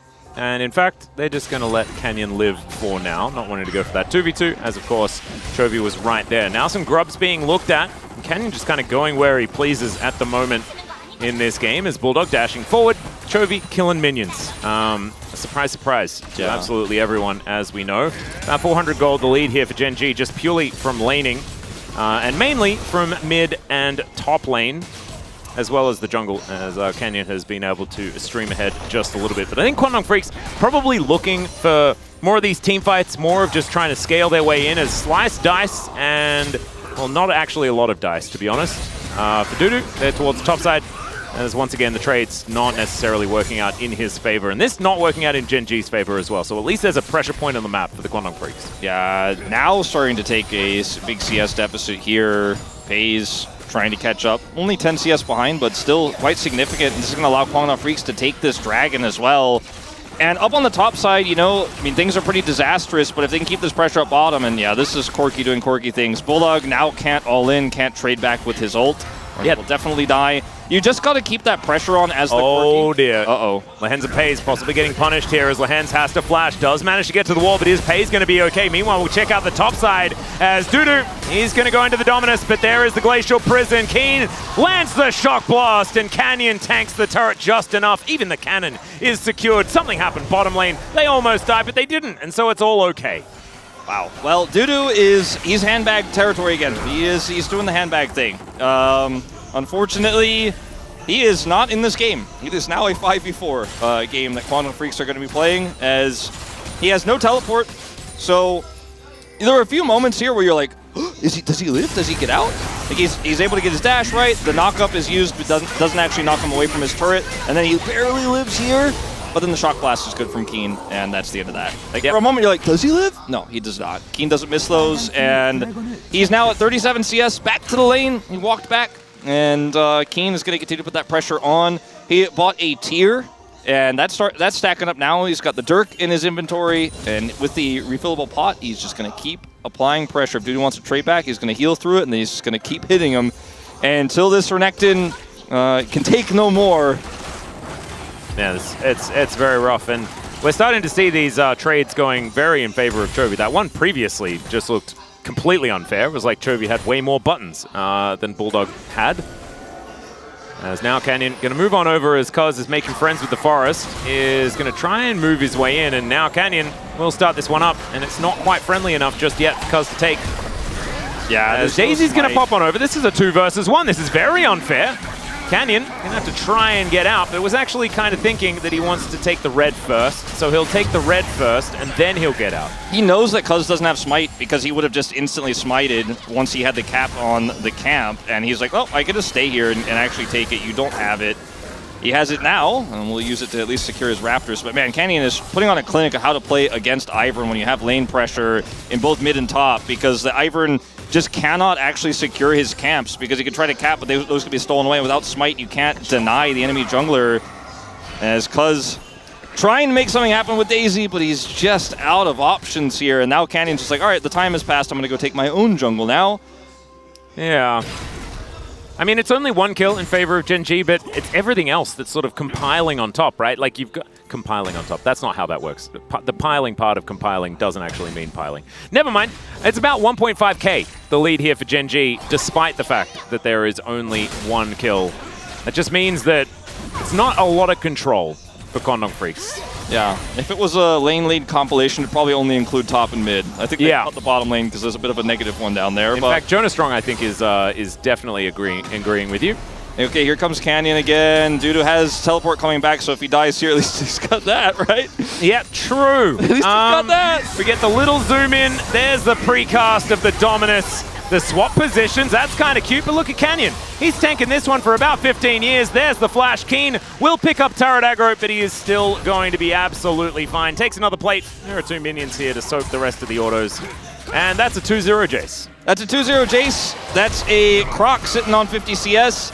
And it was so well played by Dudu as well, but I mean, without flash, they did have to double flash to get it. Yeah, they did have to double flash. You know, he doesn't have flash, there's nothing he can do there, but I think it's absolutely worth a double flash for this play because of both the lead that Keen's going to pick up and also how irrelevant Renekton is going to be for the rest of this game, unfortunately, is TP here to contest. Quantum can't even get this. Max range hook is going to connect there, and look at all of the damage from so far away. Pays is the one that picks up the kill. They'll take some grubs there as well. They want the 5 stack to start getting these turrets down, and Jace will make short work of them.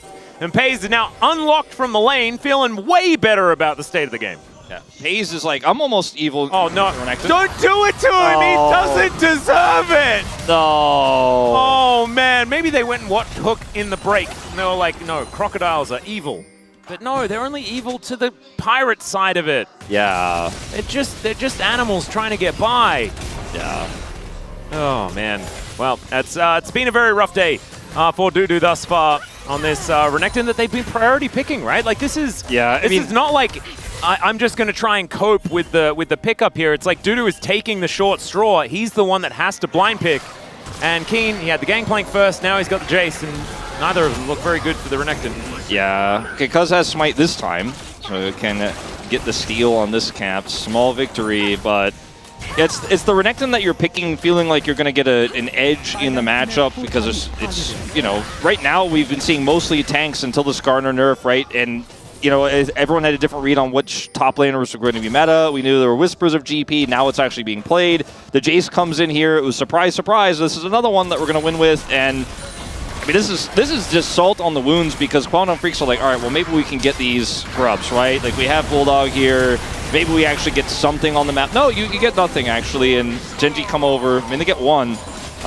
That is it, unfortunately. And there's nothing that the Renekton can do to help out, unfortunately.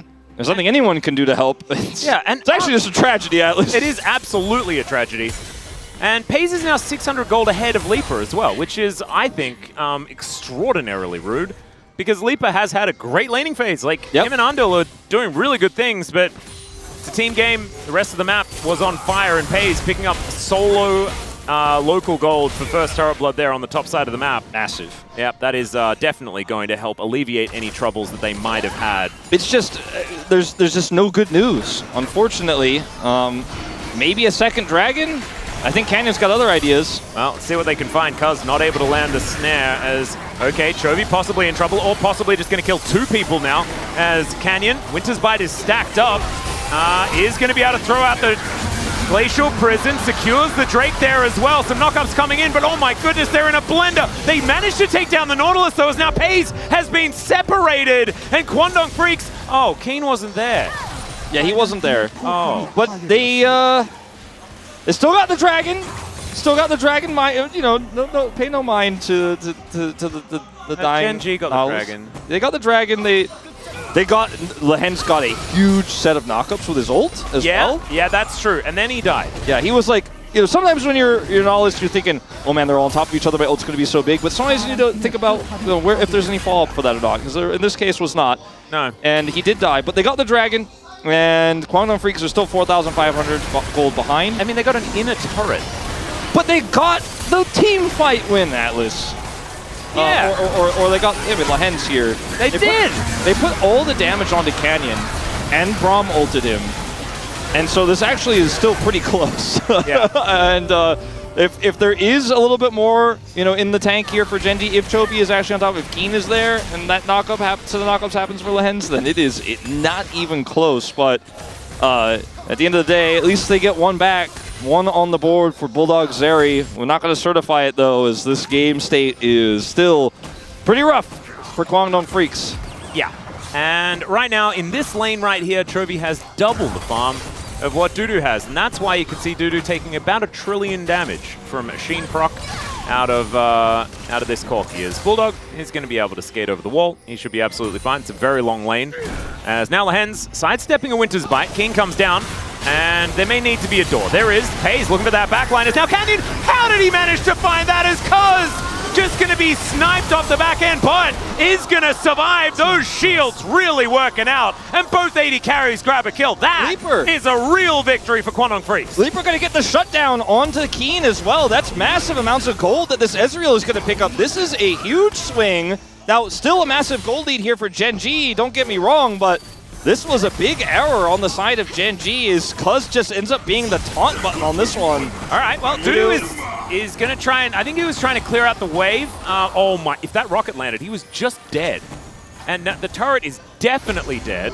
Yeah, Dudu really just wants to play the game, but he's playing the game about as much as my cousin I gave the controller to, and the controller wasn't plugged in. No, this is like you were in a game already, and you'd done everything wrong, and then your cousin picks up the controller to try and step in and finish it off, and unfortunately, it's all just a bit doomed. Yeah. Well, it's a great Glacial Prison, but the redemption comes down because flashes, and they're just hard pushing onto him because they want that kill, and they will not get it. Canyon pays for it with his life. So does Keen. The shutdown goes over to the Ezreal. So double AD carry with Ivern. If they can get some modicum of map control back somehow, some way, you know, there's a Mountain Soul here. It's not the most relevant soul for really either of these compositions, but if they can leapfrog bushes forward, and these AD carries, there's no vision for them. It's going to be a lot of money Gen.G have to spend on control wards to fight through that. Maybe there's a world, maybe there's a way they come back. The problem is the Renekton is so irrelevant, even with the kills going over. Like, Bulldog picks up his second, it's a shutdown on the Leaper.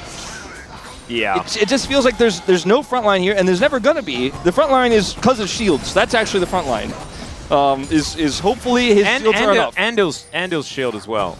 A little, yeah, he's got a little, you know, he's kind of standing there for a minute with the door up. Yeah, he's got a door, so he can put that there. But no, I think you're right. I think both of these teams are going to be very happy with the Mountain Solo, just with the fact that you can sort of create frontline with anyone if you do stack enough of them. And 3 would certainly be a fair bit, but that's getting ahead of ourselves because Bramble's surfing, man. Yeah, that's I mean, Daisy she's got some gusto. Now Canyon looking for an opportunity. Under's going to turn up though. Chovy does a lot of damage, but there's 4 members of Quantum Freaks in this area. Flank angle here from Lehens, and even though Keen was in the vicinity, they're not going to bite off more than they can chew. Didn't know where Dudu was. Didn't want to get surprised by a crocodile. Yeah, he has TP as well, and they're aware of it. Andil. Oh dear. Okay, Shock Blast is going to miss. He only misses the ones he wants to miss. That's true. Canyon is lurking. Wanted to see whether they were going to go for a little bit more of a push. Not going to actually happen there. Canyon going to elect to choose this time to reset. One of the advantages of having the Zeri mid, similar to when we saw Zeus play at top at EWC, is that you have the ability to side lane with a champion that has Shiv and can clear those very quickly, and you're not really putting that much hard pressure on a turret, but if you do get to it, she does take turrets out very quickly, and you know, the fact that Zeri can kind of TP into fights and stuff like that is a really big boon. So differently than bot AD carry, at least it's going to have some extra side lane pressure there. The Ezreal has True Shot Barrage, so can kind of manage those waves in mid pretty well too. So Quantum Freaks can try to wrestle back some of that prio. They did TP Bulldog back to the bottom lane here, but just no prio, unfortunately, and the brushes defensively to kite away is not how you want to be playing Ivern, but they're just so far behind. They can't do anything, you know, and the Jace could just fire Shock Blast kind of blindly towards them when he's the one who's standing on the dragon and they have to walk towards him. It's not a great look, but what they can do is at least Dudu might pick up some money here. Yep, does manage to get this out of turret. No one's going to be up here in order to stop it. Mikhails is also done as well as Redemption here for Cuz, who is he's an enchanter. Yes. From the jungle. Having a pretty good time. Going to continue trying to tame the jungle here, and there we go. Canyon is going to give up. Does make his way out. Chovy here on the bottom side of the map, just doing some Chovy things. Hasn't quite got to the inner turret just yet, like Keen was able to do on the top side, and it's still about a 3,000 gold lead. So over the last 7 minutes or something like that, 8 minutes, it has been about the same as far as those that gold advantage is concerned. That is very positive for Quantum Freaks. No, it's definitely, they've definitely stemmed the bleeding quite significantly. And, I mean, if Gen.G make another mistake, because we've seen some overzealous calls from them in this game already, which is part of why Quantum Freaks are still in this, then there's a wave back in. And they do have this Ezreal Zeri, lots of damage output, great scaling. So, I don't know about that one, I guess, checking the Herald, but they do have a lot of great scaling. It's just surviving the next 5 to 8 minutes without a big blunder, and that's easier said than done. Canyon. Okay, there's the Glacier Prison. Once again, they're going to go for it as the door is up and the door is down. Bulldog now going to have to dash away from Keen. Does successfully make it underneath the turret, but they now don't have their Braum. They've got Daisy. She's going to be able to try and push them away. Dudu with teleport up and available is electing instead to get some farm, and I don't blame him. He needs as much as he can find. As Keen will move down towards that bottom side just to catch the wave that was heading towards him. Shock Blast going to help him out there, as you can see. Yeah. Dudu, get that crook. Yeah, he gets it. Oh, is he queuing for it? Oh, he gets it. All 42. Beautiful. Looks like one baby crook got out, actually, but that's the Renekton who is 60 CS behind 0-2 experience, where you're like, I can't hit a turret, but I will do Krugs. I'll do anything I can. I'll get any money I can find. He's like checking the vending machines to see if anyone left to change behind level of 4. Yeah. But I mean, this is just a fantastic ult from Canyon here. Even though his initial target is Cuz, they could actually pivot so easily. Redemption gets dropped instantly, but not much you can do after that. And Cuz delays a little bit, puts up some brushes. Ivern can be quite strong at stopping these heavy pushes. Part of the reason why that turret still stands, but still a huge win. But also I feel like Ivern is so good at standing in the neutral, right? And then like trying to like take ground and doing things more slowly and steadily. I feel like with this this sort of game plan and the fact that they don't have very much range, the fact that you're into so much poke sort of takes away from some of the danger. In fact, the reason Gen.G lost so incredibly hard and completely to the Ivern last time around is that they were outranged at the same time as having to deal with an Ivern. And in that game too, for those who didn't watch it, or those remembering back, like Gen.G actually had a pretty significant advantage, but then they lost control of the map one time, and then the Ivern was just too oppressive to deal with, and they played it so safe and so slow, and Tian was just constantly leapfrogging the bushes in. Cuz is not in a position to do that because of the range problem here you mentioned. So it can't just go, okay, well, I'll put one bush down, and then one more bush, and then, okay, we're working our way to the dragon. It's just too slow, and they're too far behind. But, again, one mistake from Gen.G and they get full map control of it. Like, if they get a Baron in this game, there is a way back in. I truly do believe that this game is not over until Gen.G really lock it up. I think taking the first Baron will probably be where we reach the point of no return, and Kwangdong Freaks won't be able to win the game. But if they can secure a Baron, if they can get a pick somehow, which is tough with this composition because it doesn't really have a lot of pick-based engage, there's a world. But you're dealing with the poke from this Kaisa, which is about to have the Gnasher's Tooth, so it's going to be a little bit more oppressive. The poke from the Corki, and more importantly, the Null, Keen's poke in this game on 3 items, including the Serpent's Fang tech, which is great into the Ivern. It's just...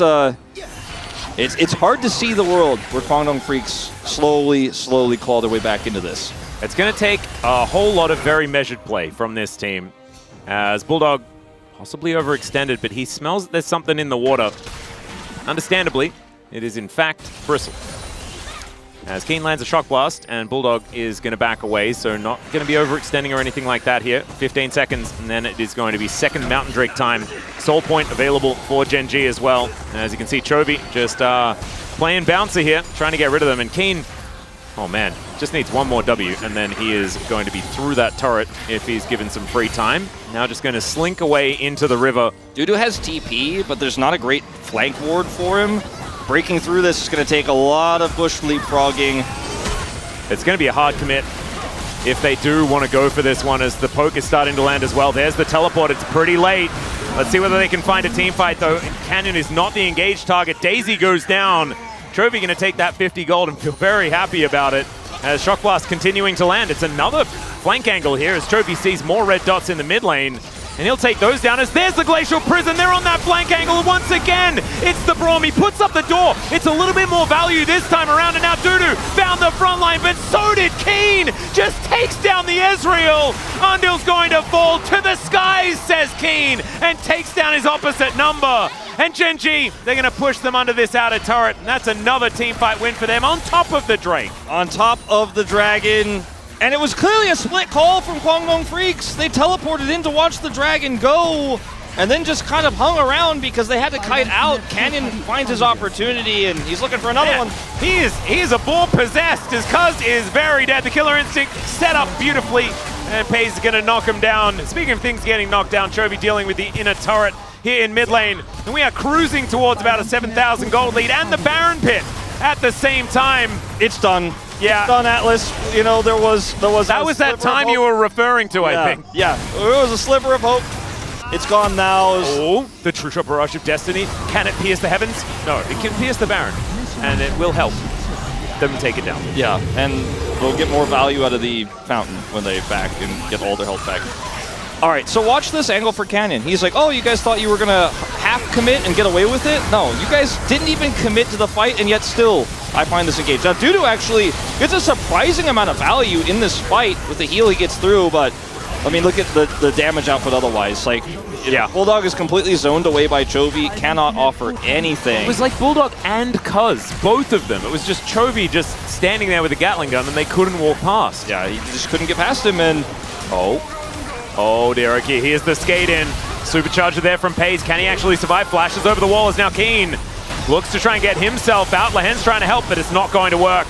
And that is one Baron down. Kwangdong Creek's able to do that. They might also be able to take this outer turret as well. Bounty gold. Yeah, absolutely. The inner turret could be taken also, and that would mean even more bounty gold. As over the wall goes Canyon. Okay, maybe this is a bridge too far. As the hook is going to connect. The Quadra knock-up from Lahen's, and Endo was tanking the turret the whole time. Okay, inner turret, that's not going to work, but they could take the little pick onto Keen. Turn it into the outer turret. That's okay. Ignore the bottom lane. Ignore that. Chovy didn't have teleport, so he was like, sorry guys, you're on your own. I'm winning the game over here. That's an inhib turret down. Well, now he's on a flank angle. As okay, Canyon looking for an opportunity here as the door cannot go multiple directions as Chovy, he's going to get himself out of there. True Shot Barrage does land on top of him as Bulldog's doing his very best. Killer Instinct into the back line. Leap is going to be sniped by Pays, and he's able to take both of them. Canyon to the rescue on top of that as Supercharger's there to avoid Dudu, who is a very big crocodile, and he's not even able to take down Lahen's. Cuz wanted it as well, and he gets the thumbs up. Pays now just going to take down this inhibitor turret, and I think this game is over, Wolf. Yeah, I think this game was over moments ago, but you know, it's going to be, the Nexus is now going to officially explode. I love Cuz trying to flash to kill Lahen's because he at least get one more like gimme at the end. No, he doesn't even get that. Doesn't get that. Doesn't get the kill on the Nautilus. You can feel the desperation in the Kwangdong Freaks in these moments. They know that this game is a far cry from in a good place, and the Nexus is now getting taken down. The one ult that Canyon misses is because his target dies before it can connect. And Gen.G looking pretty good as they come back to the LCK. They certainly do. The win streak continues. 7 in a row now, 14 games in a row, not a single game loss. And honestly, if we go back and look, probably not a single gold deficit at 14. You know, it's just the level of dominance that we've only really seen from T1 in the past, but this feels even more dominant than that. And it's not even Gen.G going in, like, reshaping the whole meta, playing double marks from bottom, and no one else has really mastered that yet. They're just playing stock standard, and we're like, oh, it's good meta for Canyon. He can play AP junglers. He's not even playing AP junglers in this series. He's just playing Sejuani. And it doesn't matter when you're winning every lane because you have the best mid laner in the LCK, arguably the world. You have the best top laner in the LCK, and now recently the best bot duo as well. Because that was one point where we were like, I don't know, Pace and Lahen's are like only a 9 out of 10. Now they're a 10 out of 10 as well, and you're just not winning anywhere. You're not. Also, I just want to say, like, shout out Pays for using Jackie Love's skin on the Kai'Sa as well. Really acknowledging. That's the skin I use. Yep. I mean, it's probably the best one, probably the most popular Kai'Sa skin as well. But also the acknowledgement. Yes. Yep. I like the acknowledgement, understanding that, you know, they haven't lost that many games since MSI, and in fact, that gentleman was the forefront of one of them. So, or two of them, I guess. Well, it was a pretty clean game here for Gen.G, and again, Kwangdong's a great team. That's the thing. If you're thinking about this like it's Kwangdong at the end of spring season, if you're thinking about it like it's Kwangdong last year that did upset Gen.G, but was otherwise a kind of bottom of playoffs team, that's not the Kwangdong we're looking at right now. This is a really strong Kwangdong that's bringing teams like T1 to the brink. But unfortunately, Gen.G was just too much, and the deficit was just too high. Dudu is probably he didn't get to play a best of 3 today. He's not allowed. No, it was a very sad handbag day for Dudu, unfortunately. Not having a very good time. But sometimes it just happens like that. And Gen.G, a very difficult team to attack. And I think that they came into that's this like one of 2 4-man knockups from a depth charge. Lahen's actually has struggled with some of those and finding those plays, but got 2 back-to-back in this one game. You could see some of these moments here too, where like that moment there where they went on to Cuz, he has the redemption. If they were not so massively far behind, if the Jace was not just giga-fed, you know, this comp works. Like, it looks strong, but it wasn't playable at the game state they were at because Gen.G just got so far ahead. Dudu, this wasn't in the game, and It's a tragedy for Kwangdong because I feel like people are going to look at this game and the takeaway is going to be, I guess Kwangdong's collapsing. We're getting close to the second round robin. But no, it's just Gen.G is so damn good, Atlas. Well, I mean, not fair. They do need to work on bouncing back from losses, though, because it's going to happen, right? You're going to face Gen.G. They're a ridiculously powerful team. As we have a listen to Gen.G here in these final moments of the series, that play from Pays, real nice. And you see Canyon cheering on his teammate there as well. As Dudu, my favorite part, cuz. Yeah, the flash to try and kill his ex-teammate, and it doesn't quite work out. A little bit of here for Gen.G. Nothing really being discussed. No, to finish my point though is you've got to be able to bounce back from difficult losses like this. Yeah. And Kwangdong Freaks, this is going to be the big test because they fell to D+ Kia, a team that looks like they could be second in the LCK with the way that they're playing now. Gen.G, I mean, need no introduction. They haven't lost in the LCK so far this season. MSI champions. So I think they need to not take it to heart and then try and get back on the horse as quickly as possible because that's something that our Kwangdong Freaks have struggled with in the past. That's why we make all of the references. And I think you have to go back to that to really work out what they need to focus on right now. I think as Kwangdong, the next matchup they have is DRX. I mean, DRX is a strong team in their own right, looking a lot better than they were, for example, in week 1. But bit more winnable. Yeah, I feel like that's the matchup where if you stumble there, that's when we start to worry. But we're not there yet, so CV Max can take his boys home and say, look, we had a cool draft, we tried it, it didn't work. Let's prepare for DRX. I think if they fail there, that's when the alarm bells start going off. But I don't think they will. No, I don't think so either. And so hopefully that can be the reset for the Kwangdong Freaks. But now it is time for us to throw it over to the space to break down the Gen.G victory. Thank you, Atlas and Wolf. Great cast on the day, as it is a clean 2-0 for Gen.G over the Kwangdong Freaks. Only a dummy would have predicted the Kwangdong Freaks to take the victory here. Digon alongside Ox and Chronicler. And this one, a little bit more labored, but the double AD carry composition comes out in the mid lane over at bot. Ivern in the jungle doesn't quite pay off for the Freaks. Yeah, I mean, it just felt like, once again, yes, there was a couple of fights that sort of went amiss in the mid-game, but generally is Gen.G just managing to get more gold than their opponents, which sounds so simple, but they do it so effectively. We need to get rid of this Renekton blind picking. Like, why does it come back? Why are we haunted by this stupid crocodile again? Like, this has happened before. I think Renekton is a perfectly fine pick in specific situations. I know he's been rising in priority, but now we've had, like, how many counter picks have we seen that all bop him? I think we've seen, I'm not 100% seen the Gragas yet, but that bops him. Jace obviously does. Gangplank apparently is a champion again. So that's the one thing that I do really have a big problem with, because to me, that's what so much of this game came down to, was the fact that top matchup was just a complete disaster. And especially if you go red side, that's got to get switched up. That's the one part that really upset me. Also, you could see that Gen.G's composition has a ton of poke in it. You know, Corki isn't the old super poke Corki, but you have the Jace and the Kai'Sa, and Corki can still assist.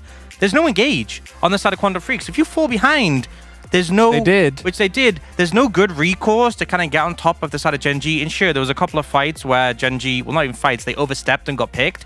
But if it comes to like a setup 5v5, it's so hard to approach because you're going to lose so much of your health bar before you even get close. And good luck locking anyone down who isn't the Sejuani or the Nautilus, who I don't think they're that bothered about being locked down. Yeah, we saw that time and time again around the Drake pit where they started to go in and had to back off. But before that, this was basically Dudu's whole night. Game 1 and Game 2 just getting picked on the top lane and getting dove. You know, I'm going to say he dashed in there. He spent most of the game just hiding on the turret. The one time he dashes in, Canyon's there. And then this, he actually manages to outplay a bit. So in the end, they burned both flashes. Did it mean anything? Absolutely not. No, because even with Canyon not hitting his ultimate, they're actually pretty late on the activation on the E, and as Dan said, they have to use both. It doesn't matter. You get into plates. Renekton, there are certain situations where Renekton, even if he's behind, can like maybe find something, but not into Gen.G. Like a team like Gen.G isn't... If you're playing against like Nongshim or Brion, they might just give Dudu the opportunity to walk into a team fight, find the backline, and just take over, but it's Gen.G. And never also, happening. He was really behind. Extremely behind. Yeah, you can see in front of you, not quite twice as much gold at 40 minutes, but not far off. Nearly double CS as well. Not a good spot to be in. I don't want to put this. I think Duda's performance this summer still hasn't been to his heights of like a year or a year and a half, 2 years ago. But I do really think that this draft like did him dirty. I think with the Ivern, naturally, you're not going to really be looking to play towards your Renekton. And even if you do, like the 2v2 Jace Sejuani versus Ivern Renekton is not... That's not going to go well. That is a fully completed item against a bunch of swords there. Not very fun for Dudu to play this one at all. Very fun if you're a Gen.G fan, Keen fan, or Gen.G predictor. Let's take a look at highlight number 2 here. Around the Drake Pit, this is where the game finally closed on off here for Gen.G. Yeah, and we see Gen.G managing to secure the dragon, disengage just to kill off the Daisy almost immediately, and then with it down, they feel confident to push back in. They're really far ahead. And it ends up actually being Lahens who leads the charge here, and so he gets focused down, which is completely fine. That's your job as a Nautilus. He gets a pretty monstrous engage on the back of Canyon's ult, gets a 3-man knockup, they focus down the Nautilus, and then look at how much damage Keen does when he jumps in. Just one... Oh, and that's after he also bought a Serpent's Fang, which we actually were really happy about as a buy. Also, I love Cuz. Cuz is, I think, still one of the best junglers in the LCK. His Daisy micro, I don't know if he knows Daisy can be micro, but Daisy didn't really have to die at the beginning of that fight. And also, we need Cuz on the carry. That's how this roster works. That's how they're looking best. Because I like the willingness to be creative, but to me, Cuz is the best player on this team. And he's definitely the most consistent player on this team. So if he isn't in a position where he can actually push the game forward, I think we're seeing the night and day difference. Even though I think this game was like maybe technically longer than game number 1 was, I feel like at least there we saw some glimpses. This game felt like a wash. Yeah, I mean, as the Guangdong Freaks predictor, I said it as soon as the draft came through. I was like, oh, our best player is on Ivern. How's it going to go? Not so well. Let's see who the POG is for game number 2 for Gen.G. And of course, it's Keen on the top side of the map. A boom boom damage pick, but well-deserved. Yeah, I think it's no surprise. Obviously, Canyon did have an impact coming towards the top side to help get him fed, but he was just dominating the lane in the 1v1. And again, rough for Dudu, given the Renekton blind pick, but Keen is not someone who will let you get away with that without being punished. It's Gen.G when they're on is just such a beauty to watch because Keen plays so aggressive in that lane, and he gets to because he has mid lane prio, Jovi's winning, and Canyon's invading and the trekking Cuz, right? So Dudu, if you don't have any threat of a jungler, you're not winning that 1v1, but the way that Keen specifically like plays just around turret range, goes in, gets an auto, goes out, I think it's incredible. Chovy vote, you know, it's always a Chovy vote. Canyon makes complete sense as well, but I'm happy that Keen got. I think even before anything happened in terms of jungler division, he was like 20-30 CS up. It was insane. Ox, thoughts on the votes? I mean, I think it's pretty fair. You know, I think it was pretty obvious Keen was going to get it. Jungle makes a bit of sense, but yeah, I mean, Keen just kind of smashed the game. And I think maybe the reason some other people got some votes was he did get picked twice later on. Maybe some people sort of, you know, a bit hating on the goofiness, but I think it didn't really change the outcome of anything. Yeah. How are you doing, Dagon? You know, I love weird predictions, right? Yeah. I'm a big fan myself. I'm molding a little bit. What were you thinking? Well, you guys had told me already. Get off his back, Ox. Ox. You just lost your prediction. I went through a whole segment. I gave him a pass. Okay, come on, You Dagon. predicted DRX and also lost. Yeah, you don't have a moral high ground here. But no, look how this series is so one-sided. They haven't dropped a single game. If you're gonna vote on an upset for Gen.G this week, D+ are playing against Gen.G. I thought they would be a little jet lagged. You know, Guangdong Freaks have time to prepare some drafts, maybe around their best player, but no, that wasn't the case either. You know, my view is I think maybe Guangdong Freaks would have won if they got stuck back in Riyadh and just didn't make it here. I think that's maybe the angle. If that had happened, fair enough. I think that would have been a good prediction. You predicted DRX, so you need to chill. That was a quick 2-0. And there was more hope in game 1 though. There was never hope. Guangdong, never hope. Game 1. I've been in this position, Dagon, myself. I have many a time.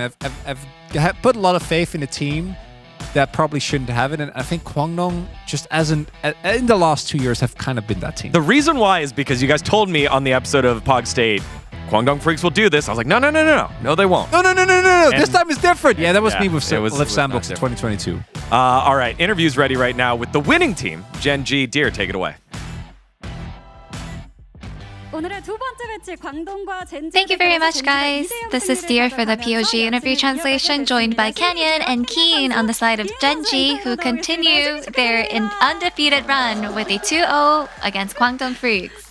두 분 지금 머리에 쓴 동물 특공대가 정말 잘 어울립니다. It 팬분들의 looks 요청이 like 굉장히 많았다고 the 해요. Animal Squad headband looks very, very good on these two players. A lot of fans have been looking forward to and have been highly requesting for these headbands to be worn by the players. So how do you like them, Canyon?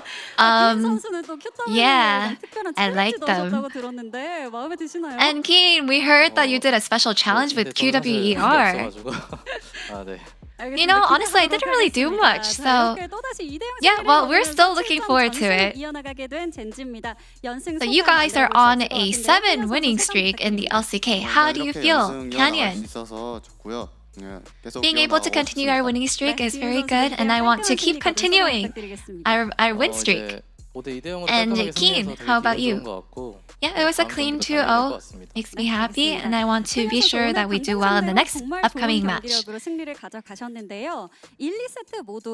What a great performance by you guys against Kwangdong Freaks. And in both games 1 and 2, you guys picked champions with late game value, yet took control from the laning phase. So how did you pull this off?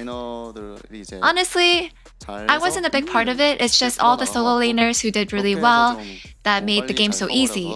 And I think that's what allowed the whole team to scale, and then we were able to close out the game. And Keen, he's giving you guys credit, so how do you feel? Honestly, thanks to Canyon ganking my lane, I think it just went very, very smoothly. And Canyon, in both games 1 and 2, the enemy banned your AP jungler champions, but with your Sejuani left open for you, you took another POG with her, so why do you think they opened Sejuani for you twice? I feel like maybe the enemy thought that they had thought that it's winnable with the Sejuani open. That's probably why they left it open. And Keen, in game 2, the opponent took out LCK's first mid Zeri paired with Ivern. So was this expected?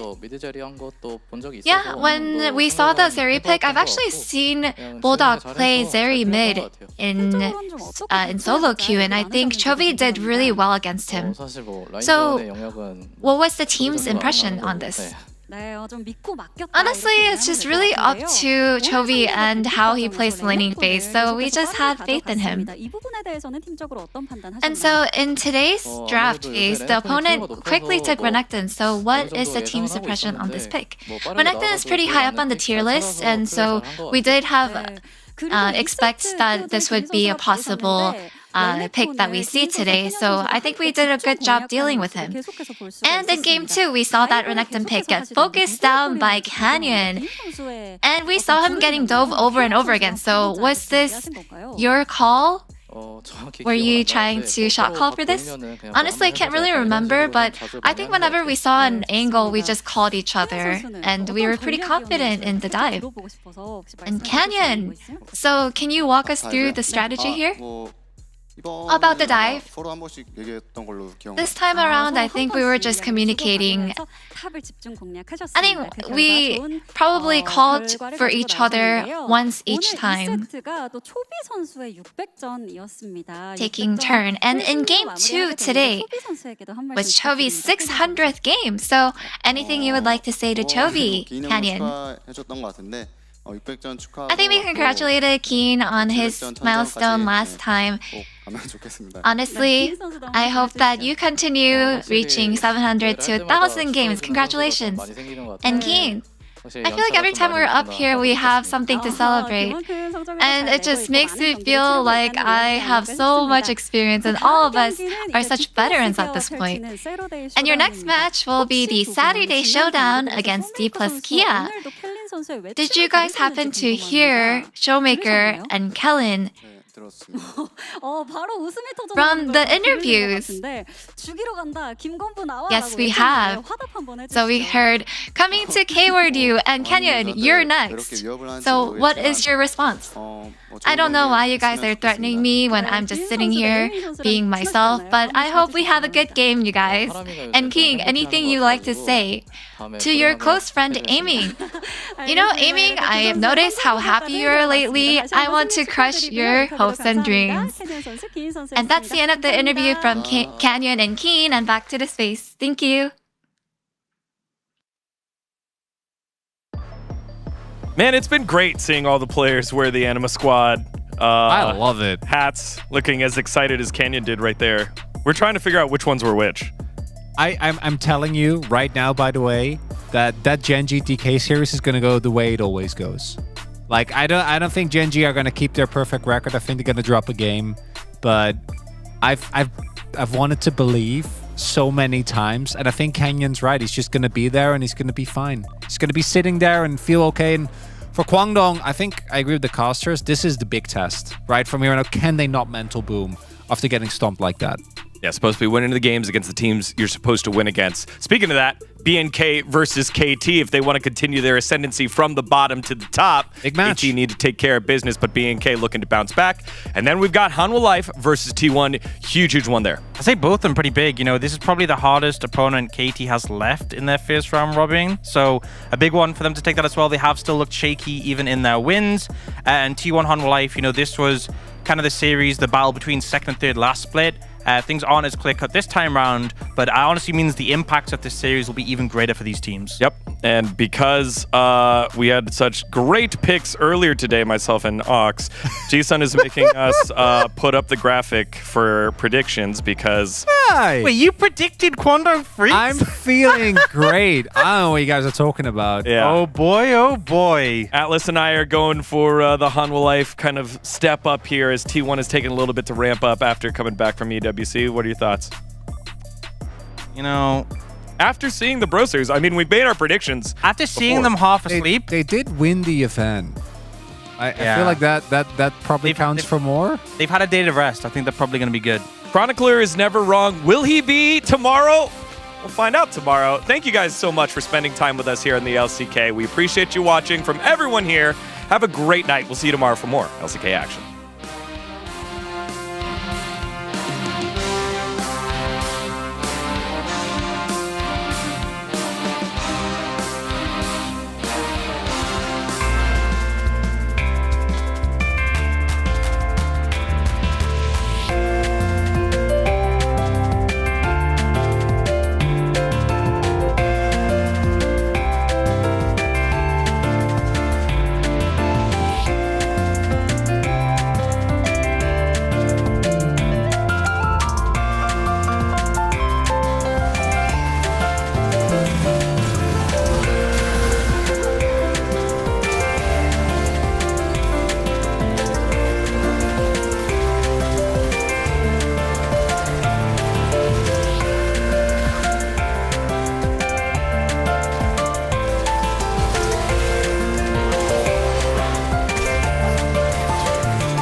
젠지 흔들림 없습니다. 숫자가 깔끔하죠. 무실 세트 전승입니다. LCK의 호랑이 젠지가